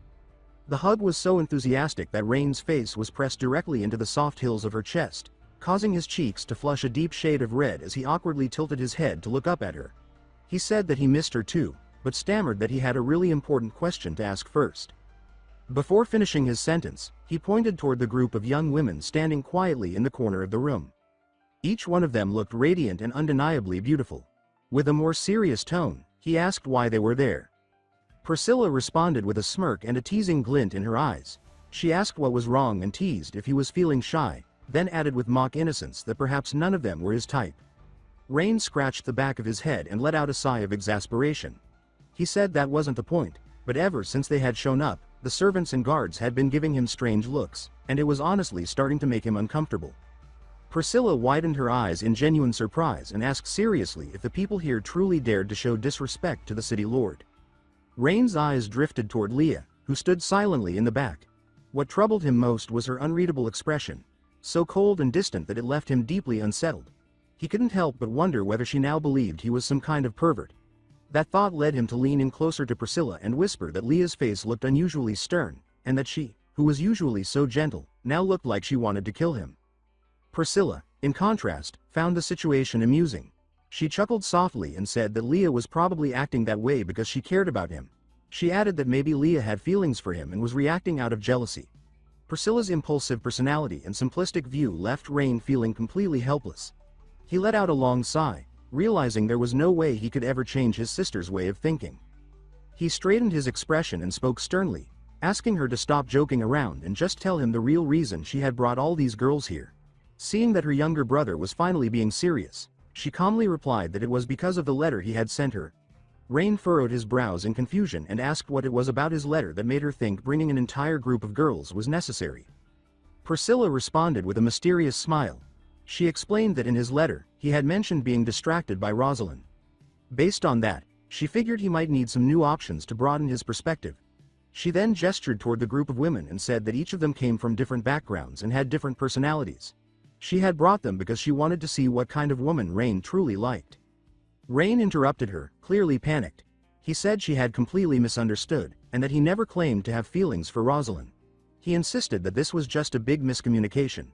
Priscilla quickly covered her mouth in mock embarrassment and said that perhaps she had misread the situation. But then, with a sly smile, she added that Rosalind was a great girl and asked if he was sure he didn't want to reconsider.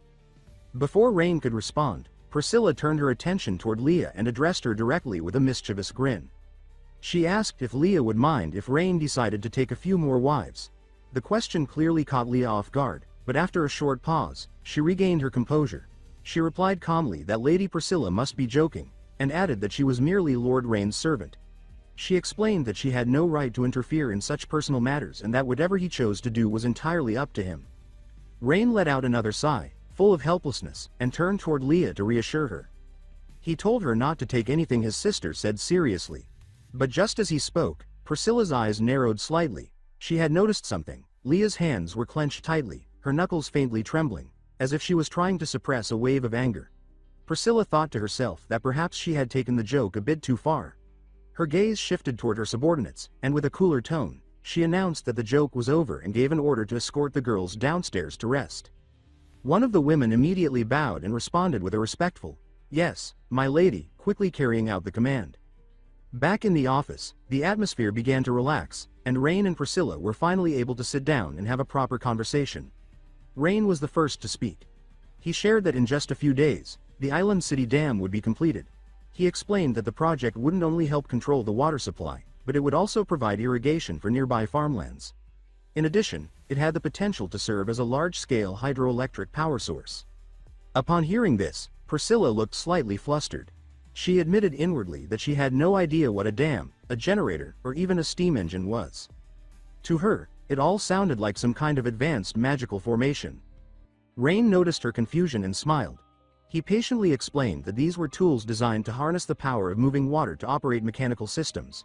He said that they generated a new form of energy that could be used to light buildings, run machines, and improve productivity in daily life. He emphasized that it wasn't magic, nor was it mechanical runecraft. It was a completely different system grounded in engineering. Priscilla still didn't fully understand, but she nodded, her eyes showing genuine curiosity. She asked if what he was doing could really help solve the food crisis affecting their nation. Rain confirmed this with firmness in his voice. He said that while it might sound hard to believe, it wasn't some wild fantasy. It was simply a different path, one built on knowledge and science, not strength or magic. Priscilla sat back in her chair, her gaze sharpening as her tone grew colder. She asked where exactly he had learned all of this. She said she clearly remembered that back then, he couldn't be bothered to read a single book, always obsessed with sword training. Her eyes narrowed further, and her voice became more intense than ever. She asked him directly who he really was and what had happened to her little brother. Rain froze instinctively, a cold sweat breaking at the back of his neck. On the surface, he tried to maintain his composure, but internally, he was spiraling. He thought to himself how she had always been sharp. He remembered the day he transmigrated into this world, waking up in terrible pain, probably from a sword training accident. Faced with her piercing gaze, Rain made the decision to play the part of the pitiful little brother. He slumped his shoulders, lowered his head, and looked utterly defeated. He told her that he was indeed her brother, and that about half a month ago, after waking up injured, he could no longer train with a sword. Stuck at home with nothing to do, he had started reading just to pass the time. Priscilla frowned slightly but seemed to recall something. She murmured that Leah had mentioned it in a letter, that after he had recovered, he had begun reading obsessively because of his health condition. The doubt in her expression began to fade. A soft smile crossed her lips, and she asked if those books had come from their household library.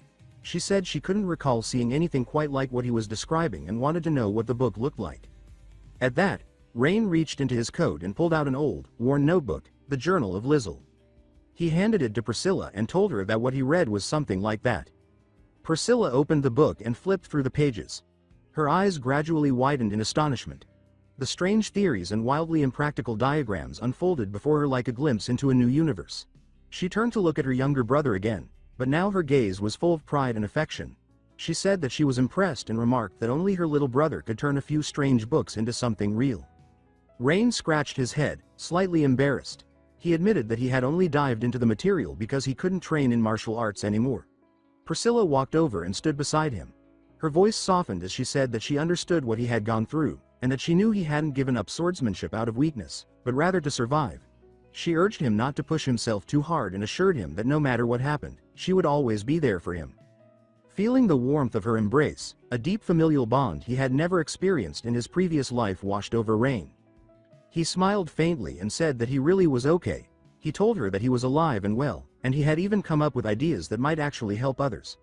Priscilla responded gently that it was good to hear, and she reminded him again that she would always stand by his side.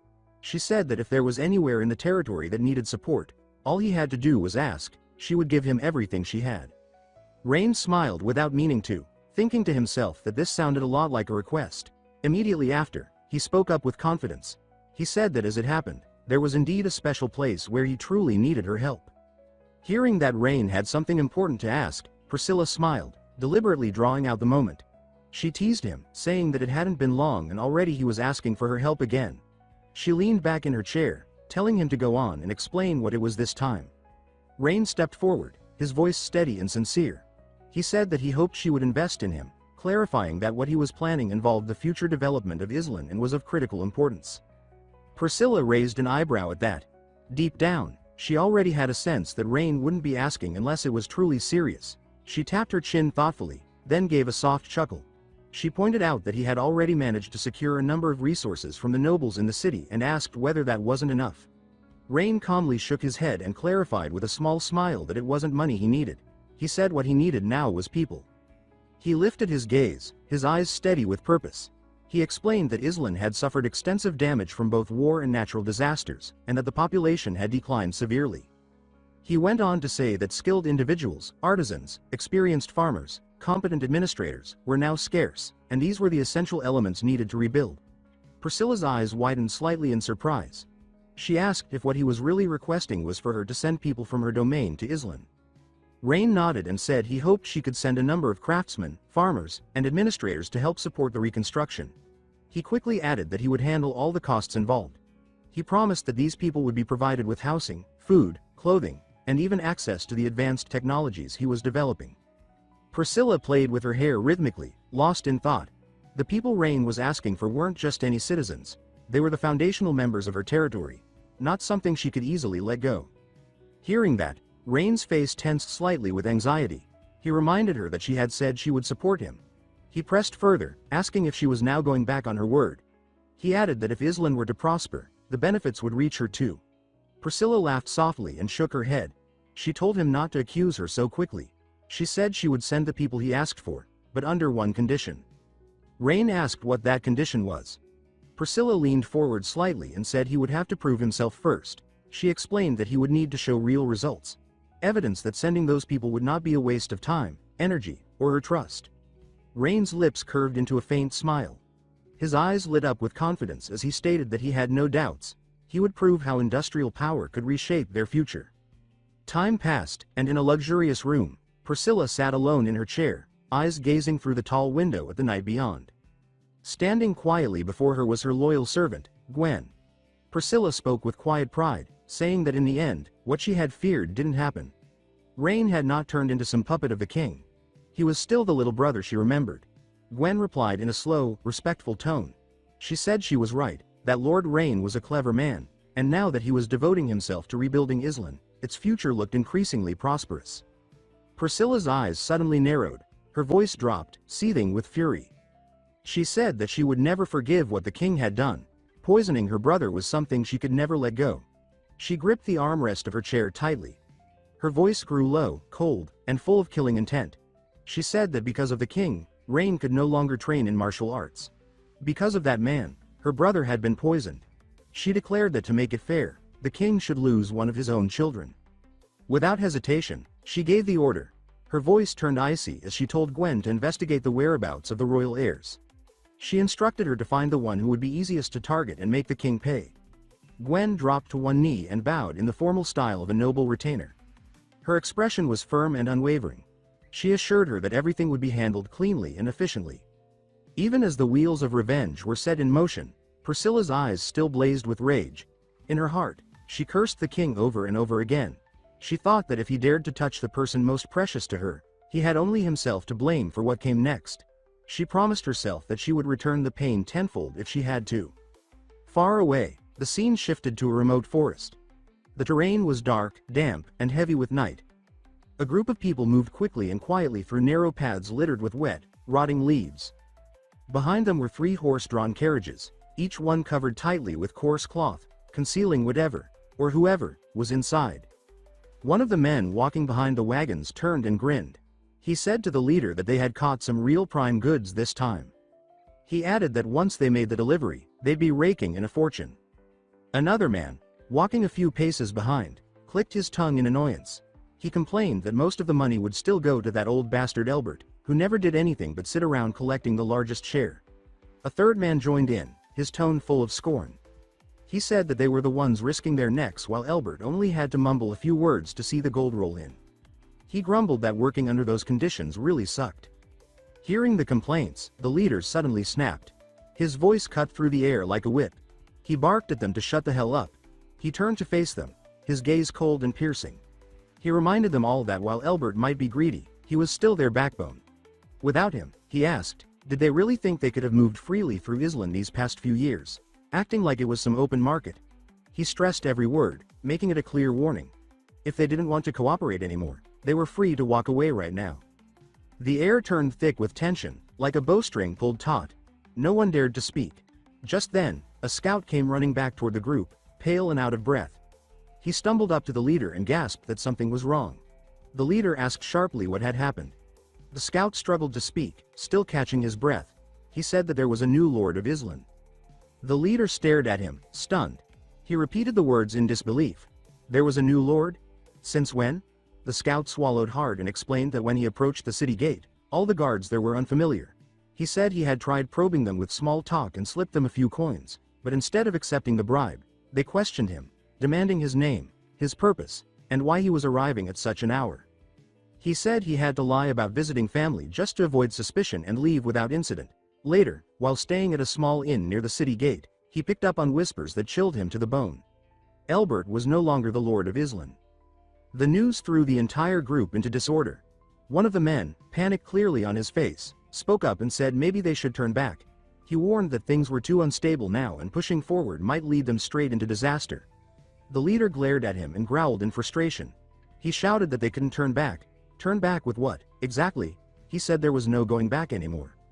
He took a deep breath and said that the women they were carrying had already been pre-ordered by Duke Eska and one of the Empire's older clients. He said the deal was for 3,000 gold coins, and if they failed to deliver, they wouldn't have anything left to offer. He warned them that if they failed the deal, none of them would live to see another day. Still uneasy, the same man asked what would happen if the new lord refused them entry. The leader scoffed, eyes hard with contempt. He said that it didn't matter who was in charge, everyone had a price. If necessary, he said, they'd just pay more. He claimed that money always talked. Then he turned and gave out orders, telling them they'd camp there for the night. Tomorrow, they would disguise themselves as merchants and smuggle the women into the city. If everything went smoothly, he said, they could keep doing these runs. Just then, a fat man among them spoke up, clearly unbothered by the risk. He asked the leader if he'd let the boys have some fun that night. He reasoned that who knew if they'd live to see tomorrow. Another man chimed in, laughing crudely. He said they had already gone this far, so they might as well enjoy a taste of sweetness before walking into hell. The leader looked over his men, clearly disgusted by their lack of discipline. After a moment's pause, he sighed and spoke quietly. He gave in but warned them not to touch the red-haired girl. As for the others, he said, they could do as they please. Two of the thugs lit up with excitement, bowing repeatedly in thanks. Their eyes drifted hungrily toward the wagons, predatory gleams in their gaze. Not long after, the traffickers set up a crude camp near a hidden cave within the forest. Two of the thugs rushed to one of the wagons and pulled out a young woman. She screamed in terror, tears pouring down her cheeks, begging them to let her go. The fat man licked his lips, desire burning in his eyes, drool threatening to spill from his chin. He told her to relax, promising he'd be gentle. Ignoring her desperate cries, the two men forced her to the ground. Firelight flickered across their twisted faces as the girl thrashed and sobbed. Her screams rang out, filled with horror and helplessness. Then, slicing through the night like a blade, came a voice, sharp, cold, and unmistakable. The command was clear. Let her go. Instantly, everyone froze. From the thick mist of the forest, a lone figure stepped forward. It was Rosaline. Her hair tied back, her eyes sharp as twin arrows, locking onto the scum before her. In her hand, a gleaming spear reflected the firelight. She demanded to know who they were and what they were doing in that place. The temperature in the air dropped, and silence swallowed the camp. Seeing that the one confronting them was just a woman, the bandits didn't appear concerned. Their expressions turned mocking as they approached her slowly, eyes gleaming with malicious intent. Rosaline, however, stood firm. Her voice was steady, her gaze cutting like a blade as she repeated her demand, asking what they were doing to the girl. The fat man didn't even glance at the fury on her face. What caught his attention were her curves, not her presence. With a lewd smirk, he spoke in a greasy tone, suggesting that she must know what they were up to and that maybe she'd like to join them. He added that she'd have a good time if she did. In that instant, everything became crystal clear to Rosaline. Her expression turned to stone, her eyes igniting with silent fury. Without a word, she burst into motion. In a blur, she charged straight at the two bandits. They barely had time to react before her spear cracked into the skull of the skinny one. The sound was sickening, bones shattering, his head twisting grotesquely as he dropped, lifeless, to the ground. The fat one stumbled backward, panic on his face, clutching his head and stammering, but Rosaline didn't slow. Her spear lashed out again, this time piercing deep into his bloated torso. Blood sprayed outward, his agonized scream rising into the night before his body hit the earth with a heavy thud. He didn't even get the chance to regret his sins. The sounds of the brief but brutal fight rang through the cavern. Startled by the noise, the rest of the bandits rushed out to see what had happened. Their eyes widened in horror when they found the corpses of their comrades sprawled on the ground, blood soaking into the dirt. Rosaline stepped forward, spear in hand, her presence commanding. She moved like a warrior born, every motion pulsing with strength. A faint, almost sacred glow shimmered subtly around her, as if some divine force watched over her. The bandits glanced at each other, paralyzed by fear. Not one dared to move. Instead, they turned and bolted deeper into the cave, scrambling to alert their leader. Hearing the cries of panic, the leader emerged, irritation twisted across his face. But after only a few steps, he froze, eyes locking onto the bloodied corpses and his men fleeing in terror. One of them shouted desperately for help, claiming the woman was a demon. Behind them, the fat man's body lay motionless, drenched in blood. The leader's expression darkened.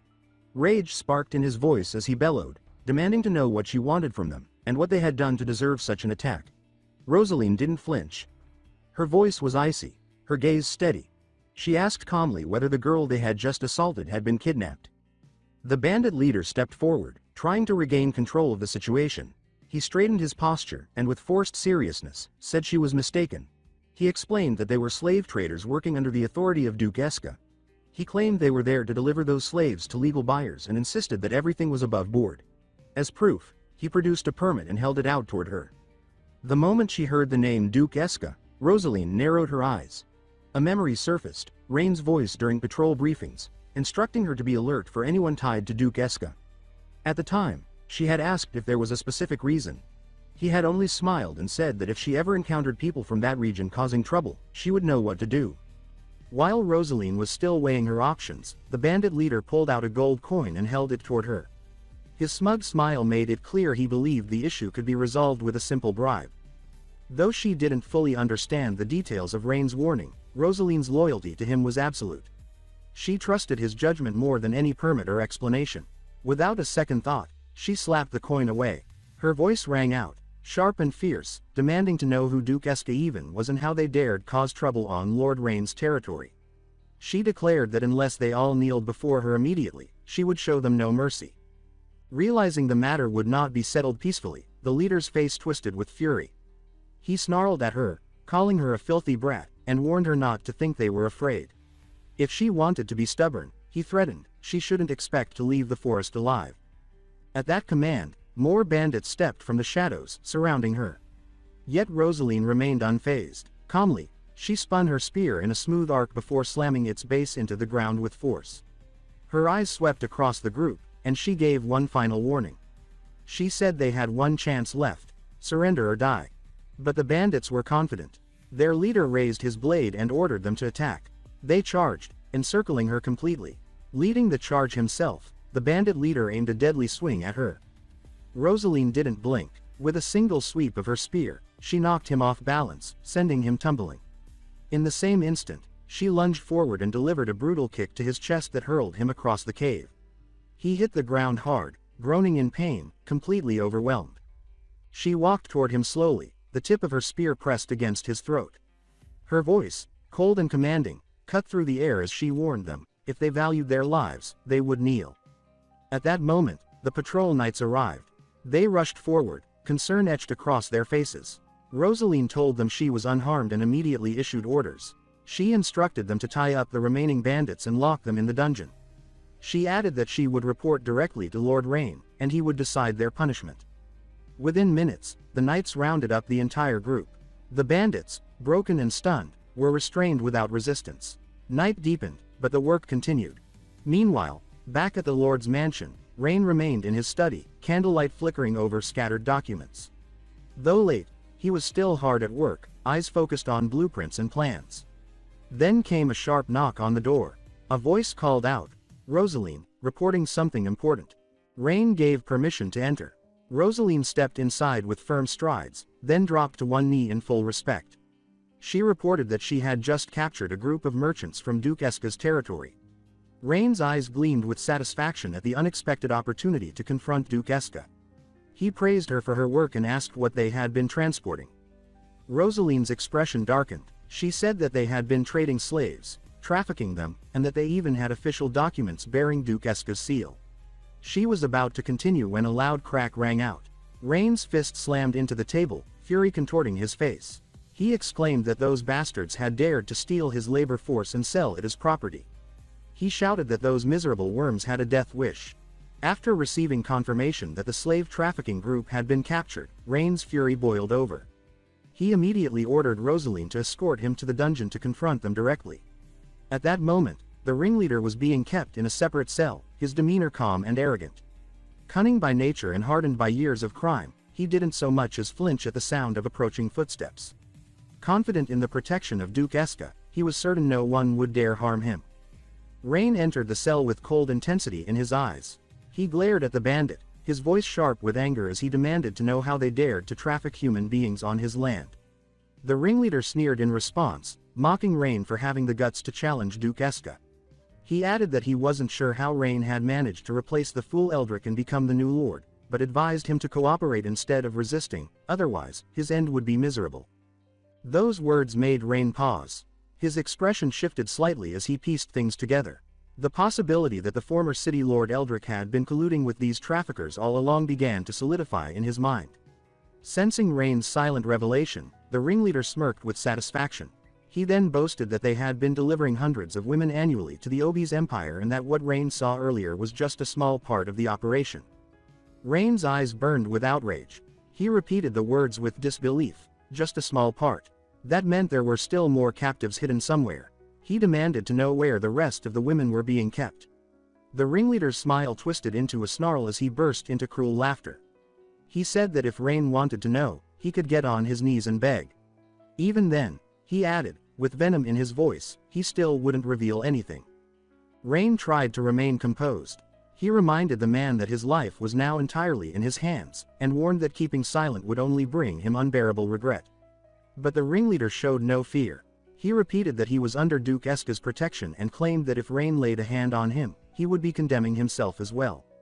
At those words, Rain let out a dry laugh. He found it ridiculous that someone would try to threaten him with political protection, here, in his own territory. The suggestion held no weight, not under his rule. The ringleader's confidence faltered slightly at Rain's reaction. Still, he insisted that Rain was bluffing and that such words wouldn't scare him. Unwilling to waste any more time with meaningless threats, Rain turned toward Leah, who had been standing silently behind him. With a simple signal, he gave her the order. Without hesitation, Leah flicked her hand, sending a small dagger sailing through the air. It buried itself deep into the ringleader's shoulder, eliciting a sharp cry of pain as he staggered back, blood pouring down his arm. Rain, watching calmly, spoke again. Now, would the man behave and talk? The ringleader, breath ragged and drenched in sweat, finally broke. He confessed that the rest of the slaves were being held in an abandoned hunter's cabin in the southern forest. With that information secured, Rain turned to Leah and told her to contact Rosaline at once. The cavalry was to be mobilized immediately, and they were to rescue the captives without delay. Before leaving, Rain cast a final, razor-sharp glance toward the ringleader.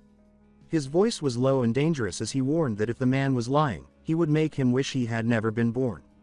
After Rain departed, the ringleader chuckled under his breath. He whispered to himself that the boy was already dead. That cabin, he thought smugly, was guarded by a squad of assassins trained under Count Eska. No matter how many troops Rain brought, they would never make it out alive. Shortly after, Rain and a unit of knights reached the cabin, hidden deep in the southern forest. As Rain waited outside, Rosaline advanced cautiously, her squad of heavily armed knights following close behind. She thoroughly inspected the area and soon returned with a report. She confirmed that the cabin did indeed show signs of suspicious activity. He hadn't been lying. Rain gave the order without hesitation. The knights quickly surrounded the perimeter, ensuring that no one could flee. With the area secure, Rain entered the house alongside Rosaline and Leah. Rosaline stepped ahead, her weapon drawn, and announced that she would open the door. The moment the wooden door creaked open, all three of them froze. Inside, cages lined the walls, each covered with rough cloth. From beneath the fabric came trembling voices filled with fear, pleading not to be hit, begging for mercy, swearing to do anything if only they'd be spared. As they stepped further into the room, the horror deepened. There weren't just a few cages, there were dozens. Each cage held multiple young women, locked inside like livestock. Rain quickly gave the command to begin rescue operations immediately. Rosaline rushed forward to unlock one of the cages, but as she did, an arrow shot out from the shadows. Reacting instantly, she drew her sword in a flash and struck the arrow down mid-flight with a powerful swing. She raised her voice in alarm, warning Rain that it was an ambush. Almost immediately, the cavalry stormed into the cabin and formed a tight protective ring around Rain, surrounding him with large shields like an impenetrable wall. From the shadows, the assassins began to emerge. Leading them was a tall, cold-eyed man with a ruthless aura. He looked over the assembled knights and asked if they were subordinates of Grand Duke Aldalion, stating that they didn't want conflict. He suggested they talk things through instead. Rosaline snapped back that there was nothing to discuss with filth like them. She was prepared to give the order to attack when Rain unexpectedly raised a hand, signaling her to hold. He turned to the assassins and asked what exactly they wanted to discuss. The leader smiled slyly, clearly pleased to have a chance to speak. He explained that over the years, they had been selling slaves to Duke Eska. A high-quality female slave, he said, could go for thousands of gold coins, sometimes more. He proposed a deal. If Rain agreed to cooperate, they would share a portion of the profits with him annually. In addition, he added with a grin, they could provide him with a few slaves tailored to his personal tastes, free of charge. Rosaline's eyes blazed with fury at his words. She looked ready to cut the man down on the spot. But what caught her off guard was Rain's unexpected reaction. He almost smiled. His expression was calm, composed, even intrigued. He said that it was an interesting offer and asked casually how much money they were planning to give him. The question stunned everyone in the room. Even Rosaline stood motionless, her anger momentarily replaced with confusion. None of them could quite understand what Rain was trying to do. After hearing Rain ask what he would gain from such cooperation, the leader of the Slavers smirked with smug confidence. He replied that if Rain agreed to work with them, they would provide 10,000 gold coins each year. Rain, upon hearing this, smiled faintly, though it was not out of amusement but disdain. He found the offer laughably small, an insult rather than a bargain, as if the man thought he was some beggar in need of scraps. He remarked that his sister gave him more pocket money than that every single month. The leader's expression faltered, flustered by the retort, yet he pressed on and asked calmly how much Rain desired. Without hesitation, Rain gave his number. He said 100,000 gold coins per month. The words struck the slaver like a blow. He stared in disbelief, stunned by what he had just heard. He thought that Rain had to be joking, for such a demand was absurd beyond measure. Even if they sold slaves for an entire year, they would never amass that kind of fortune. Rain sighed, his voice tinged with mild frustration. He said that if they were unwilling to pay, then there was no need to continue. His eyes turned cold as he issued an order to Rosaline. He told her to turn them into porcupines. At once, the knights raised their bows. Dozens of sharp, gleaming arrows were pulled back, their points aimed squarely at the Slavers, ready to rain down in an instant. The leader panicked at the sight and shouted desperately for Rain to wait. He insisted that he could not make such a decision on his own and pleaded for permission to return and report to Duke Eska. Inside, however, his thoughts were darker. He told himself that if he could just escape, he would return with troops from the Duke, and there would be no way a small group like Rain's could withstand the onslaught. To display sincerity, the leader hurriedly took out a heavy pouch of coin, claiming that it contained 10,000 gold coins. He begged Rain to accept it and let him leave. But Rain remained cold and unmoved, his expression unchanging. He rejected the plea and once again gave the order for Rosaline to attack. The firmness in his tone sent terror through the Slavers. In an instant, they abandoned the building and fled as quickly as their legs would carry them. They scrambled toward the rugged mountain behind the cabin, hoping its terrain would conceal them from pursuit. Rosaline's voice cut sharply through the night as she commanded her knights. She ordered that not a single one was to be allowed to escape. At her words, the knights loosed their arrows. Bolts of steel cut through the air at blistering speeds, streaking toward the fleeing targets. The leader, seeing his men in danger, called upon water elemental magic. With a wave of his hand, a shimmering white barrier formed, shielding his subordinates from the deadly arrows. But that momentary pause to cast the spell gave Rosaline her opening. She surged forward with incredible speed and unleashed a powerful slash. The strike nearly ended him then and there, but at the last second he narrowly twisted aside, escaping with his life. Rosaline's eyes narrowed coldly. She declared that all of his men were already under their control and told him to accept his death. The slaver leader turned, his gaze darting toward his subordinates. They were crumbling under the relentless pressure of Rain's knights, their strength failing fast. Dread filled his eyes, for he knew that if things continued like this, all of them would be slaughtered. In his desperation, his gaze locked onto Rain. A sinister thought formed. He realized the only chance of survival was to seize Rain as a hostage. With that decision, he shouted to his men, ordering them to draw the knights' attention while he made his move. The plan unfolded instantly. The Slavers lunged in a sudden, reckless assault, throwing themselves against the knights to create chaos. Seeing this, Rosaline shouted urgently for Rain to be careful. She commanded her soldiers to protect their lord at all costs and warned that not a single enemy should be allowed near him. The outer ring of knights closed in quickly, forming a protective circle with their shields, but it seemed already too late. The slaver leader had covered the distance, his eyes filled with triumph. Seeing his chance, he roared that Rain had brought this upon himself. But just as victory seemed within his grasp, a cold voice cut through the clamor. It declared that he was asking for death. The leader's eyes widened in shock, for in that instant, a massive fist appeared before him. Leah had moved like lightning, placing herself at Rain's side, and her punch slammed squarely into his face. The impact sent him flying, his body crashing against the ground with bone-jarring force. His eyes were wide with disbelief, panic etched across his features. He had never imagined interference would come so suddenly, least of all from her. Dragging himself from the rubble, he shouted angrily at her, demanding to know how a mere maid could strike him down. Humiliation burned in his chest. Being defeated by a woman only inflamed his rage further. Ignoring his injuries, he charged once more, not to capture, but to kill. But his intention would never be realized. As he closed the distance again, Leah struck once more. This time, her leg lashed out in a devastating kick. The sheer force of it reduced his fighting ability to nothing. He flipped violently through the air, his body rolling helplessly across the ground before crashing at the feet of the knights. The knights exhaled with relief, quickly moving to restrain him. To them, he was already defeated, little more than refuse waiting for disposal. Yet Leah was not finished. Fury burned in her voice as she charged at him again. She shouted that he dared to lay a hand on Lord Rain. Lying broken on the ground, the slaver leader slowly forced his eyes open. In that fleeting instant of terror, desperation took hold. He made a frantic decision. With trembling fingers, he pulled a small knife from his belt and hurled it straight at Rain. The blade sliced through the air with blinding speed, too quick for Leah to intercept.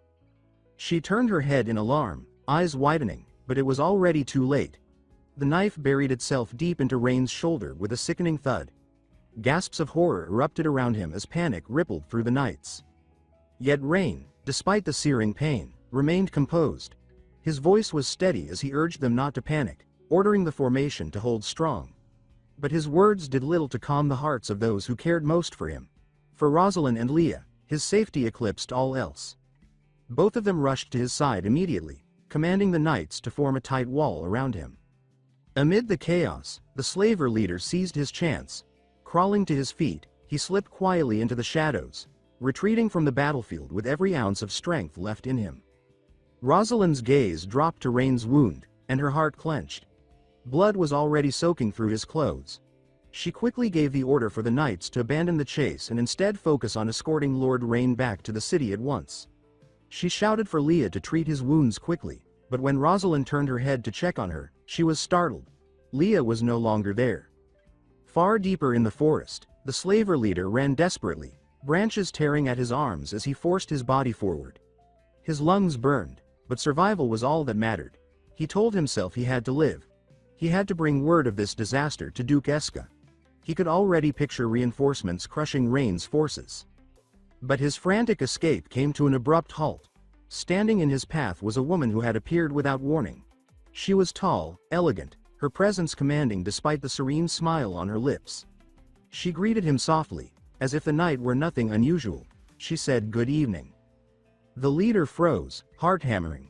Fear twisted in his chest, but after taking a closer look at her delicate appearance, he convinced himself she wasn't a threat. That illusion shattered the moment she spoke again. She introduced herself with calm authority. She was Priscilla Edgar, eldest daughter of Grand Duke Aldalion, ruler of the Thrand territory. The man staggered backward as the words struck him like a thunderbolt. The eldest daughter of Grand Duke Aldalion. Here, in this forsaken forest? His stomach knotted with dread. If she was here, then their schemes for Duke Eska might already have been uncovered. Priscilla's gentle smile did not fade. She told him plainly that the one he had fought earlier in the valley was none other than her younger brother, the second son of Grand Duke Aldalion. His name was Rain Edgar. At that revelation, the leader's face drained of color. His mind reeled in horror. The man he had struck down, the boy he had dared to wound, was the son of the Grand Duke. No punishment could save him from the noose that now hung over his head. Yet Priscilla's voice remained light, her composure unshaken. She declared that to her, the night's events had been a success. Through the chaos, she had witnessed her brother's growth, his resilience, his composure even under mortal threat. The slaver leader, bewildered by her words, stumbled back further, unable to understand. Why was she praising Rain's calmness in the middle of his own collapse? Her tone shifted suddenly. Her steps grew heavier, her voice sharp as ice. She said her brother had not let her down. He remained clever, controlled, even when facing filth like him.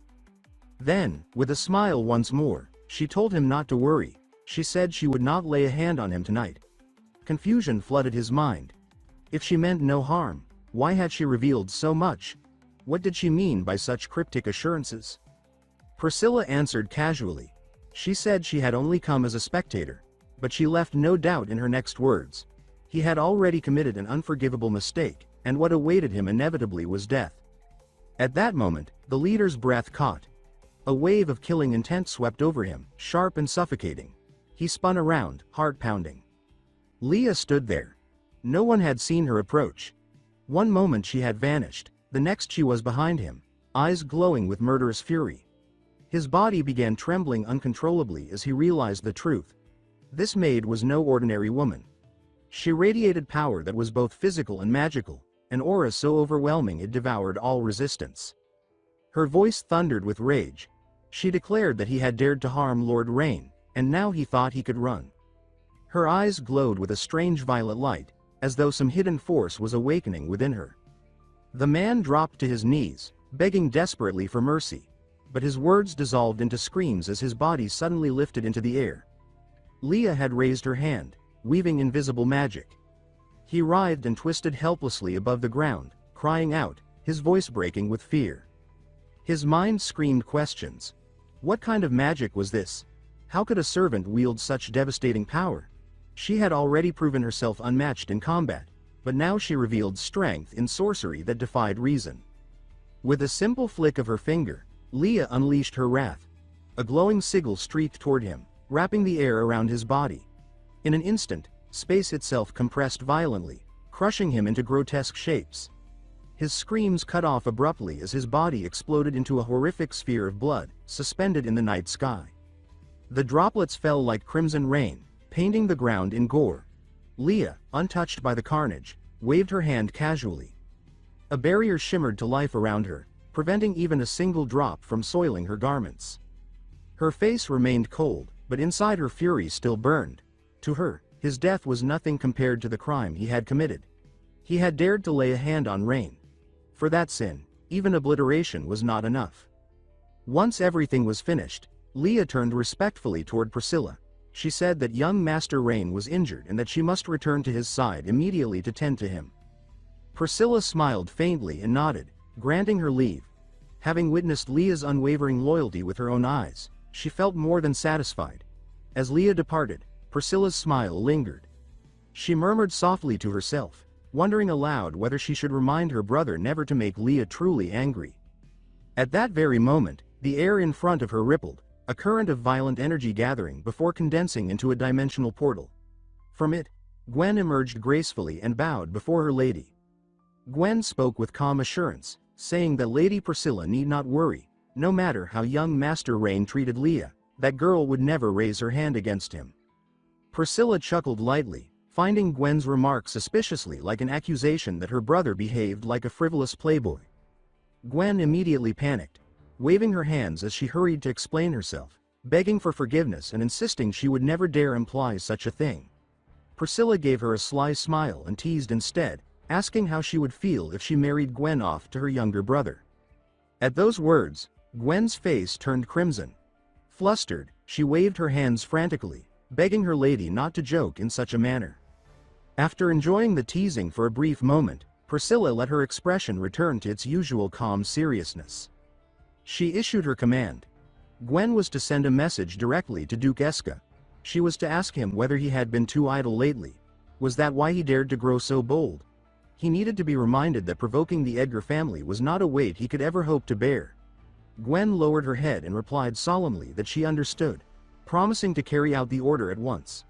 Priscilla added that they must return quickly, before Rain discovered she had slipped away.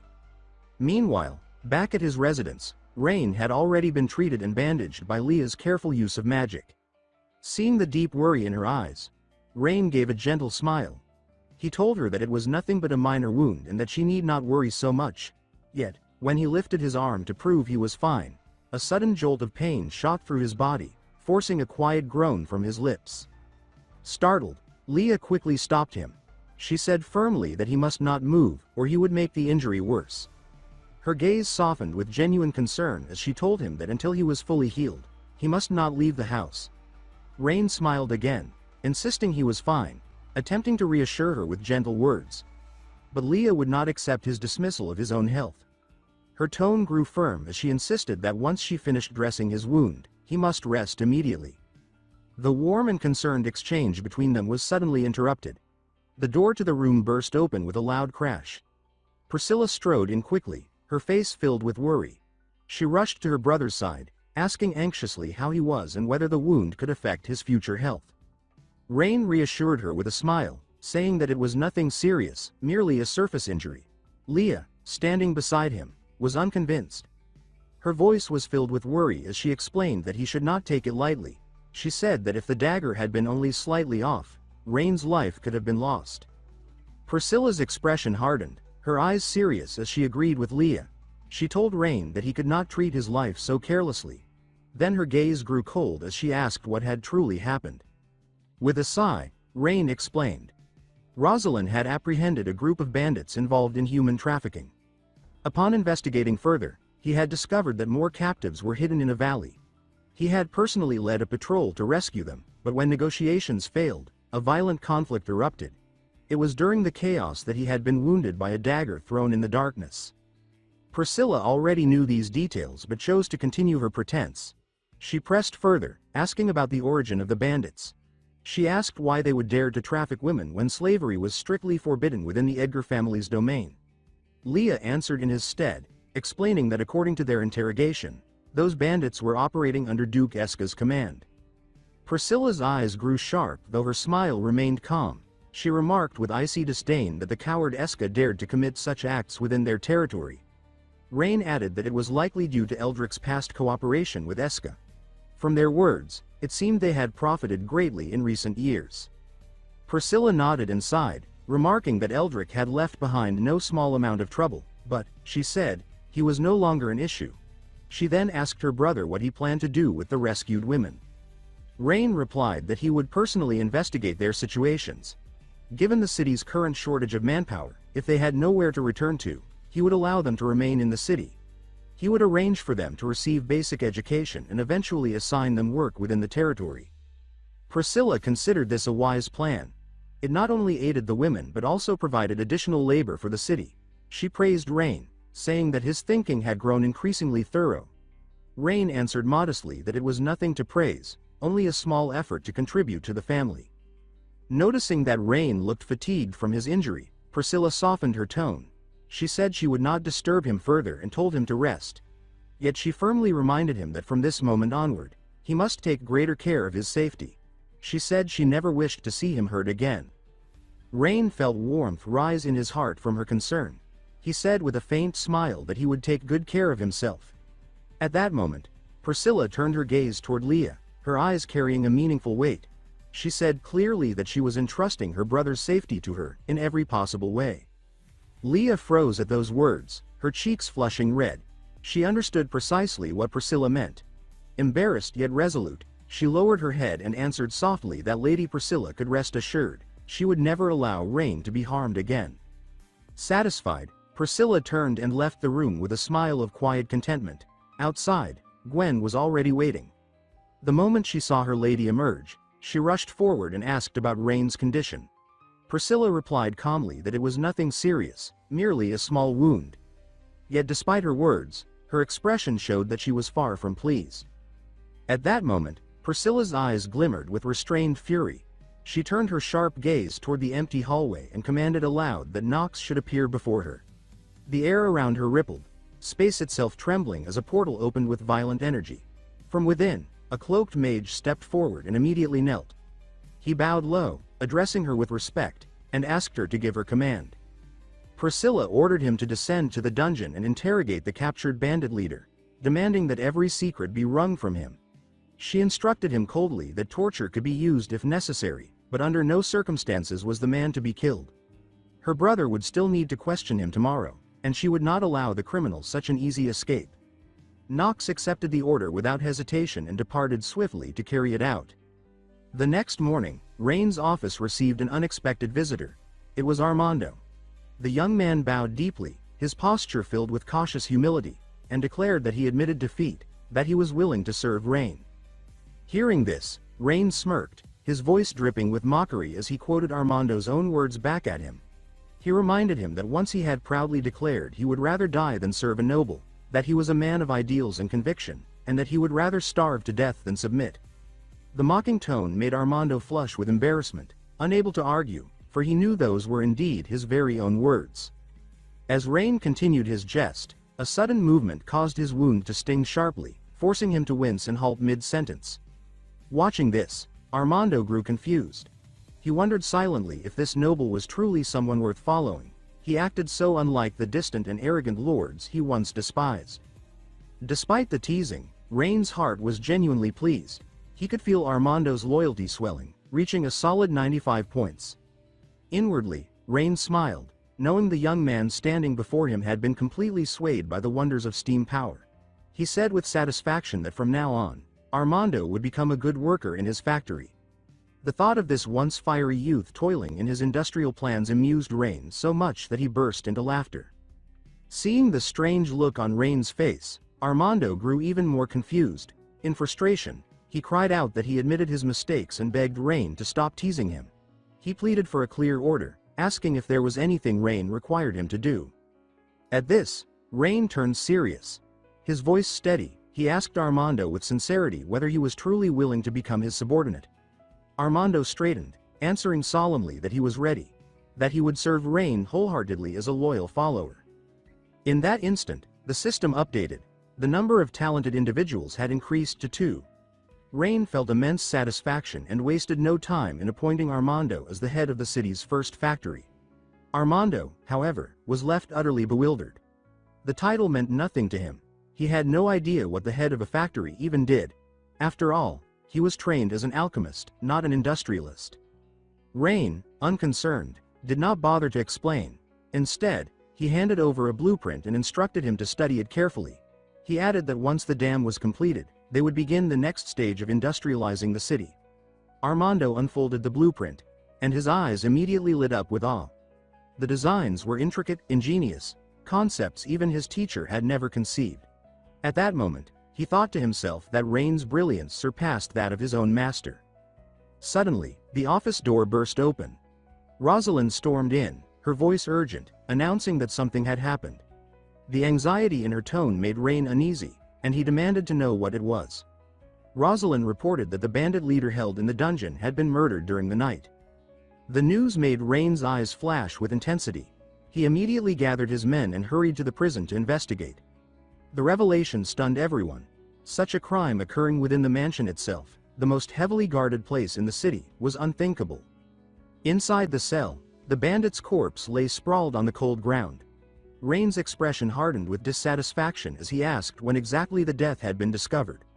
Rosalind quickly reported, her face grave, that the guards had found him dead half an hour earlier when delivering his meal.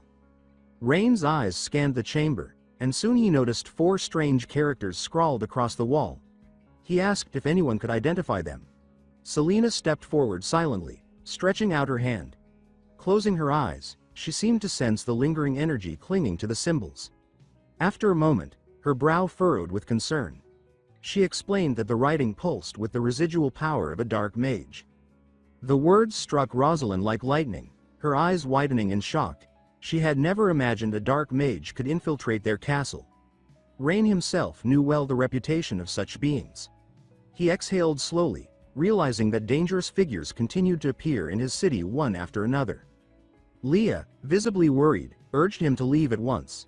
She explained that dark mages were those who had abandoned the light, dwelling in shadows, and that the lingering magic could sicken him if he remained too long. Rain only smiled faintly and waved his hand dismissively, saying that she need not worry. This prison, he remarked calmly, had no wind and was kept dry. There was little chance of contracting anything here. Yet Selena's eyes remained grave.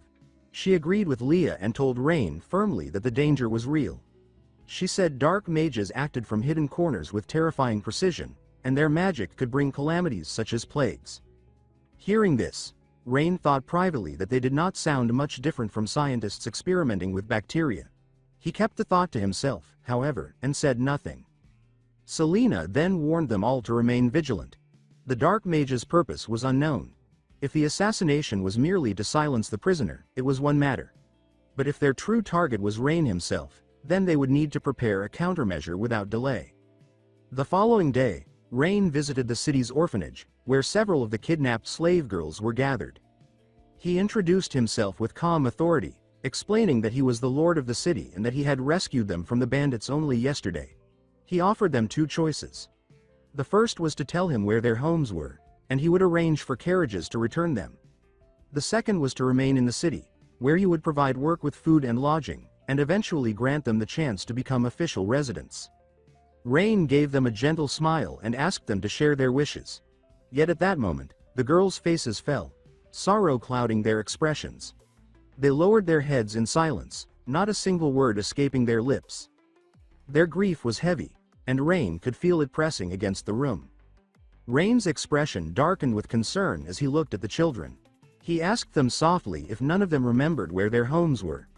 Silence lingered like a weight, until Priestess, who stood nearby, finally spoke. She explained respectfully that most of the children had been kidnapped at a very young age. They had endured deception, cruelty, and endless threats, so now they dared not trust that anyone truly wished to help them. She warned Rain that gaining their trust could take a very long time. Rain, however, found such delays unnecessary. To him, coaxing children was the easiest task in the world. Without hesitation, he ordered Leah to have the kitchens prepare pastries, cookies in particular, and to ensure there were plenty of them. Not long after, trays of warm cookies arrived, their sweet aroma filling the air. Rain cheerfully carried a tray over to the girls, his smile gentle as he said they must be hungry. He told them these were the best cookies in the city and invited them to taste them. The children's eyes lit with curiosity and longing, but their fear held them still. Seeing their hesitation, Rain acted first. He picked up a cookie and gently offered it to one of the girls, telling her that she could try it, and that if she disliked it, she did not have to finish. He would never force her to do anything. Trembling, the little girl accepted the cookie.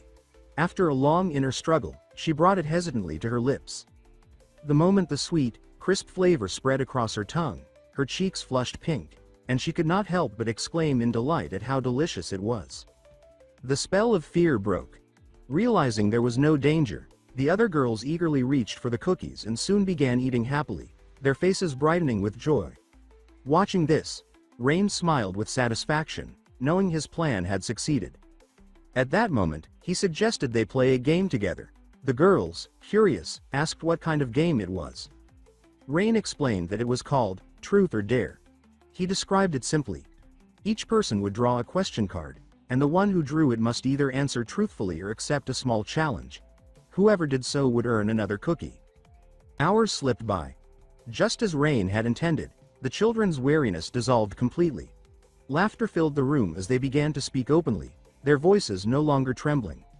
One by one, they honestly shared where they lived and spoke of their family situations. Rain praised them for their courage and thanked them for trusting him, assuring them that they could rest easy. He would see to it they were escorted home safely. Turning to Priestess, Rain instructed that on the morrow, arrangements must be made to return those with families to their homes. Priestess bowed her head and promised the task would be completed. Rain's gaze then shifted toward the girls who had no family left. He decided that they would be placed into temporary foster homes. Yet before finalizing this, he suddenly remembered something important. He needed to check if any of them were gifted individuals. Quietly, he activated his system to assess their potential. Unfortunately, all of them proved to be ordinary children with no particular talents. Just as he was about to move on, his eyes caught sight of a red-haired girl sitting alone in a shadowed corner. Intrigued, he used the system on her. The display revealed her name, Alia, age 17. To his surprise, her statistics were extraordinary. Loyalty 50, Leadership 42, Strength 90, Strategy 30, Magic Power 88. Nearly on par with his strongest warriors. Meanwhile, inside a chamber of the Lord's mansion, Priscilla was seething with anger. Before her knelt Nox, the dark mage. Her voice was sharp as she demanded to know why the prisoner had been found dead in his cell. She reminded him sternly that she had ordered the man kept alive, no matter the torture inflicted. Nox, visibly unsettled, hurried to defend himself. He insisted he had nothing to do with the death. He admitted to using dark magic to torment the man, but swore that when he left, the prisoner was still breathing. Priscilla's expression grew grave. After sipping her tea with icy calm, she ordered him to report everything he had learned from the interrogation. His answer, however, left her deeply dissatisfied. The prisoner had revealed nothing at all. He was a mere pawn, too low in rank to know anything of value. Priscilla frowned, her thoughts clouded with doubt. If he truly was a worthless pawn, then why had someone gone to such lengths to silence him? Nox suggested that the death may not have been to keep him quiet, but rather because his body was needed to trigger a ritual. Some dark magic, he explained, required a corpse as a catalyst. This explanation darkened Priscilla's mood further. Her eyes glimmered with concern as she ordered Nox to ensure that, no matter what happened, Rain must be kept safe at all costs. Nox bowed low, promised to obey, and withdrew. Left alone, Priscilla sat in silence, her expression unreadable, before finally whispering to herself that perhaps this time, she had indeed come to the right place. Far away, within the domain of Duke Eska, the corrupt lord reclined luxuriously in his chambers, indulging in the pleasures of two beautiful women. Growing rich from years of slave trading, he always surrounded himself with the most exquisite companions. His indulgence was abruptly interrupted when a soldier rushed in, visibly anxious. Bowing deeply, the man begged forgiveness for the intrusion but reported that an honored guest awaited him. Eska's face twisted with fury at the interruption. His eyes blazed with murderous intent as he demanded to know who dared disturb him. The soldier, trembling, explained that the visitor was none other than Lord Eldrick of Island, claiming he had urgent matters to discuss. At Eldrick's name, Eska's rage eased. He muttered that it was odd for that fool to visit so suddenly, but perhaps he had brought along some new merchandise. He ordered the soldier to show Eldrick into the drawing room, deciding he would join him shortly. As he rose, a greedy smile curled on his lips, remembering the stunning women Eldrick had delivered to him in the past. Surely tonight would bring the same delight. Moments later, Eska strode into the drawing room, his mood bright. He greeted Eldrick cheerfully, laughing that it had been too long, and asked why he had come at such a late hour, certain that he had brought new treasures. But Eldrick's face was grim, clouded with unease. He apologized for the disturbance, saying that this time he had brought no woman, but instead information of the utmost importance. Eska's smile faltered, though he still hoped the news might prove valuable. Eldrick then revealed bitterly that he had been driven out of Island City by the third son of Grand Duke Aldarion. From this moment on, he could no longer supply Eska with beautiful women. The words hit Eska like a thunderclap. Shock and fury twisted his face as he exclaimed that Aldarion had cast Eldrick aside despite his years of loyal service. Eldrick sighed and pressed on, saying that the new lord, Rain Edgar, was far too young and arrogant, convinced he could control everything. He explained that he himself had infiltrated Island and personally killed the bandit leader responsible for delivering slaves to Eska. This revelation made Eska reel, his eyes wide with alarm. Clearly, he had known nothing of the capture. With unease rising in his chest, he asked whether Rain had discovered their operations. Eldrick replied grimly that it was likely. That, he said, was why he had rushed here to warn Eska. Eska asked anxiously whether this meant Rain intended to attack him. Eldrick did not confirm outright but reminded him of a dangerous truth. The Empire strictly forbade cross-border slave trading, and Eska had no alliance with Aldarion. If Rain carried tales to the Emperor, Eska's death would be certain. Sweat began dripping from Eska's brow as dread consumed him. Desperate, he asked Eldrick if he had a solution. Eldrick smiled thinly and explained that he had overheard news earlier that day. The dam had been completed. This, he said, was their opportunity. He explained that the dam stored water that could be released downstream, flooding Island in devastation. If they unleashed it, the city would be drowned, its people destroyed. They could then send troops to seize it in the chaos. At this, Eska leapt to his feet in terror. He shouted that killing Grand Duke Aldarion's son was madness, that if the Grand Duke learned of it, they would both be executed. Eldrick only smiled coldly and reminded him that if Rain exposed their crimes to the Emperor, their fate would be death regardless. But if Rain died in what appeared to be an accident caused by the dam, even the Grand Duke could say nothing. And once Eska seized Island, he could indulge in all the women he desired without limit. Temptation gnawed at Eska's greed. After a moment of heavy silence, he reluctantly agreed to Eldrick's plan. Back in Island, Rain was already acting. Having discovered Aaliyah's extraordinary potential, he personally brought her into his mansion and saw to her care. Yet 3 days passed, and the red-haired girl had not spoken a single word. She now sat quietly in his study, her expression withdrawn. Rain, determined to reach her, attempted to start a conversation. He asked with a gentle smile how the cookies tasted that day. Aaliyah glanced up at him, startled, but quickly lowered her head again, sorrow clouding her features. Rain's heart grew heavy. He wondered how deeply this child had suffered, what kind of torment had left her so silent. He assumed the bandits must have brutalized her, leaving her unable to trust or open her heart. At that moment, Lily suddenly burst into the room, her face radiant with excitement. She announced with joy that the dam had finally been completed. After Lily came to announce that the dam had been completed, Rain was overjoyed. Holding the acceptance documents, his eyes gleamed with excitement. At last, the first step in his plan to build an industrial empire had been achieved. He immediately ordered Leah to summon all the elves and nobles of Island to the dam. He wanted them to witness the moment when the city would step into a new era. Once Leah left, Rain turned to Aaliyah and said cheerfully that he was about to attend a very lively event, and asked if she would like to join him. Seeing her hesitate, he added that there would be plenty of delicious food and many children her age to play with. Still, Aaliyah's face remained gloomy, and Rain realized she had no intention of coming. With a sigh, he told her he would leave 2 maids to look after her, and if she changed her mind, they would bring her to the dam. Not long after, Rain arrived at the enormous hydraulic structure. The reservoir behind it mirrored the appearance of a hydroelectric plant, an alien sight in a world powered almost entirely by sorcery. The dam sparked the curiosity of the people, some fascinated, others worried. The Elven Queen confronted him directly. She asked if the dam could really withstand such immense pressure, warning that if it broke, Islan and her village would be swept away. How could anyone live in peace under such a looming threat? Rain only smiled and reassured her that she should not worry about things that would never happen. He said the design had been optimized with natural laws and sound engineering, and he had personally inspected every detail. Today, he declared, they would witness its true power. At that moment, the sorceress Selena rose into the air and announced that everything Rain had requested was ready.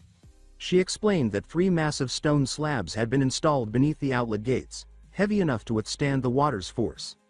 An iron gear mechanism had also been set beneath them to regulate the flow and prevent sudden loss of control. Pleased, Rain thanked her. In this world, sorcery was sometimes still needed to complete heavy labor. He then turned to the Queen and his sister, telling them with pride that he was honored to invite them to release the water for the very first time.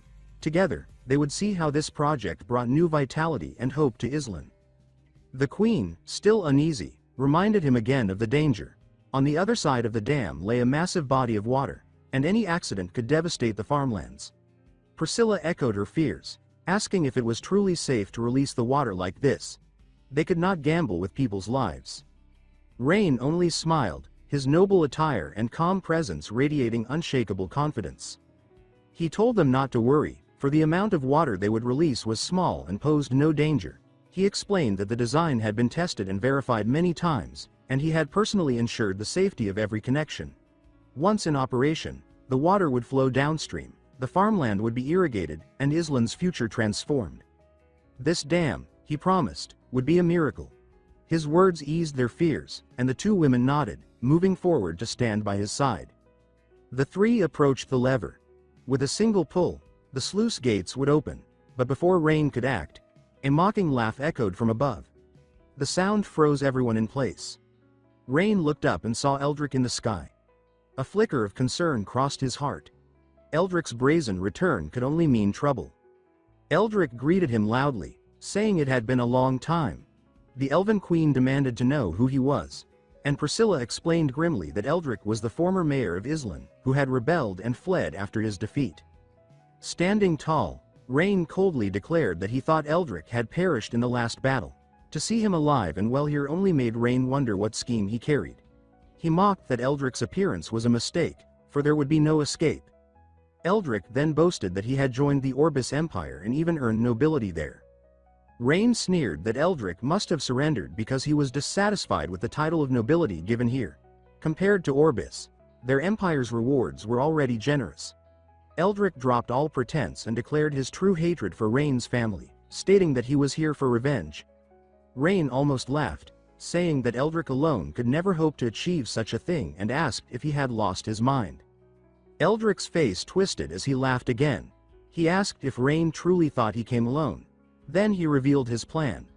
A team of powerful sorcerers was already stationed upstream. At his command, they would unleash devastating water magic, summoning a colossal wave to crush the dam. He promised that when the dam collapsed, Islan would be wiped off the map. The Elven Queen froze, stunned by his words, while Priscilla trembled with fury, swearing in the name of the Edgar family that Eldrick would be dragged back and made to suffer the most agonizing death. Their rage only thrilled Eldrick further. He pulled out a glowing orb and hurled it into the sky. It exploded brightly, a signal to his hidden allies. Almost immediately, a deep rumble echoed from afar. A massive wave, towering dozens of meters high, surged toward the dam. The Elven Queen's eyes widened in shock. She urged Rain to retreat, saying it was far too dangerous to stay. But Rain stood firm, calmly watching the approaching wave. He told them not to panic, for no matter how much water Eldrick unleashed, the dam would never collapse. The Queen pressed him again, demanding to know if he was absolutely certain, but Rain cut her off with a confident smile. He assured her that every safeguard, every slab of stone, every gear had been precisely calculated. No matter how violent the flood, it could not shake this structure. At that moment, the colossal wave loomed before them, only meters away from striking the dam. Seeing the colossal wave rushing toward the dam, Rain immediately pushed the water control lever. The spillway system roared to life, torrents gushing from the massive gates and sweeping away everything in their path. The violent force shattered the giant boulders that had been placed to absorb pressure, damaging parts of the structure. Watching the stones crumble, Eldrick laughed maniacally, shouting that Rain's dam had been destroyed with ease. The Elf Queen grew anxious at the sight and told Rain that the dam had been breached. They had to leave at once before the flood swept them away. Rain stayed silent, displeased at the damage but confident in his work. Priscilla added her voice, urging Rain to order an immediate evacuation. But Rain, watching the floodwaters foam white as they struck the dam, reassured them once more that this amount of water was nowhere near enough to destroy it. Lifting his gaze toward Eldrick, he asked if this was truly the full extent of his power. Beneath one of the spillways, the immense pressure cracked a stone plate. Eldrick, high in the air, began condensing a glowing orb of power. He believed Rain was only pretending to be calm, hiding fear of the dam's imminent collapse. With cold contempt, Eldrick declared that if Rain was so eager to die, he would help him. Then he unleashed a devastating strike on the reservoir. A deafening explosion rocked the air. Pressure inside surged, and water thundered through the spillways with even greater force. A second stone slab shattered, the torrent below growing even more violent. The Queen felt dread chilling her bones, warning that if this continued, the consequences would be catastrophic. Priscilla, now desperate, pleaded that they had to flee immediately. Rain's expression remained unchanged. Once again, he urged them to stay calm, telling them to wait a little longer. Eldrick, infuriated by his composure, gathered his strength again. Determined to break both the dam and Rain's confidence, he unleashed his strongest attack. The monstrous explosion thundered louder than before, shattering the final massive slab. Water from all three spillways surged downward at once, the current raging with unstoppable might. But then, machinery clanked and echoed. Downstream, several smaller gates opened, diverting the flow and slowing its force. Priscilla gasped as she saw the water spreading into the agricultural lands. To her astonishment, the flow calmed, causing little damage at all. At that point, Rain smiled and looked up at Eldrick. He said that without Eldrick's help, it would have taken much longer to release enough water for irrigation. He thanked him, calling his efforts impressive. Eldrick's magic was nearly spent, his strength drained, and Rain's mockery only deepened his rage.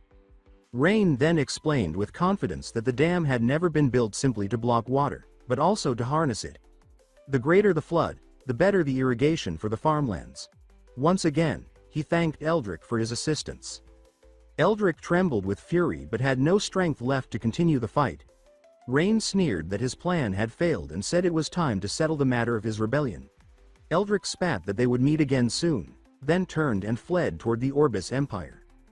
Watching him retreat, Rain shouted coldly, asking if Eldrick thought he could come and go in Islan as if it were an amusement park. He immediately ordered Selena to bring Eldrick back alive. Standing atop the city walls, Selena gathered her power.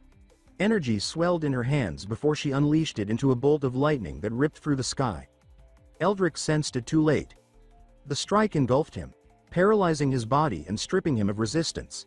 He was struck down in midair.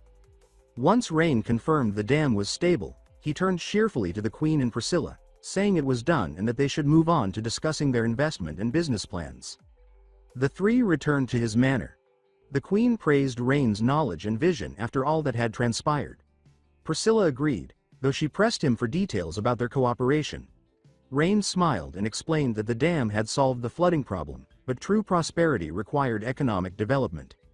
The Queen asked if he intended to make Islan a trading hub for the empires. Rain nodded, saying that was only part of his plan. He wanted to profit from the merchant guilds passing through the city. Priscilla frowned, asking if he meant to raise travel fees, warning that such tactics had already stirred resentment when Caesar extorted traders. Rain smiled again, declaring that he did not intend to exploit merchants. Instead, he wanted to build a thriving community that catered to their needs, ensuring they would spend their earnings right in Islan.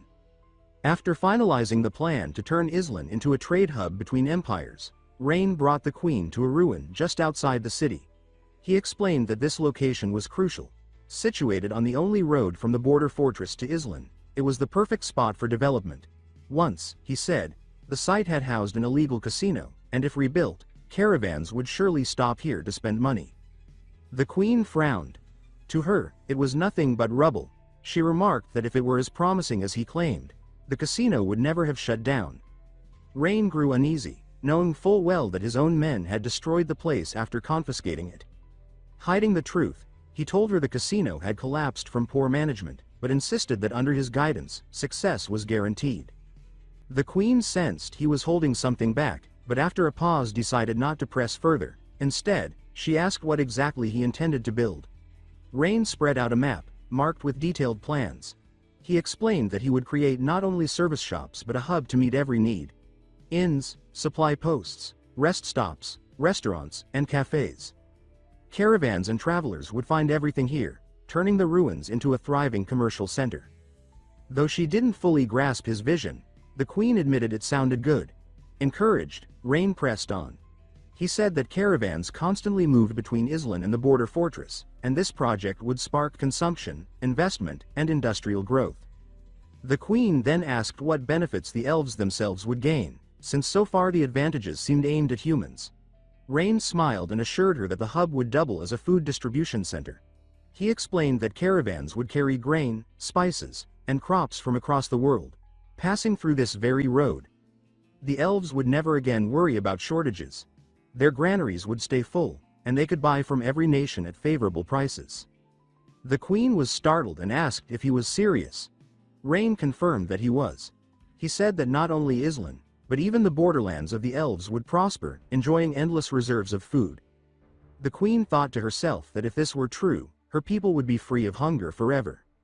Seeing her silent, Rain added that prosperity comes only by building roads and opening trade routes. With this hub, the elves would know stability like never before. At last, the queen smiled and said she was willing to trust his plan. If the road could bring food and wealth, the elves would support it. Rain thanked her and asked how much gold she would invest. She replied that she would begin with 150,000 coins as a trial, and if it succeeded, she would contribute more. Rain nearly lost his composure. Inside, he was thrilled. He hadn't expected her to be so wealthy. To him, the elves were fat sheep waiting to be sheared. The queen, however, demanded a full construction plan and strict accounting of the funds. She said her own people would supervise. Rain agreed readily and promised to oversee everything personally. Back at his estate, elation carried him straight to his study. He told Leah the elves had agreed to invest. Islan was saved. Leah, seeing his joy, shared his happiness, convinced his wisdom had secured Islan's future. But Rain knew that while funding was solved, management of the money was another matter. He instructed Leah to summon Selena. When she arrived, looking worried, she bowed and asked what falsifying the ledgers meant. Clearly, Leah had told her something on the way. Rain was surprised. He asked if she had studied mathematics. Selena lowered her head, saying softly that she had only learned spells and magic, never numbers or accounts. Turning to Armando, Rain asked the same, but Armando admitted he too knew nothing of ledgers and had not even mastered his role as overseer. Frustration welled up in Rain. These were his smartest people, yet neither could help him here. At that moment Leah suggested asking Lady Priscilla, since her domain was full of skilled merchants who would surely understand. Rain shook his head. He told her such sensitive matters could only be trusted to his inner circle, and the fewer who knew, the better. Instead, he ordered Leah to gather all merchants in Islan the next day. He would test them to see if any were truly intelligent. Meanwhile, at Islan's gates, a beautiful woman appeared for the first time. As she walked deeper into the city, she thought to herself that no matter the cost, she would force Rain Edgar to promise the release of Duke Castile. She swore she would save her father at all costs. As she walked deeper into the city, the liveliness immediately caught her eye. People hurried about with energy, their faces glowing with cheer. Curious, she approached a passerby and asked what festival was being held. The man, smiling, told her that she must be an outsider because today their lord, Sir Rain, was hosting an accounting examination, and everyone was rushing to witness it. The girl blinked in surprise. She asked what exactly such an examination was. The man admitted he didn't know much, only that Sir Rain had promised whoever passed would not only earn the chance to serve under him but also receive a wish of their choosing. At that, her heart jumped. A wish. If she could pass this test, would Rain truly agree to release Grand Duke Castile unconditionally? The crowd pressed forward, and she decided to follow, curiosity and purpose sharpening her resolve. Inside the city lord's estate, the examination had already begun. In a grand chamber, candidates bent over papers filled with questions Rain himself had written. He oversaw everything personally. The problems, designed around the service district he planned to build, were notoriously difficult, questions even seasoned businesses struggled to answer. Rain wanted to use the test not only to uncover hidden talent but also to collect fresh ideas for the city's future growth. Inwardly, he brimmed with pride. He imagined himself receiving glowing reports. Revenues surpassing expectations by 30%, trade routes monopolized, merchants from every land forced to spend their coin in Islan. He could almost hear the praises already. The image filled him with joy, and he had to resist laughing aloud. With so many participants, he was certain a true accounting genius would appear. His hopes rose further when one candidate finished quickly and approached, asking him to review the paper. The others whispered anxiously, astonished by such speed. Some recognized the man as the owner of a local brothel. Rain smiled inwardly, thinking his instincts were correct. Islan must harbor hidden brilliance. But his optimism shattered the moment he looked at the answers. The page was blank. The man, embarrassed, admitted he hadn't understood a single question. Rain's expression darkened as he demanded to know why the man had taken the test at all. The brothel keeper explained that terms like balance sheet, depreciation allocation, and working capital were entirely foreign to him, and he had hoped Rain might explain them in more detail. Fury surged in Rain's chest. He cursed silently. Fake ledgers, and this fool wanted clarity. Any clearer, and he'd end up in prison himself. Another servant stepped forward, handing him more papers. He read through them, only to grow red with rage. Not one submission had quality. Some were so bad they seemed like insults. One candidate had even scrawled, "I have an unmarried daughter, just 8 years old. If you would visit my home, I will prepare a private room for you." Rain's hands tore the papers apart in fury. He vowed silently to arrest that man later and send him to ideological re-education. But disappointment weighed heavy on him. In a city as vast as Islan, not a single person could falsify records. Hidden among the spectators, the young woman noticed the Lord's despair. Her curiosity deepened. What kind of problem could leave an entire city stumped? Unable to resist, she stepped closer to a guard and asked if she could still take the exam. The guard, startled, demanded to know who she was. She smiled and introduced herself simply as a traveler. If the rules allowed, she wished to attempt the test. The guard explained that only elves were forbidden, so she was free to join. Still, he warned her, so far, no one had solved even 2 questions. She accepted the paper and sat down. As her eyes moved over the questions, they gleamed with a mixture of disgust and excitement. The very first problem asked how to adjust a store's books so that profits of 8,000 gold coins could be reported as less than 5,000, thereby avoiding the 30% tax. 3 different methods were required. Her lip curled. So this was it. Rain wasn't looking for talent, he was looking for someone to falsify accounts. He was no different from the corrupt officials in her own kingdom, greedy to the core. But if answering these questions perfectly could give her leverage, she would not hesitate. Pride meant nothing compared to her father's life. If Rain wanted fraud, then fraud she would deliver. Meanwhile, Rain slumped in frustration as he reviewed more worthless submissions. Then a soldier brought him her paper. He took it without expectation, skimming through half-heartedly, until his eyes froze. Every question was answered. Perfectly. He read again, unable to believe it. Every calculation, every method was precise, executed with a mastery he hadn't thought possible. His eyes fell to the signature, Wolvina, a name entirely unfamiliar. Soon after, the girl approached. Rain looked up, meeting the gaze of the beautiful stranger. He couldn't help but wonder where she had come from. She introduced herself plainly, declaring that she was a noble from the Orvis Empire. The room tensed instantly. Soldiers exchanged nervous looks, uncertain why a noblewoman from a rival empire had appeared here of all places. Some whispered that she should be arrested immediately. But Rain raised his hand, commanding silence. He would not allow fear to dictate his hall. Smiling, he praised her honesty and asked what her true purpose was in coming to Islan. Wolvina answered without hesitation, she had come to negotiate. Rain's eyes narrowed, a flicker of intrigue sparking within them. It was as though he had already guessed the reason, and the thought of it thrilled him. Ren and Wolvina continued their conversation in Rain's office. He told her that he was very satisfied with her answers, noting that she had produced flawless solutions in a remarkably short time. He said that such speed and precision made him suspect she might be the Orvis Empire's financial advisor. Wolvina smiled and said that she only knew a little about finance, but that she was grateful he valued her so highly. Her modesty surprised Rain. Her responses had been not just correct but better than he had expected. Privately, Rain accessed the system to check her attributes. The readout confirmed what his instincts had guessed. She had talent for command, a cunning mind, and strategic potential. He thought that she would be a valuable asset and resolved to bind her to his designs for Islan. After a moment of thought, he said that since she had come to negotiate, he wanted to know precisely what her empire sought. Wolvina explained that she represented Grand Duke Castile of the Orvis Empire and that she had come to plead for his release.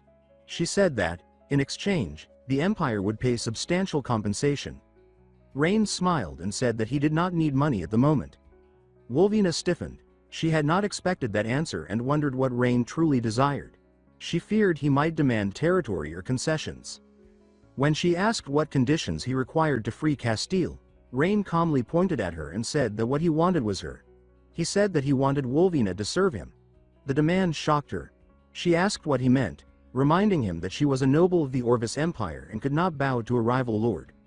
Rain replied that he never joked about matters of value and that a talent like hers must not be wasted. He said that her worth far exceeded that of the swine Castile. Anger flared in Wolvina. She thought that Rain's demand was ridiculous and insulting. How could a noble become a servant? She spoke with dignity and disgust. Rain stated that he never joked about serious matters. Especially when it came to a talent like her, he would never allow such value to go to waste.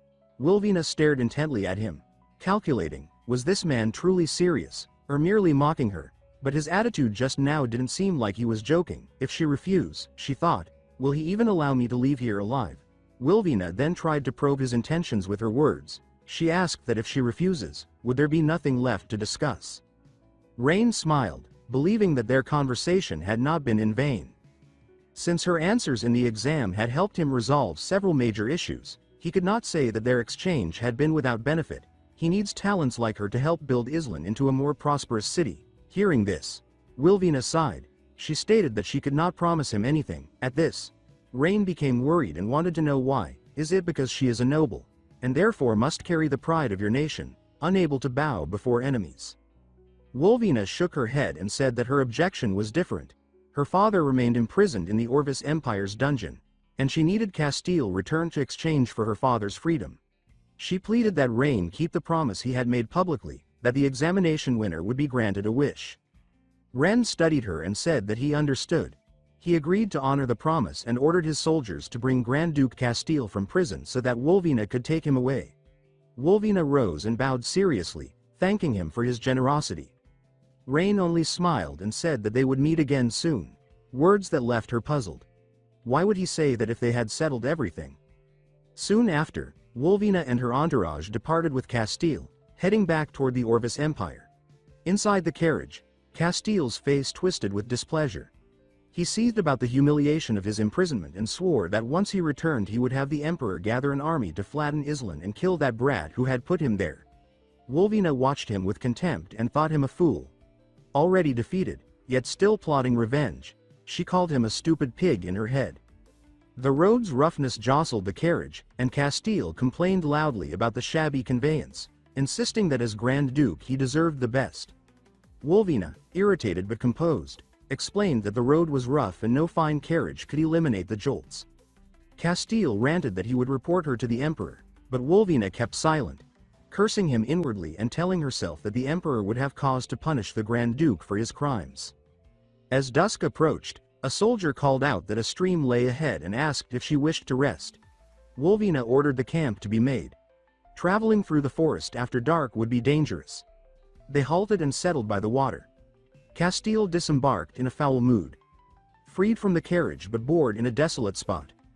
Wolvina ignored his sulking and replayed Rain's words in her mind, wondering if he had truly meant what he'd said about wanting her as his servant. Nearby, a maid moved about the camp attending to tasks. The long confinement had left Castile irritable and craving distraction. When he saw the young servant, his frustration twisted into lechery. Without restraint, he strode forward, seized the girl, and demanded that she submit to him that night. The maid begged and pleaded, terrified, but Castile only mocked her fear and insisted that serving him was an honor. When she resisted, he struck her. He told her that if she did not yield, she would die.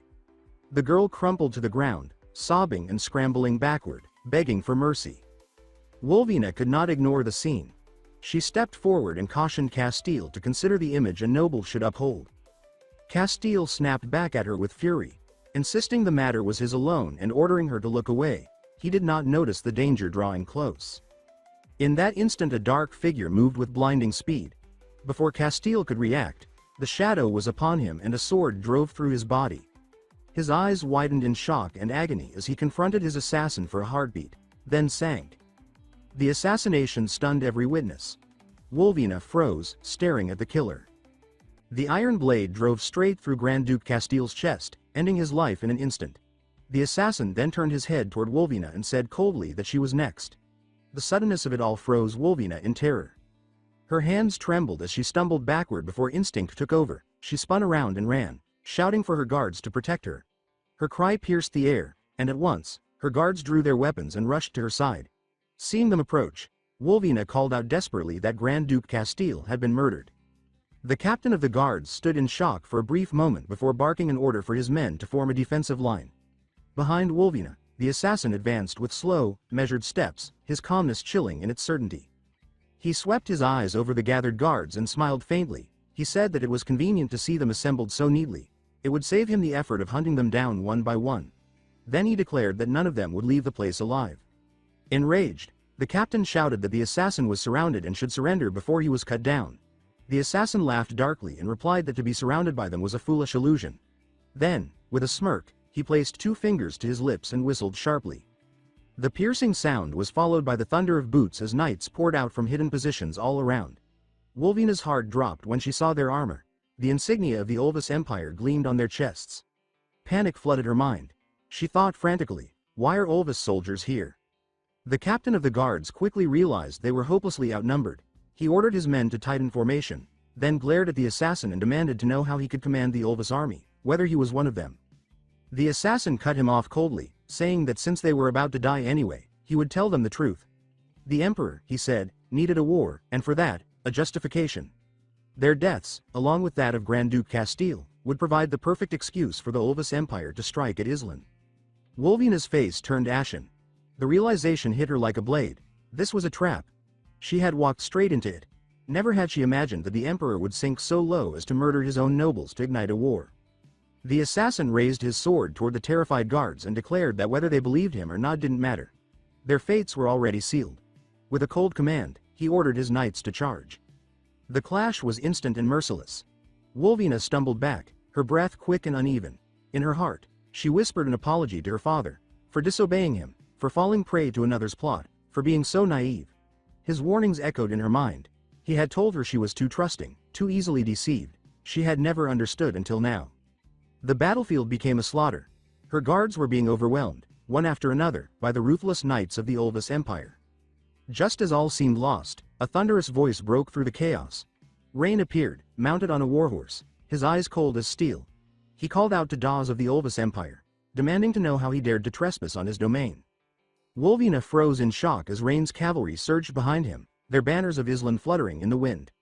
Rain's voice carried the weight of command as he ordered both sides to stop and demanded to know why foreign blood was being spilled on his land. The Olvis knights hesitated, uncertainty flickering in their eyes. They couldn't comprehend where Rain's forces had come from. By their intelligence, the area should have been secure. Rain noticed their confusion and smiled faintly. He said that the Olvis Empire's methods were laughably crude and transparent. Wolvina turned to him, her voice trembling as she asked why he was there. Rain replied calmly that he had come because of her. Then, his tone sharpened as he asked whether she had truly believed she and Grand Duke Castile could return safely to the Olvis Empire. She stared at him, stunned, her heart pounding with unease. When did he know what I didn't? She wondered. Rain's expression remained cold as he said that he had known from the very beginning that neither she nor Castile would make it back alive. Wolvina pressed him for an answer, but even before he could explain, realization dawned on her. She finally saw why Rain had so easily allowed her to escort the Grand Duke. Everything had been foreseen, calculated. Seeing the understanding in her eyes, Rain gave a chilling smile. He stated that the Emperor's plot to use their deaths as the spark for war was no secret to him. The Emperor was a fool, he said, to think Islan would remain blind. The assassin burst into laughter, mocking Rain, saying that even if the Emperor's scheme had been exposed, it changed nothing. He declared that if Rain died here, Islan would fall into chaos, and shouted that it was time to send them all to their graves. At his command, the Olvis knights advanced once more, but Rain's calm only deepened. With a quiet, almost amused tone, he ordered Rosalind to deal with the intruders who dared stain Islan's soil with their blood. In an instant, Rosalind descended from the sky, landing between Rain and the charging enemy. Her spear gleamed in her hands, and her gaze was cold and predatory, like a beast ready to tear through its prey. Rosalind's loyalty to Rain was absolute. Anyone who opposed him instantly became her enemy. The moment she appeared, she commanded the knights of Islan to advance and crush the invaders. She moved like a storm incarnate, her spear flashing as she tore through the Olvis Empire's soldiers. Every swing shattered steel and pierced flesh. No one who faced her survived for long. The battlefield became a slaughterhouse. Soldiers at the rear froze in horror, whispering among themselves, wondering if the woman before them was even human. Seeing his men falter, the assassin shouted for them to steady themselves, saying that no matter how strong she appeared, she was still just one person. But his words drew Rosalind's attention. Gripping her spear, she charged straight at him, her roar echoing like thunder. The assassin barely managed to raise his blade in time. The clash cracked the ground beneath his feet. A knight lunged at her from behind, but Rosalind sensed it instantly. She spun, slicing him cleanly in half before driving a brutal kick at the assassin. He crossed his arms to block, but the force sent him sliding backward, breath ragged. For the first time, he understood her true power, and it terrified him. Rosalind leveled her icy gaze on him and stated that he had two choices: surrender or die. The assassin tried to sound defiant, claiming he felt no fear, but before he finished, Rosalind struck again. She moved faster than thought, her spear stabbing forward like lightning. He twisted at the last moment, the blade driving through his shoulder instead of his heart. The wound was deep, and the sight of their commander injured shattered the morale of the Olvis soldiers. They watched in terror, convinced no human could defeat such a monster. The assassin staggered back, realizing too late that Rosalind's strength was beyond anything he could have imagined. From a distance, Rain watched with a faint, satisfied smile. He thought to himself that with her current skill, and a bit of modern equipment, Rosalind alone could crush an army. Rosalind then scanned the battlefield and shouted that the soldiers of Olvis had only two choices: surrender or die. Her words rang with such authority that every knight fell to their knees, begging for mercy. They threw down their weapons, trembling, pleading to be spared. The assassin raged at their cowardice, calling them useless and spineless, but his fury meant nothing. His men had lost all will to fight. Soon, the battlefield was silent. Rosalind had won. She approached Rain, reporting proudly that all enemies were subdued. Rain praised her calmly, saying she had done well. The assassin was soon dragged before him. Rain ordered his men to release him, explaining that he needed the man alive for questioning. The assassin glared coldly and said that Rain might as well kill him, for he would never talk nor beg for mercy. Rain simply smiled and said he had no intention of killing him yet. He needed the assassin to deliver a message. That caught the man off guard. He asked whose message he was supposed to deliver. Rain answered that it was meant for the Emperor of the Olvis Empire himself.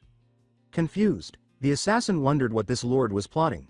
Rain then explained that since the Emperor sought an excuse for war, he would give him one. He told the assassin to inform the Emperor that Rain Edgar, Lord of Islan City, had betrayed their alliance and had slain Lady Wolvina, the Olvis ambassador. Rain paused, his eyes gleaming with cold intent, and said that the rest of the story would be for the assassin to embellish. But he should remember this. For every sin the Olvis Empire committed, Rain Edgar would reclaim it all, with interest. The fire in Rain's eyes made the assassin's blood run cold. He could only stand in silence, unsure whether he was facing a madman or a genius. When the exchange ended, Rain turned to Wolvina and told her that from this moment on, she would return to Islan City as one of its people, for as far as the world was concerned, she had already died here. As he spoke, the assassin used magic to vanish, but before disappearing, he swore that Rain would regret everything he had done. Rain merely replied that the man should stay alive on his journey back, because his death would disappoint him. Wolvina, anxious and uncertain, asked whether he wasn't afraid the Olvis Empire would retaliate with full force. Rain smiled with calm confidence, saying that what he feared was not their attack, but their hesitation, because the things he needed could only come from them. Startled, Wolvina asked what he meant. Rain's expression turned sharp as he said that what he wanted now was Olva's territory. But he offered no further explanation. She was not yet someone he could trust completely. Then he ordered Rosalind to take the prisoners away for labor reform, saying they would serve to fill the manpower shortage for Island's future projects. Later, Rain personally escorted Wolvina back to his manor. As she followed him through the long corridor, her unease deepened. She wondered if he planned to imprison her, to turn her into a bargaining chip. When they stopped before a massive door, she muttered bitterly that she had been right. He was locking her away in a dungeon. Rain turned to her, puzzled, and asked who had ever told her that. Then he opened the door and gently guided her inside. It was not a dungeon, but an office. Inside, a young woman lay slumped over a mountain of paperwork, Selena, exhausted beyond measure. Seeing Rain, she jolted up and pleaded for forgiveness, saying she couldn't handle it all. Rain smiled reassuringly and told her not to worry, because help had arrived. Turning to Wolvina, his tone lightened as he thanked her for her hard work. Wolvina froze, then realized what he meant as she stared at the mountain of documents. She felt fury rising, suspecting he was trying to trick her. Reading her thoughts, Rain explained that the Elf Queen would be arriving in 3 days to review Island's finances and that he needed her help to cover it up. Wolvina's face turned crimson with anger as she shouted his name in outrage. Under Rain's orders, Wolvina was put to work as a full-time accountant, forced to help falsify the city ledgers for his scheme. After many sleepless hours she completed the task. Carrying a heavy stack of books, she approached Rain exhausted and told him that the work was finished and that she needed rest. Rain inspected the records, smiled with evident approval, and praised her as a genuine accounting talent. His compliment left Wolvina both relieved and a little bitter. Revising those accounts had felt like fighting for her life. Rain told her not to be so tense and reminded her that since he had rescued her and brought her to Island City, he had no intention of killing her. Then he asked what reward she wanted for her help, saying that he wished to thank her properly. Wolvina replied sadly that what she most desired was something he could not give directly. That answer piqued Rain's curiosity. He guessed that she wanted her father rescued. The remark stunned Wolvina. She had never mentioned her father, yet Rain explained that human feelings were easy to read, especially in someone like her, and that she need not hide her thoughts. Wolvina asked if he could truly free her father. Rain answered that nothing came without conditions, and the harsh practicality of his words snuffed the small ember of hope in her chest. She acknowledged that forging books alone could not earn rescue and asked what else he wanted. Rain complimented her wits and then proposed that she continue managing his accounts. Indeed, he wanted her to become his attendant. The seriousness of the offer confused her. For a moment she feared possession, but Rain cut that notion off, saying that if he freed her father only for her to return to the Olvis Empire, she would become an enemy and create future complications. To save her father, she would have to renounce Olvis ties and become a citizen of Island. Wolvina recognized the logic but recoiled at betraying the land of her birth. Still, if she refused, her father would likely die in the prison. Seeing her hesitation, Rain softened his tone and allowed her time to decide. She needed sleep after days of work and should think it over upon waking. With that settled, Rain signaled Leah to accompany him to the construction site to inspect progress. The site was tense but orderly. Most laborers were Olvis prisoners captured earlier, working under watchful supervision with no signs of escape. An overseer warned Rain to be careful as he moved about. Rain, pleased at the steady progress, noted how useful captive labor could be. Nearby, Rain spotted a supervisor beating a prisoner. Curious, he asked why the man was treated so harshly. The supervisor explained that Olvis invasions had taken his family and that he could not summon sympathy for the captives. The chief overseer moved to placate the subordinate, but Rain interrupted with a cold pragmatism. Why treat them gently when the Olvis had shown no mercy to Island? His only concern, he said, was that none of the prisoners die before the service district was finished. Any death would slow work, and he despised delays. The overseer faltered at Rain's unexpectedly hard edge but agreed to keep them alive and productive. When Rain pressed about hours and rations, the overseer answered that prisoners worked 8 hours a day and received 3 meals. Rain found the schedule too lenient with autumn approaching and ordered 2 extra hours daily. The overseer bowed, accepting the directive without protest. After inspecting the site, Rain took the ledgers to the Elven Queen. He bowed and presented the complete records of construction and investment, asking that she review them as agreed. The Queen examined the books and grew uneasy, not because of mistakes, but because the numbers were unnaturally neat. She asked if the figures were certain. Rain maintained composed confidence and said that he had ensured every record's accuracy and would not allow the Queen's wealth to be squandered. A flicker of doubt crossed the Queen's face, but she found no fault and chose to trust him. She ordered a chest of gold to be brought forward, the 150,000 gold coins they had agreed upon, and instructed that the service district be completed swiftly. Rain accepted the chest with a satisfied expression and declared that a prosperous commercial center would rise there soon. The queen, however, remained uneasy. She recognized that Rain's conflict with the Ulvis Empire could escalate to war and feared such a war might endanger their alliance. Rain almost smiled and assured her that she need not worry, claiming that he had prepared a special performance to welcome the Ulvis Empire, and that everyone would profit from the outcome. At that very moment, chaos erupted in the Ulvis Empire. Inside the royal court, every noble had been summoned. Upon the highest throne, the king announced grimly that Grand Duke Castile had been assassinated on his journey home. The hall fell into panic. None were more shaken than Craven, who had been the one to suggest peace negotiations to bring the Grand Duke back. He stood abruptly and demanded to know what had happened, asking if the Lord of Islan had arranged the assassination. The king then revealed a blood-stained letter, claiming it was a report carried back by a dying envoy. A trembling servant stepped forward to read its contents aloud. The message stated that Rain Edgar of Islan and Lady Wolvina had conspired with foreign forces to ambush Grand Duke Castile's escort, slaughtering all his guards.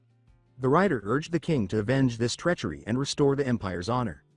The reading ignited outrage throughout the hall. The nobles erupted with fury, condemning Wolvina as a traitor who had betrayed her homeland for Islan's sake. None could believe that a noblewoman of the empire would side with outsiders to assassinate one of their own right after peace talks. The act was seen as unforgivable, and the nobles demanded war. Islan must be erased to cleanse their shame.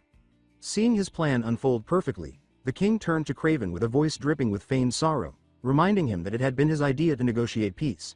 He asked how Craven felt now that Castile was dead and the empire humiliated. The entire court turned their gaze upon Craven. Rage and helplessness churned inside him, but he bowed his head in silence. He knew the truth. Wolvina would never betray them. This was the king's doing, a carefully orchestrated murder meant to create a reason for war. Now, the king was shifting all the blame onto him. But without proof, Craven could do nothing. Swallowing his fury, he fell to one knee and declared that he had been deceived by Wolvina's treachery and would take full responsibility. The king stepped down from the throne, standing over him with mock sympathy, and demanded to know how he intended to atone. Under the king's piercing gaze, Craven trembled but forced himself to answer that he would personally lead the imperial cavalry into battle, vowing to wash away the empire's shame with the blood of Rain Edgar and Wolvina. The king's expression twisted into a cold smile. He said that since Craven had chosen to redeem himself, he would grant him the chance. Soon after, the king commanded the army to assemble on the western border. He ordered the summoning of the Silver Wolf Knights and the Red Flame Mage Legion, declaring the destruction of Islan City. None in the hall dared object. Their minds burned with vengeance. The nobles shouted together for war, demanding that the traitors be slain and the Grand Duke avenged. Watching their blind fury, the king smiled faintly, satisfied. Inwardly, he thought that Rain had played perfectly into his hands, providing him with the ideal justification to ignite a war. Meanwhile, far away in Islan City, Rain sat in the highest room of his mansion, sipping tea and gazing over the bustling streets below. His calm expression reflected quiet satisfaction. Everything was proceeding according to his design. He mused that if war truly began, the people of Ulvis would flood toward Islan for refuge, solving the city's labor shortage. And if he won, he could finally expand into the lands he had long coveted. As he pondered, Rosalind entered, her face composed but tinged with unease. She reported that the first group of border settlers had arrived, as ordered, and that they had been provided housing, food, and clothing in the service district. Rain remarked that it seemed the Ulvis Empire had finally lost its restraint. He then asked how many migrants had arrived so far. Rosalind replied that about 3,000 had reached the city. Among them, roughly 800 were fit laborers, while the rest were women, children, and the elderly. Rain appeared pleased. With such numbers, the city's development would continue unhindered. After another sip of tea, he instructed Rosalind to distribute more supplies and to post new proclamations offering 3 years of tax exemption and free housing to attract even more settlers. The elves' funding, he said, should be used to its fullest. Just then, Leah entered and announced that Lady Wolvina requested an audience. Rain allowed it, and Wolvina soon appeared, her face drawn with anger. She told him that the Ulvis army was already on the move and accused him of causing it. If he hadn't let the assassin escape, she said, she might have returned home and prevented the war. Rain listened calmly, almost amused by her conviction, and replied that she was mistaken. The war was inevitable, and he had long since prepared for it. Wolvina, her voice shaking with frustration, accused him of ignorance, saying that as a noble, he could not possibly understand the suffering war would bring, the countless families broken for his ambition. Rain met her anger with composed indifference. He said that her compassion surprised him and even praised her kindness. But Wolvina shouted that she despised warmongers above all. Rain's faint smile deepened as he remarked that they were, in fact, alike. Startled, Wolvina demanded to know what he meant. Rain rose slowly, stepped closer, and said that he too despised those who started wars, but that was precisely why he needed one. When he won, he explained, people would hate him and fear him in equal measure. None would ever dare rebel again. There was no noble reason for war. It was merely power asserting itself. The Olvis Empire believed he would fight them head-on, but he planned instead to let them destroy themselves, to watch their unity crumble, their people starve, and their empire rot from within. Wolvina stood frozen, unable to grasp his reasoning. Rain placed a steady hand on her shoulder and, in a softer voice, told her to rest, assuring her that soon, she would see her father again. After learning that the Olvis Empire was preparing to attack Islan, Rain and Rosalind began organizing the city's defenses. Rosalind watched in confusion as Rain instructed the soldiers to dig small pits along the inside of the trench near the city walls. To her, the pits made more sense outside the trench, where they could hinder a cavalry charge. Rain disagreed. He said the pits needed to be close together near the wall. That was the key to his plan's success.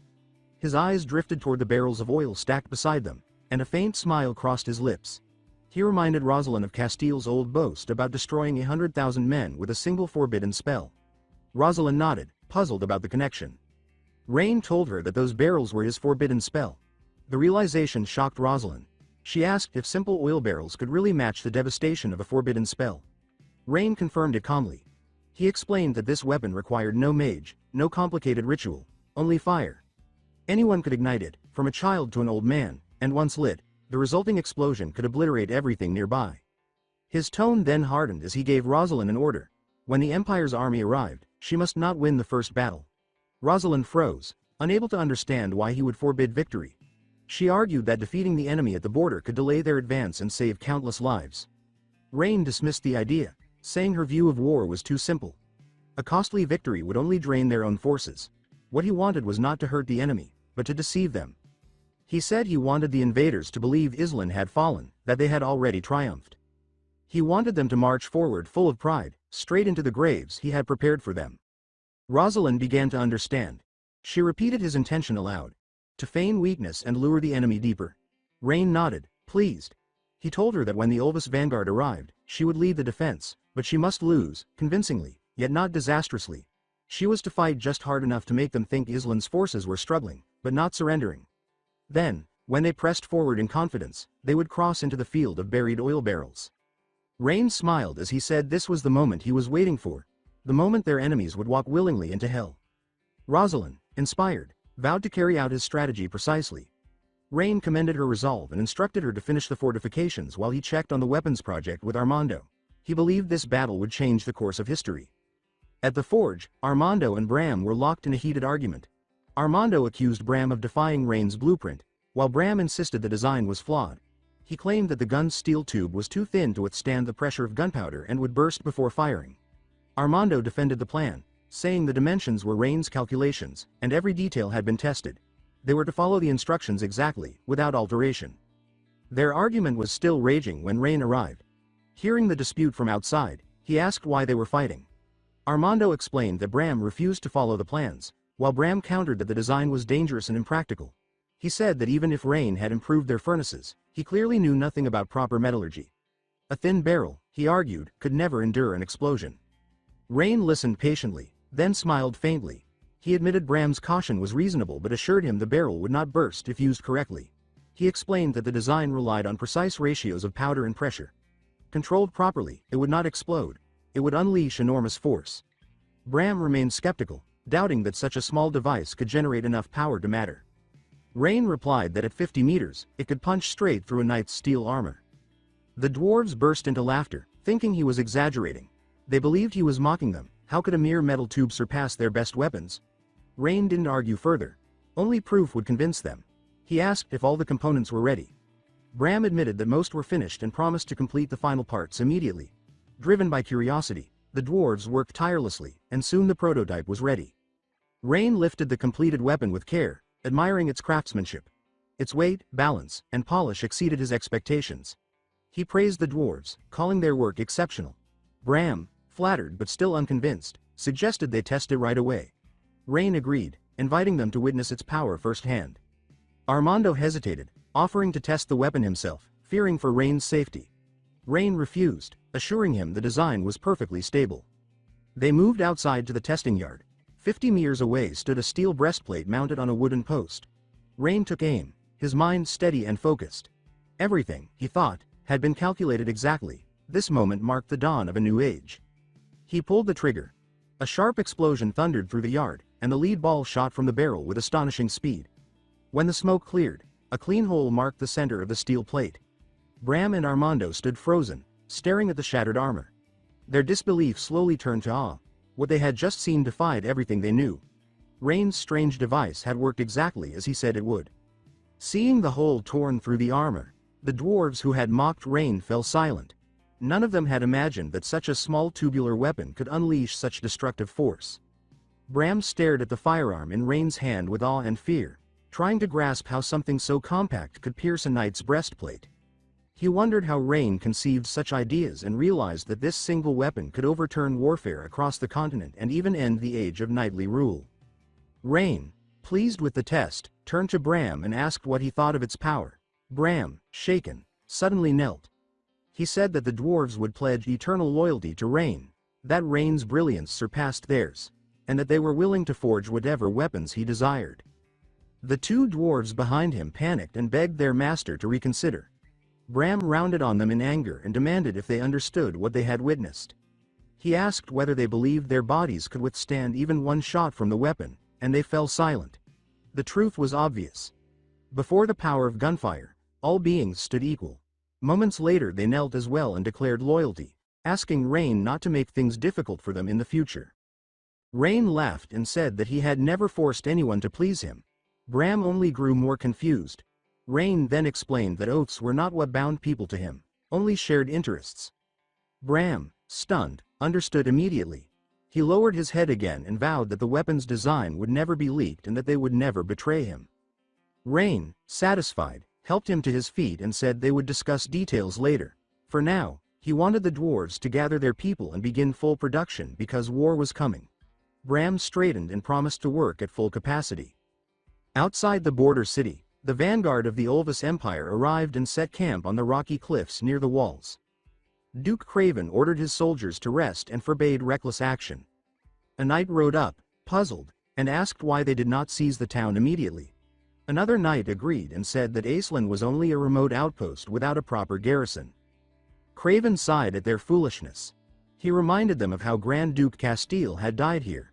He explained that Castile had written him a letter claiming that Rain Edgar had used forbidden magic. All human empires had agreed that forbidden magic violated the world's rules. Craven asked what would happen if Rain truly commanded a mage capable of such spells. The knights laughed, insisting that a backwater like Aislinn could not possibly produce a forbidden mage. They dismissed Castile's words as excuses for his humiliating defeat. Craven refused to argue. In his heart he believed Castile completely. No ordinary force could have wiped out an army of 100,000. He ordered his men to speak no further on the matter. He stated that he would enter Aislinn city the next day with a mage to meet Rain Edgar. One knight reacted with shock and asked if Craven intended to negotiate peace. Craven said he wished to meet Rain for two reasons. First, he needed to confirm the existence of a forbidden mage before risking reckless action. Second, they had come to suppress rebellion, not invade, and they needed legitimate justification. He warned his men to restrain themselves or face severe consequences. The next day, in the Rain mansion, a soldier announced that Marshal Craven sought an audience and had brought a representative from the Mage Association to investigate the rumored forbidden magic. Rain's eyes gleamed with interest and he allowed them in. Craven entered Rain's study and introduced himself with measured politeness. Rain, curious, asked why an imperial commander would walk into the stronghold of his enemy before war even began. Craven replied that Castile had reported Rain's use of forbidden magic and that the Mage Association demanded an investigation. The mage behind Craven stepped forward with a sharp tone and said that Rain was expected to cooperate. Before he finished, Rosalind's furious voice cut in.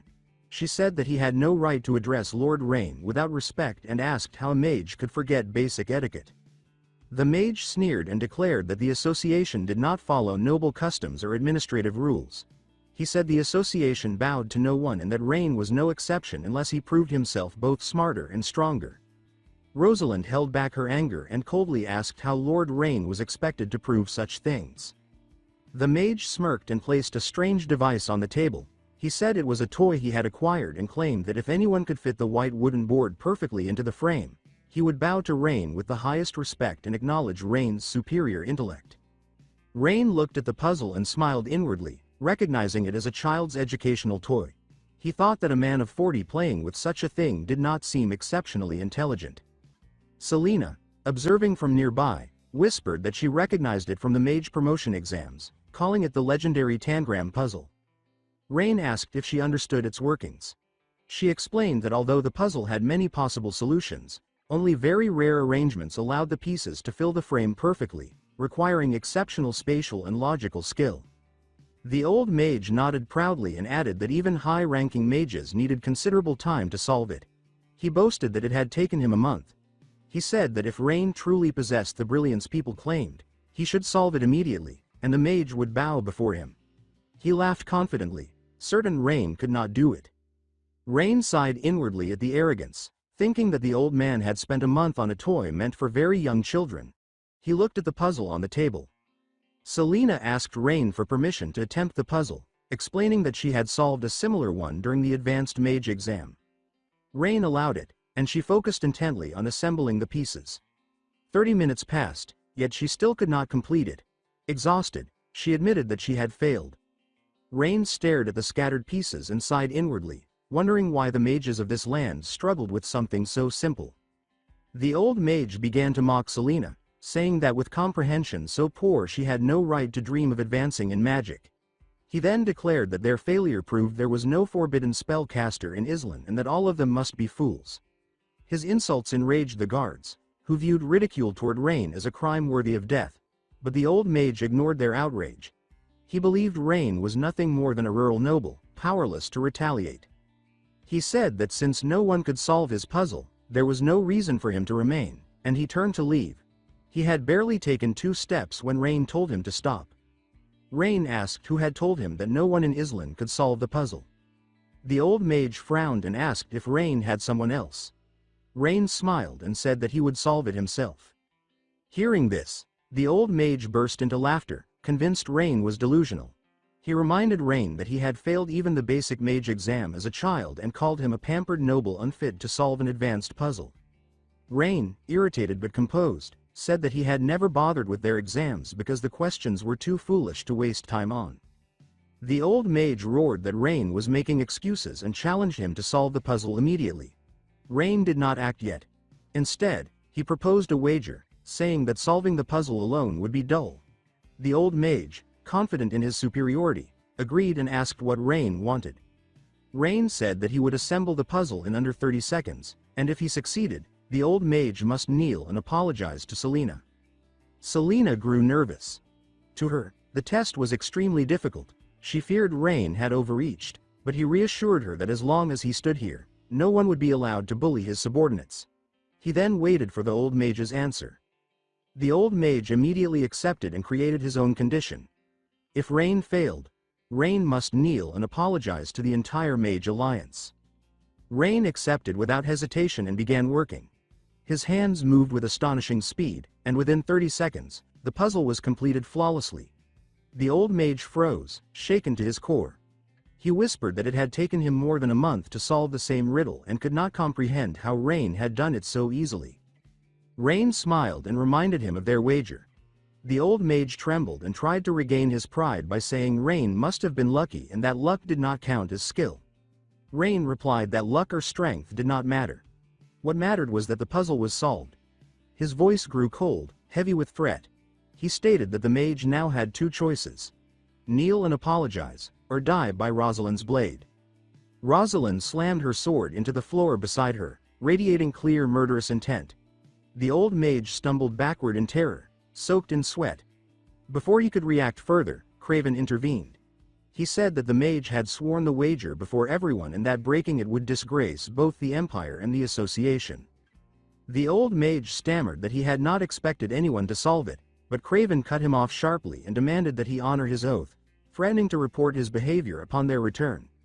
Hatred twisted the old mage's expression, but he accepted the terms. He knelt before Selena and apologized. Internally he raged, vowing to return the humiliation to Rain 100-fold.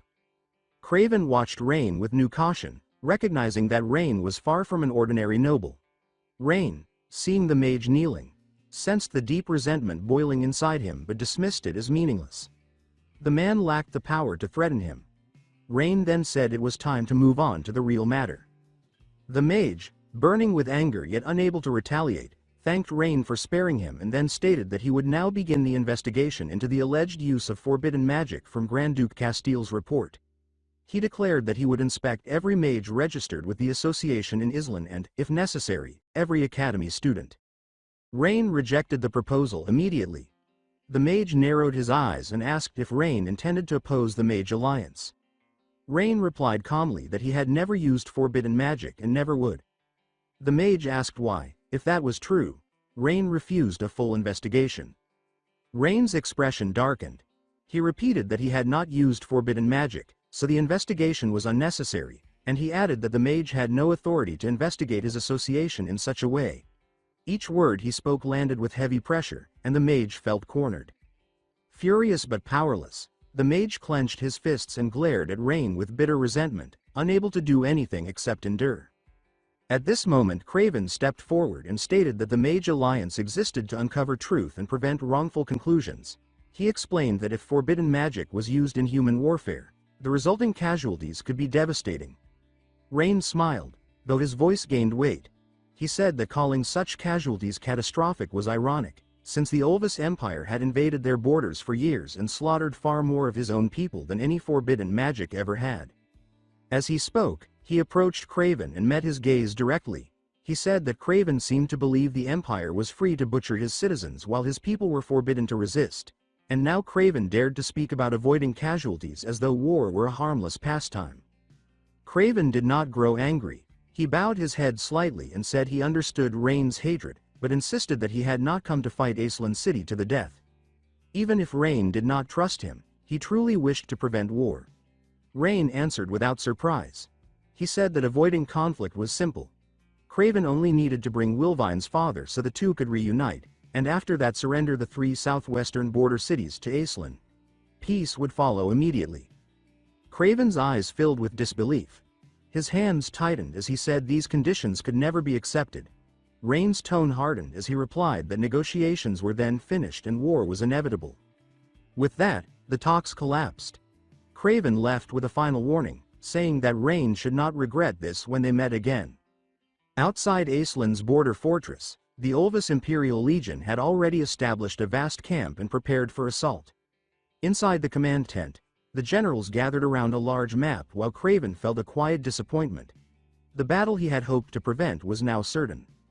A knight voiced his opinion that they should launch a full assault the next day, arguing that they had defeated Aislan before and had nothing to fear.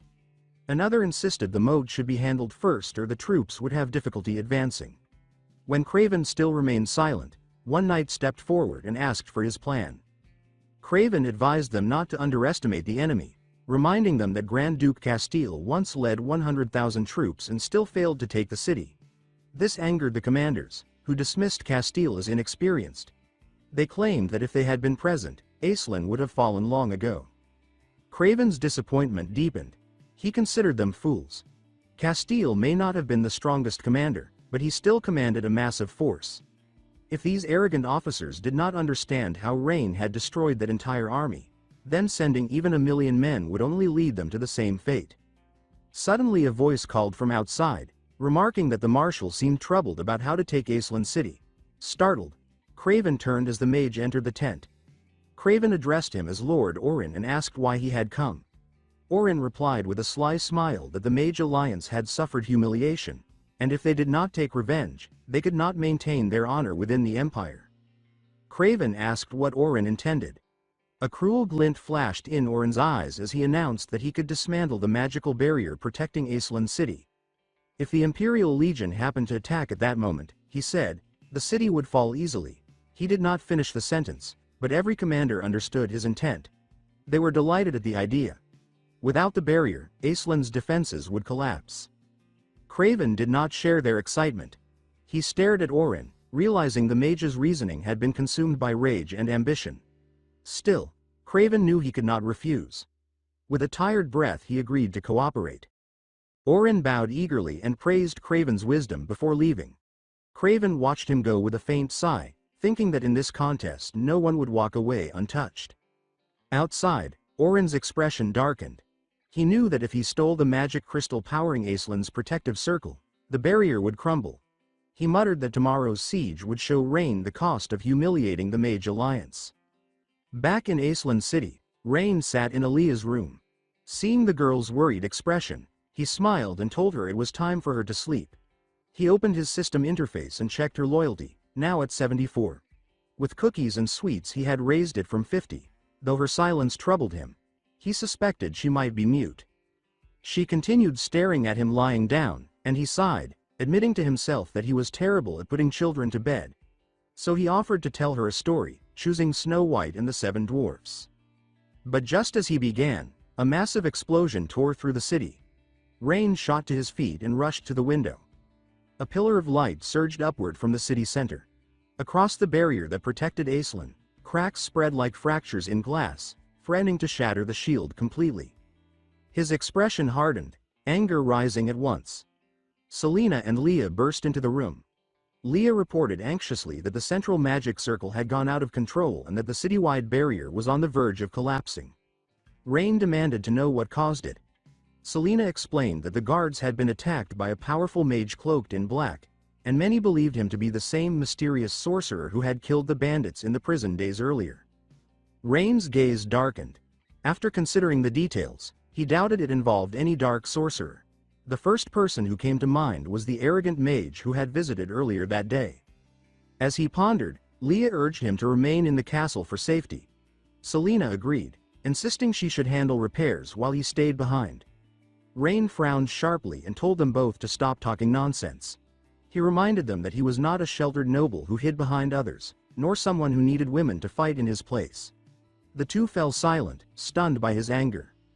Ignoring their reactions, Rain opened a drawer, took out his gun, and left the room. He intended to confront the one behind this attack. At the central district, chaos consumed the area. Houses burned, rubble trapped civilians, and knights struggled to extinguish flames and rescue survivors. When they noticed Rain's arrival, one knight knelt in shame and begged punishment for their failure. Instead of scolding him, Rain helped him stand and calmly asked for a clear account. The soldier, collecting himself, said that everything had been normal until a wave of exhaustion struck all at once. They lost consciousness immediately, and when they awoke, the entire area was destroyed. Selena surveyed the residual magic and confirmed there was no trace of dark sorcery. She believed the earlier prison incident was unrelated. Rain then stated his own conclusion. The culprit could only be the vengeful mage who had been humiliated in the morning.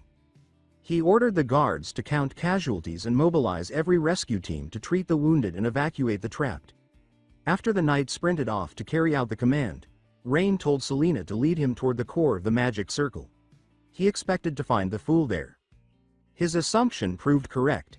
At the center stood Orin, encased in a magical barrier that kept everyone away.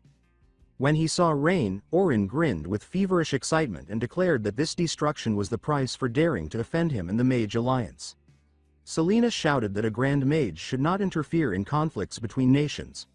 Orin dismissed her, saying he was not interfering in war at all, merely delivering a minor punishment to a noble who lacked respect. If war happened to break out afterward, he claimed that was not his concern. His arrogance made Selena tremble with rage, but Rain stopped her. Rain met Orin's gaze with open contempt and asked how he intended to answer for the deaths and devastation he caused. Orin laughed and said the idea was absurd. He described the civilians as worthless trash with no magical talent and said their deaths meant nothing. He added that by tomorrow the Olvis Empire would reduce the city to ashes, killing Rain along with the rest. He taunted Rain again, calling him a useless man with no magic whatsoever. Rain's expression turned as cold as stone. He spoke in an icy tone, offering Orin one last chance. Heal the wounded and repay their losses triply, and he might spare him. Orin howled with laughter, calling Rain insane and insisting he did not understand his own position. He pointed out that even Selena, a high-level sorceress, ranked far below him, and he wanted to see who would spare whose life. He began an incantation. A fireball swirled into existence in his palm and quickly expanded into a massive fire dragon that lunged at Ren.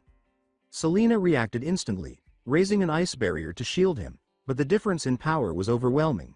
She managed to block the spell, yet the force still struck her hard enough to wound her. She staggered back and coughed blood. Orin became ecstatic, shouting that they would all die. Rain, however, remained perfectly calm, merely thinking that this mage was too loud. While Orin shouted, Rain raised his gun and aimed directly at him. He spoke with chilling finality, saying that since Orin had chosen death, he should accept the consequence. He pulled the trigger. The gunshot cracked like thunder. The bullet pierced Orin's barrier as if it were paper and bored into his arm. Orin screamed in disbelief as the barrier collapsed. Clutching his bleeding arm, he stared at Rain in terror, unable to understand how someone without magic could harm him. Rain walked up to him and pressed the gun barrel against his forehead. He ordered Orin to heal every wounded person or die. Seeing the unwavering resolve in Rain's eyes, the mage finally felt fear. For the first time, he understood Rain truly meant to kill him. Orin, shaken by Rain's threat, demanded to know how Rain had broken a Grand Mage's barrier. Before Rain could speak, Orin's eyes widened in horror as he seemed to reach his own conclusion. He shouted that it was impossible for a low-born noble with no magic to shatter a Grand Mage's defenses. His panic made it clear his mind had cracked, and Rain chose not to explain anything. He ordered the knights to arrest Orin and throw him into the dungeon, intending to use him as leverage when the Olvis Empire arrived. As Orin was dragged away, Selena examined the damaged magic circle, her expression tight with worry. The magic crystal lay shattered across the ground, and she explained that with the crystal destroyed, the city's barrier would soon collapse. Rain demanded details, and Selena explained that Orin had forcibly removed the crystal, causing its stored magic to erupt uncontrollably. Now the crystal was useless, and worse, the core of the magic circle had been damaged. Rain looked up at the cracks spreading across the sky's magical dome and asked if the stone worked only with Aislin's circle. Selena confirmed it and said the barrier would last only one more night. By dawn, it would fall completely. If the enemy attacked then, Aislinn would be at a serious disadvantage. Leah cursed Orin for destroying the city's protection out of petty revenge. Rain told her not to let emotions cloud judgment, reminding her that war drove people to do anything for victory. He reassured them that even without the barrier, the Olvis army would not take the city easily. Selena, understanding the value of the barrier better than anyone, asked what he planned to do.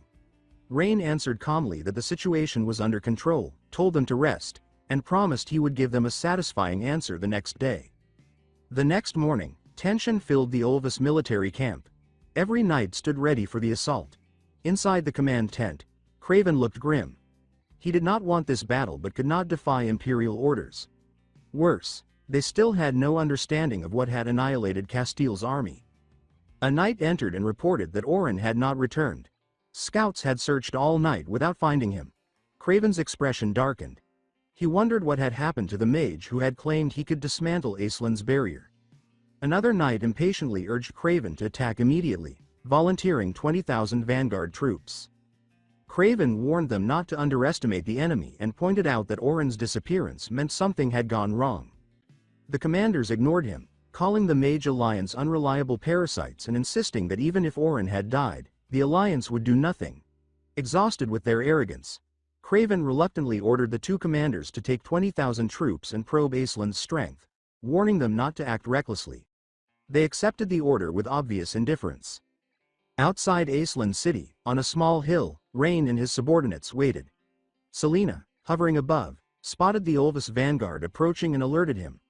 Rain turned to Rosalind with a calm smile and reminded her it was time to enter the battlefield, repeating that she was allowed only to lose, never to win. As the 20,000-strong force neared, their knight commander recognized Ren. Instead of caution, he showed arrogant confidence and announced that Rain should surrender if he wished to be spared. Rain replied with equal calm that the commander should leave if he did not want his soldiers to die needlessly. Enraged, the knight ordered a full assault. The ground shook as the vanguard charged. Rain looked to Rosalind and gave her the signal to proceed with the plan. She assured him she understood and rode forward with Aislinn's cavalry. The Olvis commander charged at her, swinging a massive axe. Rosalind blocked it easily and realized his strength was laughably low. She suspected he was not holding back. This was his full power. Killing him would be simple, but she needed to fake defeat convincingly. When he raised his axe again, she dug her heel into her horse, making it rear violently as though frightened. She leapt away, feigning struggle, then stabbed her spear into the commander's horse, dropping it instantly. She then turned and pretended to flee in panic. Seeing her retreat, the commander burst into triumphant laughter, mocking Aislin's knights as weak cowards who could not withstand even one strike. He ordered his troops to pursue and slaughter them. The 20,000 soldiers charged like a flood toward Aislin's walls. Selena, despite trusting Rain's plan, felt her breath tighten at the sight of such overwhelming numbers. She turned to Rain and asked if they should begin. Rain smiled with complete confidence and nodded. He said it was time to send them on their way. Rosalind drove her horse toward Aislinn City, satisfied that the plan was unfolding exactly as intended. When she reached her marked position, she pulled the reins hard, forcing the horse to rear and stop abruptly. The knight pursuing her burst into mocking laughter, shouting that the cowards of Aislinn should keep running instead of pretending they could resist behind their walls. His taunts echoed across the battlefield as the Olvis army surged forward like a flood. At this rate, nothing seemed capable of stopping them. Watching the troops advance, Rain looked disappointed. He remarked that only 20,000 had come and that he had hoped to eliminate far more in one strike. The knight commander screamed back, accusing Rain of hiding fear with nonsense and insisting that 20,000 soldiers were more than enough to flatten the city. Rain merely sighed and told Selena to begin. Selena rose into the air and chanted. Heat swelled around her as flames gathered, condensing into a massive fireball overhead. The scorching light washed over the field like a second sun when the fireball reached full size. The vanguard halted instinctively, unaware they had stepped atop the hidden oil barrels Rain had planted beforehand. Selena hurled the fireball, and the moment it struck the ground, the battlefield exploded. The blast shattered the earth, igniting the buried oil and unleashing a chain reaction of violent detonations. Firestorms consumed everything in sight, swallowing soldiers in an instant. Screams and frantic cries were drowned beneath the roar of the inferno.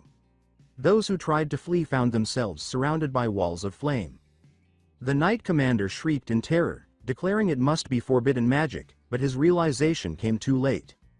He and 20,000 soldiers were reduced to ash. Even Rosalind felt a chill run through her. She had known the plan, yet the sight of such destruction made her believe she was witnessing a genuine taboo spell. Seeing Rain stand calmly before the burning wasteland made her feel both fear and awe. With a leader like him, she believed their nation would one day dominate the continent. Rain did not linger on the scene. He immediately ordered the cavalry to prepare to strike at the remaining Olvis forces. 20 minutes earlier, in the Olvis encampment, Craven and his officers anxiously awaited news. Suddenly a massive explosion shook the plains, rattling the tents and deafening those inside. Craven demanded an explanation, and a knight stumbled in, shouting that Rain Edgar had unleashed a forbidden spell on their vanguard. Cold sweat gathered on Craven's face as he repeated the accusation in disbelief.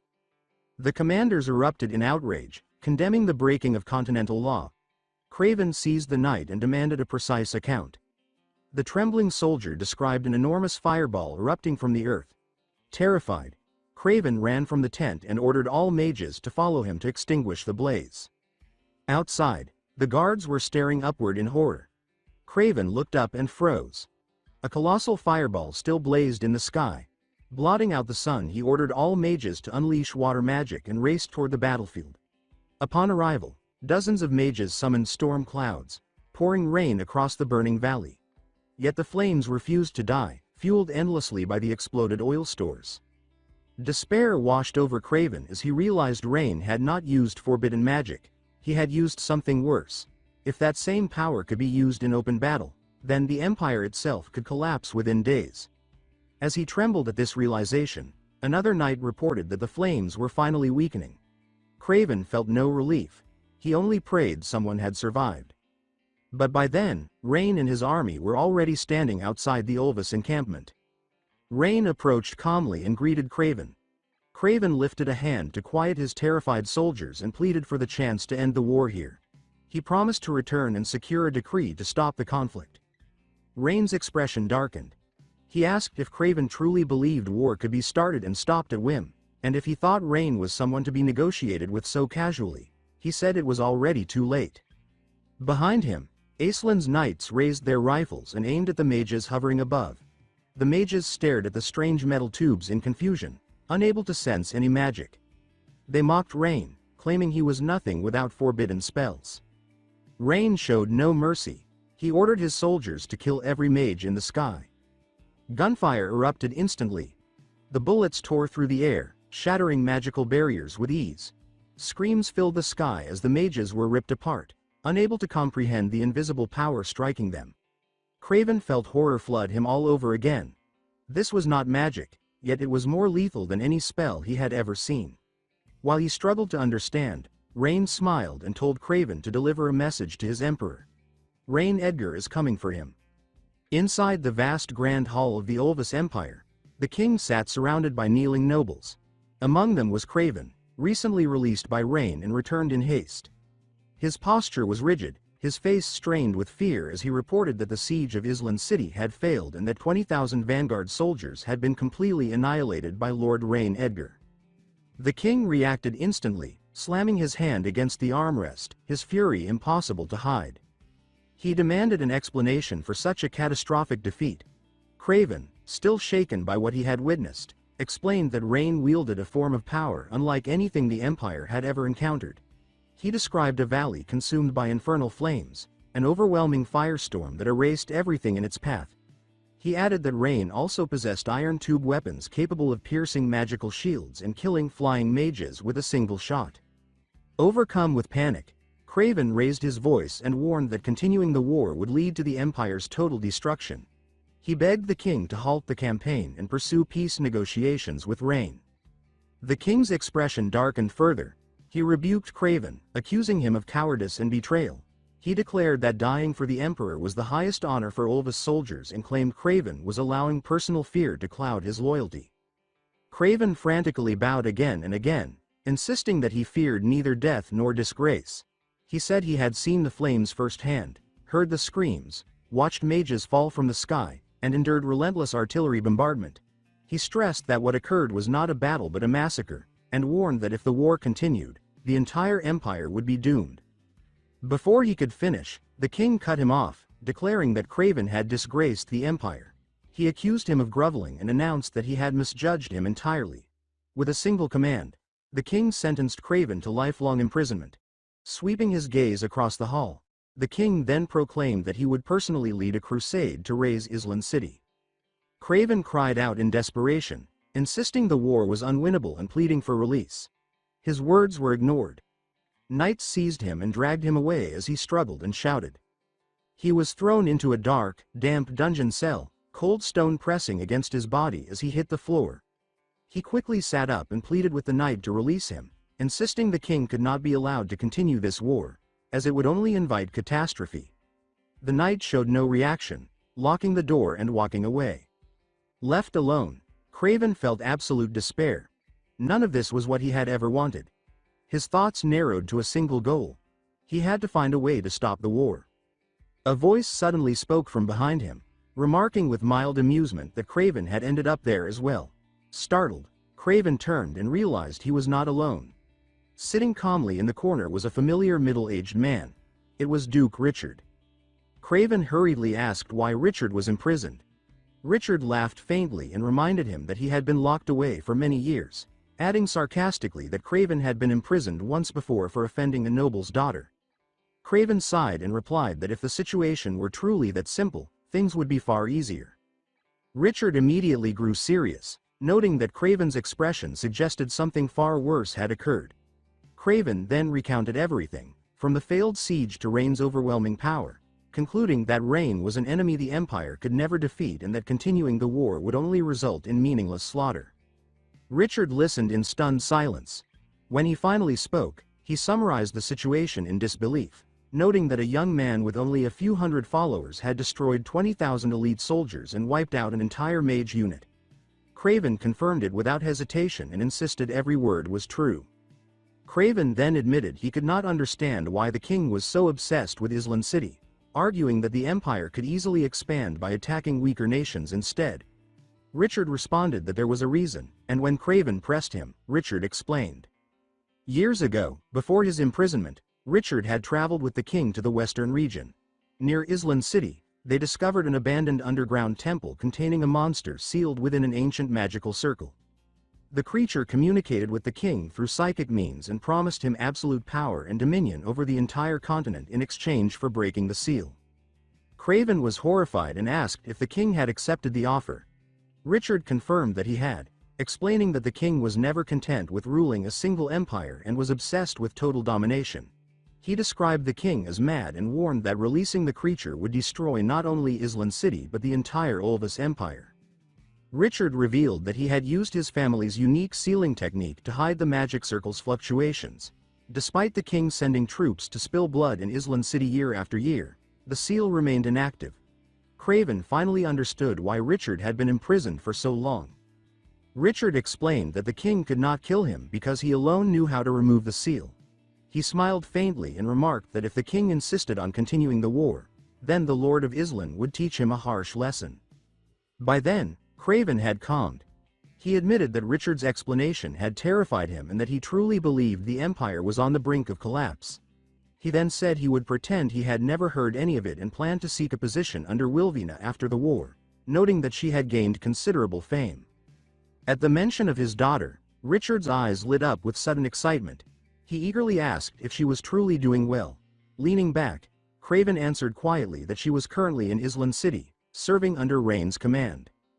The moment he said this, Richard's calm vanished. He turned sharply toward Craven, visibly shaken, and demanded clarification. Upon realizing his daughter was in Island City, Richard was overwhelmed with fear. His reaction struck Craven as deeply unsettling, and with growing confusion, Craven asked what had truly happened. Richard's face darkened with grief as he explained that he had fallen straight into the king's trap.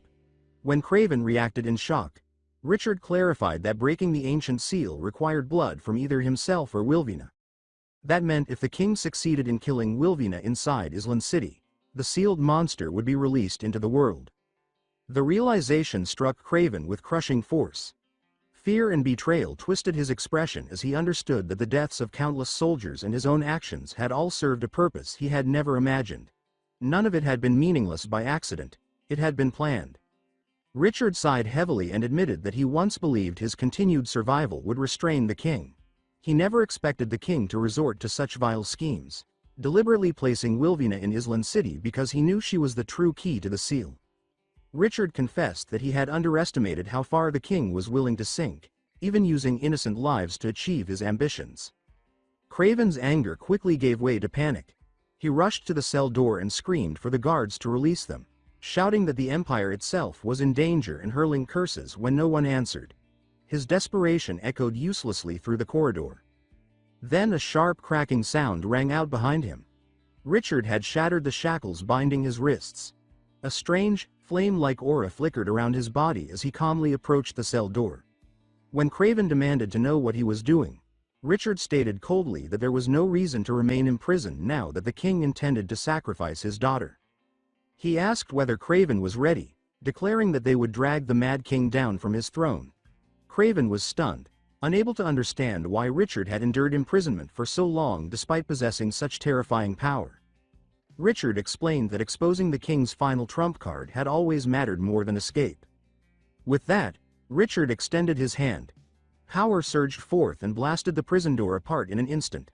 The thunderous crash alerted the guards, and fully armed knights quickly swarmed the corridor, ordering the two men to surrender or be executed.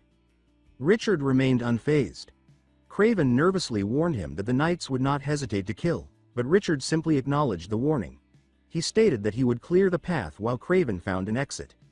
Richard began casting a spell, slowly forming an unfamiliar magic circle in his palm before slamming it into the ground. The floor shattered, cracks racing outward as flames erupted from below. Fire swallowed the corridor in moments.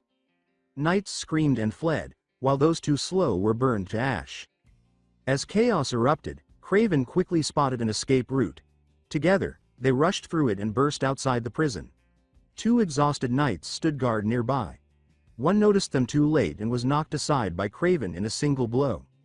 The second knight awoke in shock but was struck down before he could cry out. Richard watched with clear approval, praising Craven's decisiveness. Craven ignored the compliment and urged them to take the horses and leave immediately. As they fled, alarm bells rang throughout the city. News of the prison break soon reached the king. The reporting knight begged for punishment, but the king showed no anger. Instead, he smiled with satisfaction, convinced that his suspicions had been correct and that Wilvina truly was the key to the seal. He declared inwardly that the final game had begun. The king ordered the Dark Blade reconnaissance unit to secretly track Richard's movements. Once alone, he gazed at the black crystal in his hand, consumed by anticipation. He believed that once the monster was freed, the continent would belong to him alone. The scene shifted to Island City deep into the night. While the city slept, Bram's smithy still burned with red-hot light. Rain entered quietly, greeting Bram and asking about the progress of the work. Bram admitted he had been planning to summon rain and revealed the finished product beneath a cloth. The covering was pulled away to reveal a completed cannon. Rain examined it closely, running his hand over its components and praising its craftsmanship. Bram responded with quiet pride, explaining that such speed was natural for dwarven smiths, though the weapon had consumed enormous resources. Refined iron was nearly depleted, and even the copper used for city wards was running low. At most, only 2 more cannons could be produced without securing new materials. Rain judged that 3 cannons would be sufficient. He planned to claim the Olvis Empire's ore mines once the war ended, eliminating future shortages entirely. All that remained was to wait for the king to arrive in person. Rain intended to show him the true power of the industrial age. 3 days passed swiftly. The king of the Olvis Empire personally led his army to Island's border. His presence ignited the troops' morale, and their shouts echoed with confidence as they launched an immediate assault. The defenders outside the walls suffered heavy losses, prompting Rain to order a retreat into the city to preserve strength. The Olvis knights mocked Rain's withdrawal, believing him afraid. They boasted that their army of 100,000 could simply surround the city, starve it, and force surrender without effort.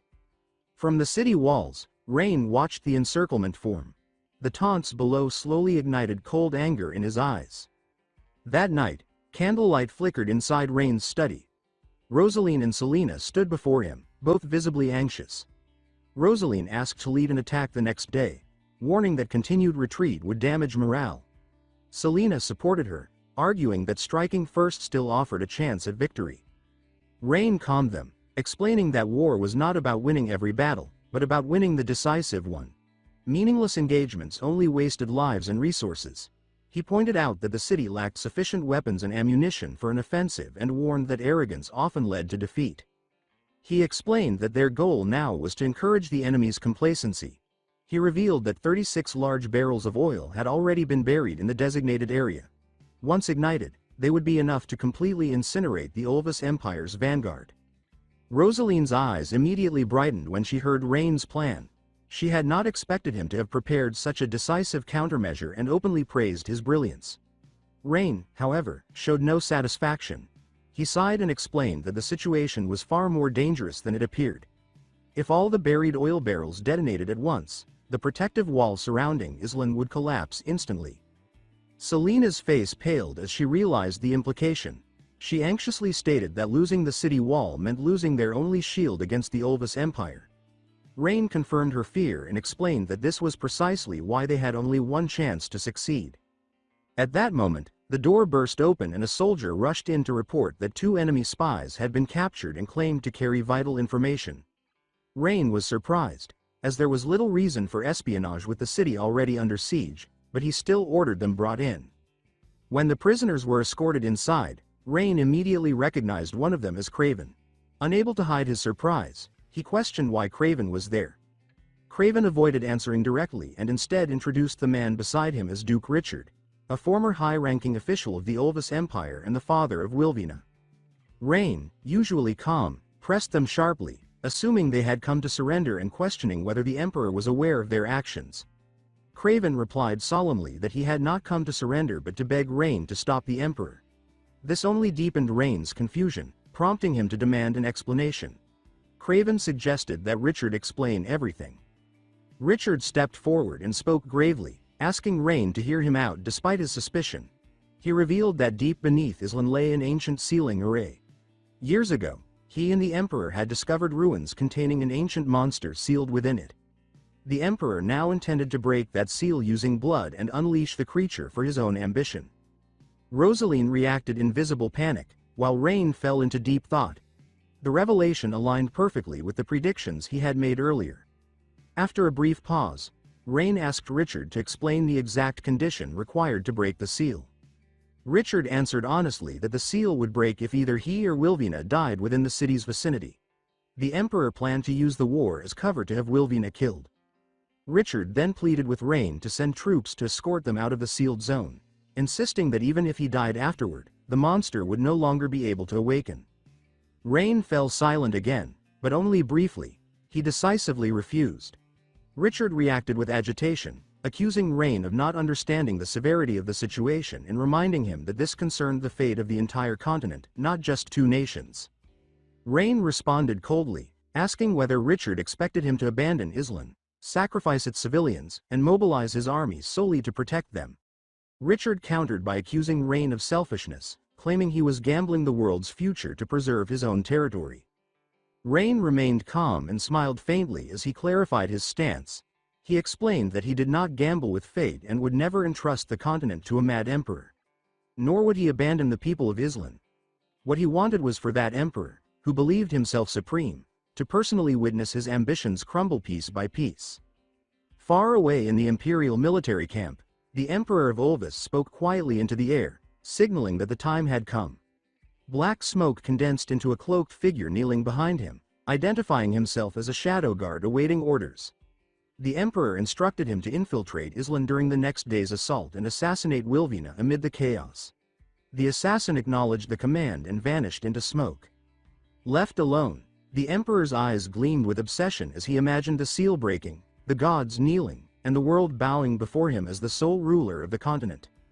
The following day, the Olvis army fully assembled outside Islan, poised to strike. From the city walls, Rain surveyed the vast force, a flicker of concern crossing his eyes despite his preparations. No one could remain entirely calm before such overwhelming numbers. Richard, watching the enemy ranks, warned Rain with visible anxiety. He explained that the Volwa regiment was the elite heavy cavalry of the Olvis Empire and the backbone of its military strength. Even the strongest defenses would collapse after a single charge from them. Rain found the warning amusing, dismissing the knights as little more than moving metal shells. Richard frowned and insisted that Rain had never faced true Olvis heavy cavalry and could not comprehend how terrifying they were. Rain cut him off with laughter, declaring that such cavalry posed no real threat and that he could destroy them effortlessly if he chose. Richard, angered by Rain's arrogance, silently judged him as reckless and overconfident after his recent victories. Though things still seemed manageable, Richard feared that once Rain faced a real heavy cavalry charge and tasted true panic, he might finally agree to evacuate him and his daughter from the city. At that moment, Rosalind spoke from behind, reporting that the Olvis Empire's heavy cavalry appeared ready to attack and asking whether they should go out to provoke them. Rain agreed and said it was a suitable opportunity. He ordered her to lead troops out to stall the enemy, stressing that she must only feign an attack and retreat immediately, under no circumstances engaging the Imperial army head-on. Rosalind looked confused and asked what he meant. Rain grew serious and explained that the enemy's armor was extremely heavy and consumed enormous stamina. If she led them in circles and kept them chasing, like teasing an animal, they would quickly become exhausted and unable to continue fighting. Understanding his intent, Rosalind's eyes shone with admiration. She expressed confidence that such a tactic had likely not been used against them for centuries. Soon after, she led her light cavalry out of Islan City and charged toward the Olvis army. When the Imperial Knights saw the small cavalry force approaching, they laughed mockingly, convinced the enemy was throwing their lives away. The commanding knight immediately ordered the heavy cavalry to charge.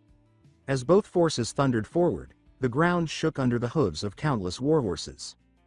Just before the two sides collided, Rosalind suddenly pulled her reins and veered sharply aside, avoiding direct contact. The Olvis knights erupted in rage, interpreting this as cowardice. Furious, The commander ordered the entire heavy cavalry regiment to pursue her unit relentlessly, determined to crush them. Seeing the plan succeed, Rosalind smiled. As Rain had predicted, after 2 full laps of pursuit, the Ulvis heavy cavalry began to lag behind, their exhaustion clearly showing, while Rosalind's troops still maintained strong momentum. The Imperial Knights grew even angrier as they realized they were being deliberately toyed with. One knight shouted that they had not come to fight, but to humiliate them. The commander understood this perfectly but still ordered the pursuit to continue. Halting now would be an unforgivable disgrace to their honor. From a high cliff overlooking the valley, the Emperor of the Ulvis Empire observed the battlefield with his guards. He sneered and remarked that Rosalind truly lived up to her lineage, possessing natural leadership talent. He acknowledged that using speed to wear down heavy cavalry was clever, but judged her commander to be far too naive. Turning to a mage beside him, the Emperor ordered the mages to restore the knights' strength. He said they would see who collapsed from exhaustion first, the prey or the hunter. The mage immediately left to carry out the command. A knight stepped forward with concern and warned that if all the mages' mana was spent reinforcing the cavalry, they would be unable to deploy defensive or fire-resistant spells should Rain unleash another large-scale forbidden spell. The Emperor smiled calmly and reassured him that Rain would not dare to use it. When asked to explain, the Emperor pointed out that the battlefield lay in a valley and that Island City had already lost its magical barrier. If Rain used that spell again, not only would the Imperial army be incinerated, but the city walls and Island itself would be reduced to ashes. He explained that Rain would never destroy the city he had built so carefully, and that this situation forced him to hesitate for the sake of civilians. The knight praised the Emperor's wisdom. Meanwhile, on the battlefield below, Rosalind's cavalry continued to ride with steady pace, still relatively relaxed. A knight behind her reported that the enemy could not hold on much longer and had been completely worn down. Rosalind nodded, believing everything was unfolding exactly as Rain had foreseen. Suddenly, her smile vanished. A strange phenomenon appeared in the sky as a blue magical formation formed and enveloped the Ulvis heavy cavalry. Their exhaustion disappeared instantly, replaced by renewed vigor. With their stamina restored, the heavy cavalry accelerated once more, steadily closing the gap. One rider cried out in alarm, asking how the enemy had suddenly become so powerful. Rosalind herself was stunned, never expecting the Empire to expend such valuable magic simply to restore stamina. As thousands of cavalry thundered behind them, panic began to spread among her troops. Riders shouted that both men and horses were reaching their limits and asked whether they should continue dragging things out, as exhaustion was setting in rapidly. Rosalind was gripped by anxiety. She had never imagined the situation would spiral so quickly out of control. As panic crept in, she recalled Rain's instructions before she left the city. He had told her that if anything went wrong, she was to lure the Ulvis cavalry close to the city walls, and he would handle the rest. Though she hated the thought of showing weakness in front of Rain, she had no alternative. She decisively turned her horse and ordered the cavalry to retreat toward the city, carefully instructing them to keep their formation spread out so the pursuing enemy would be drawn into range. Seeing the Island cavalry flee, the Ulvis knights assumed their opponents had reached their limit and were breaking in fear. Their commander immediately ordered a full acceleration, shouting for the charge and urging his men to tear the cowards apart. Laughter and battle cries rolled across the field as the chase intensified. By the time the Ulvis cavalry realized what was happening, Rosalind's forces were already nearing one of Island's gates. On the city walls, Island's defenders prepared their weapons. For the first time in a world ruled by magic, rifles were about to be used in open battle. As the gates opened, a small group of knights rushed forward without hesitation. They carried no blades or spears, only pitch-black metal weapons unfamiliar to this world. The Ulvis knights noticed the strange objects immediately. Some were confused by the small number of defenders, while others laughed openly, mocking what they assumed were useless iron rods. Their ridicule lasted only moments. When the lead Island knight judged the distance sufficient, he gave the order to fire. Explosions erupted in rapid succession, the sound sharp and overwhelming. Bullets tore through the air, ripping into the Ulvis cavalry. Knights at the front were pierced instantly, screams filling the battlefield. Those behind froze in horror, unable to understand what they were witnessing. Their thick dragon-scale armor, once a symbol of invincibility, was pierced as if it were thin parchment. Only one thought echoed among them. What kind of weapon could do this? From the city wall, Rain watched without emotion. He murmured that no matter what armor they wore, it was meaningless before a gun barrel. To him, the battle was already decided. He then told Grand Duke Richard that it was time to leave and turned back toward the city interior. Richard remained behind, his face pale and rigid. He had never imagined that Rain possessed such a terrifying weapon. Below, the gunfire faded as suddenly as it had begun. The surviving Ulvis cavalry fled in chaos, abandoning their fallen comrades whose bodies now littered the field. The Knights of Islan erupted in celebration, cheering loudly and praising Rain's leadership. Amid the excitement, no one noticed three dark figures slipping silently into the city. Cloaked in advanced concealment magic, they left no trace as they moved unnoticed into the stables. When their feet touched the ground, the shadows revealed themselves as an assassination squad sent by the Ulvis Emperor. Even their leader was surprised by how easily they had infiltrated the city. He immediately ordered his subordinates to prepare for entry into the Lord's residence. Suddenly, his expression sharpened as he sensed someone approaching. The three assassins vanished back into the shadows just as a knight entered the stables, cheerfully stroking his horse and praising the day's victory. His joy vanished in an instant when he felt danger surge toward him. Before he could react, his throat was cut, and his body collapsed soundlessly. The lead assassin immediately cast a high-level dark spell. Sinister energy enveloped the corpse, twisting and reshaping it. Moments later, the assassin transformed into a perfect replica of the fallen knight. Once the disguise was complete, he ordered his two companions to remain outside as support while he infiltrated the Lord's residence under his new identity. The dead knight's name was Khan. That evening, a small banquet was held inside the residence. Rain sat among the knights who had distinguished themselves in battle as they praised him enthusiastically, recounting the sight of Ulvis soldiers fleeing in terror. Disguised as Khan, the assassin joined in, declaring that without Rain's leadership, Islan would have fallen long ago. Rain accepted the praise calmly, reminding everyone to enjoy the night but not forget that the war was far from over, and warning them not to drink excessively. In a quiet corner, Wilvina observed the gathering in silence. When her gaze landed on Rain at the center of the hall, a trace of sorrow crossed her face. She remembered their past interactions and his invitation for her to work under him. Lost in thought, she slipped out of the hall, wondering what kind of relationship awaited them once the war ended. Her departure caught the assassin's attention. He watched her leave with calculated focus and followed discreetly. Wilvina walked toward the garden fountain, her emotions heavy. Though she was a noble of the Ulvis Empire, she was now aiding Rain against her homeland. Suddenly, she sensed someone behind her and spun around in alarm.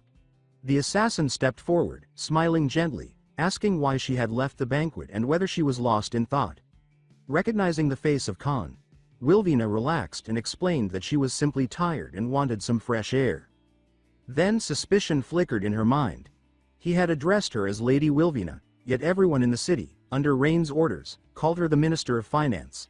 Concealing her unease, she decided to test him. She casually asked about his wedding preparations with Lyria, mentioning a past argument near the kitchen. The question caught the assassin completely off guard.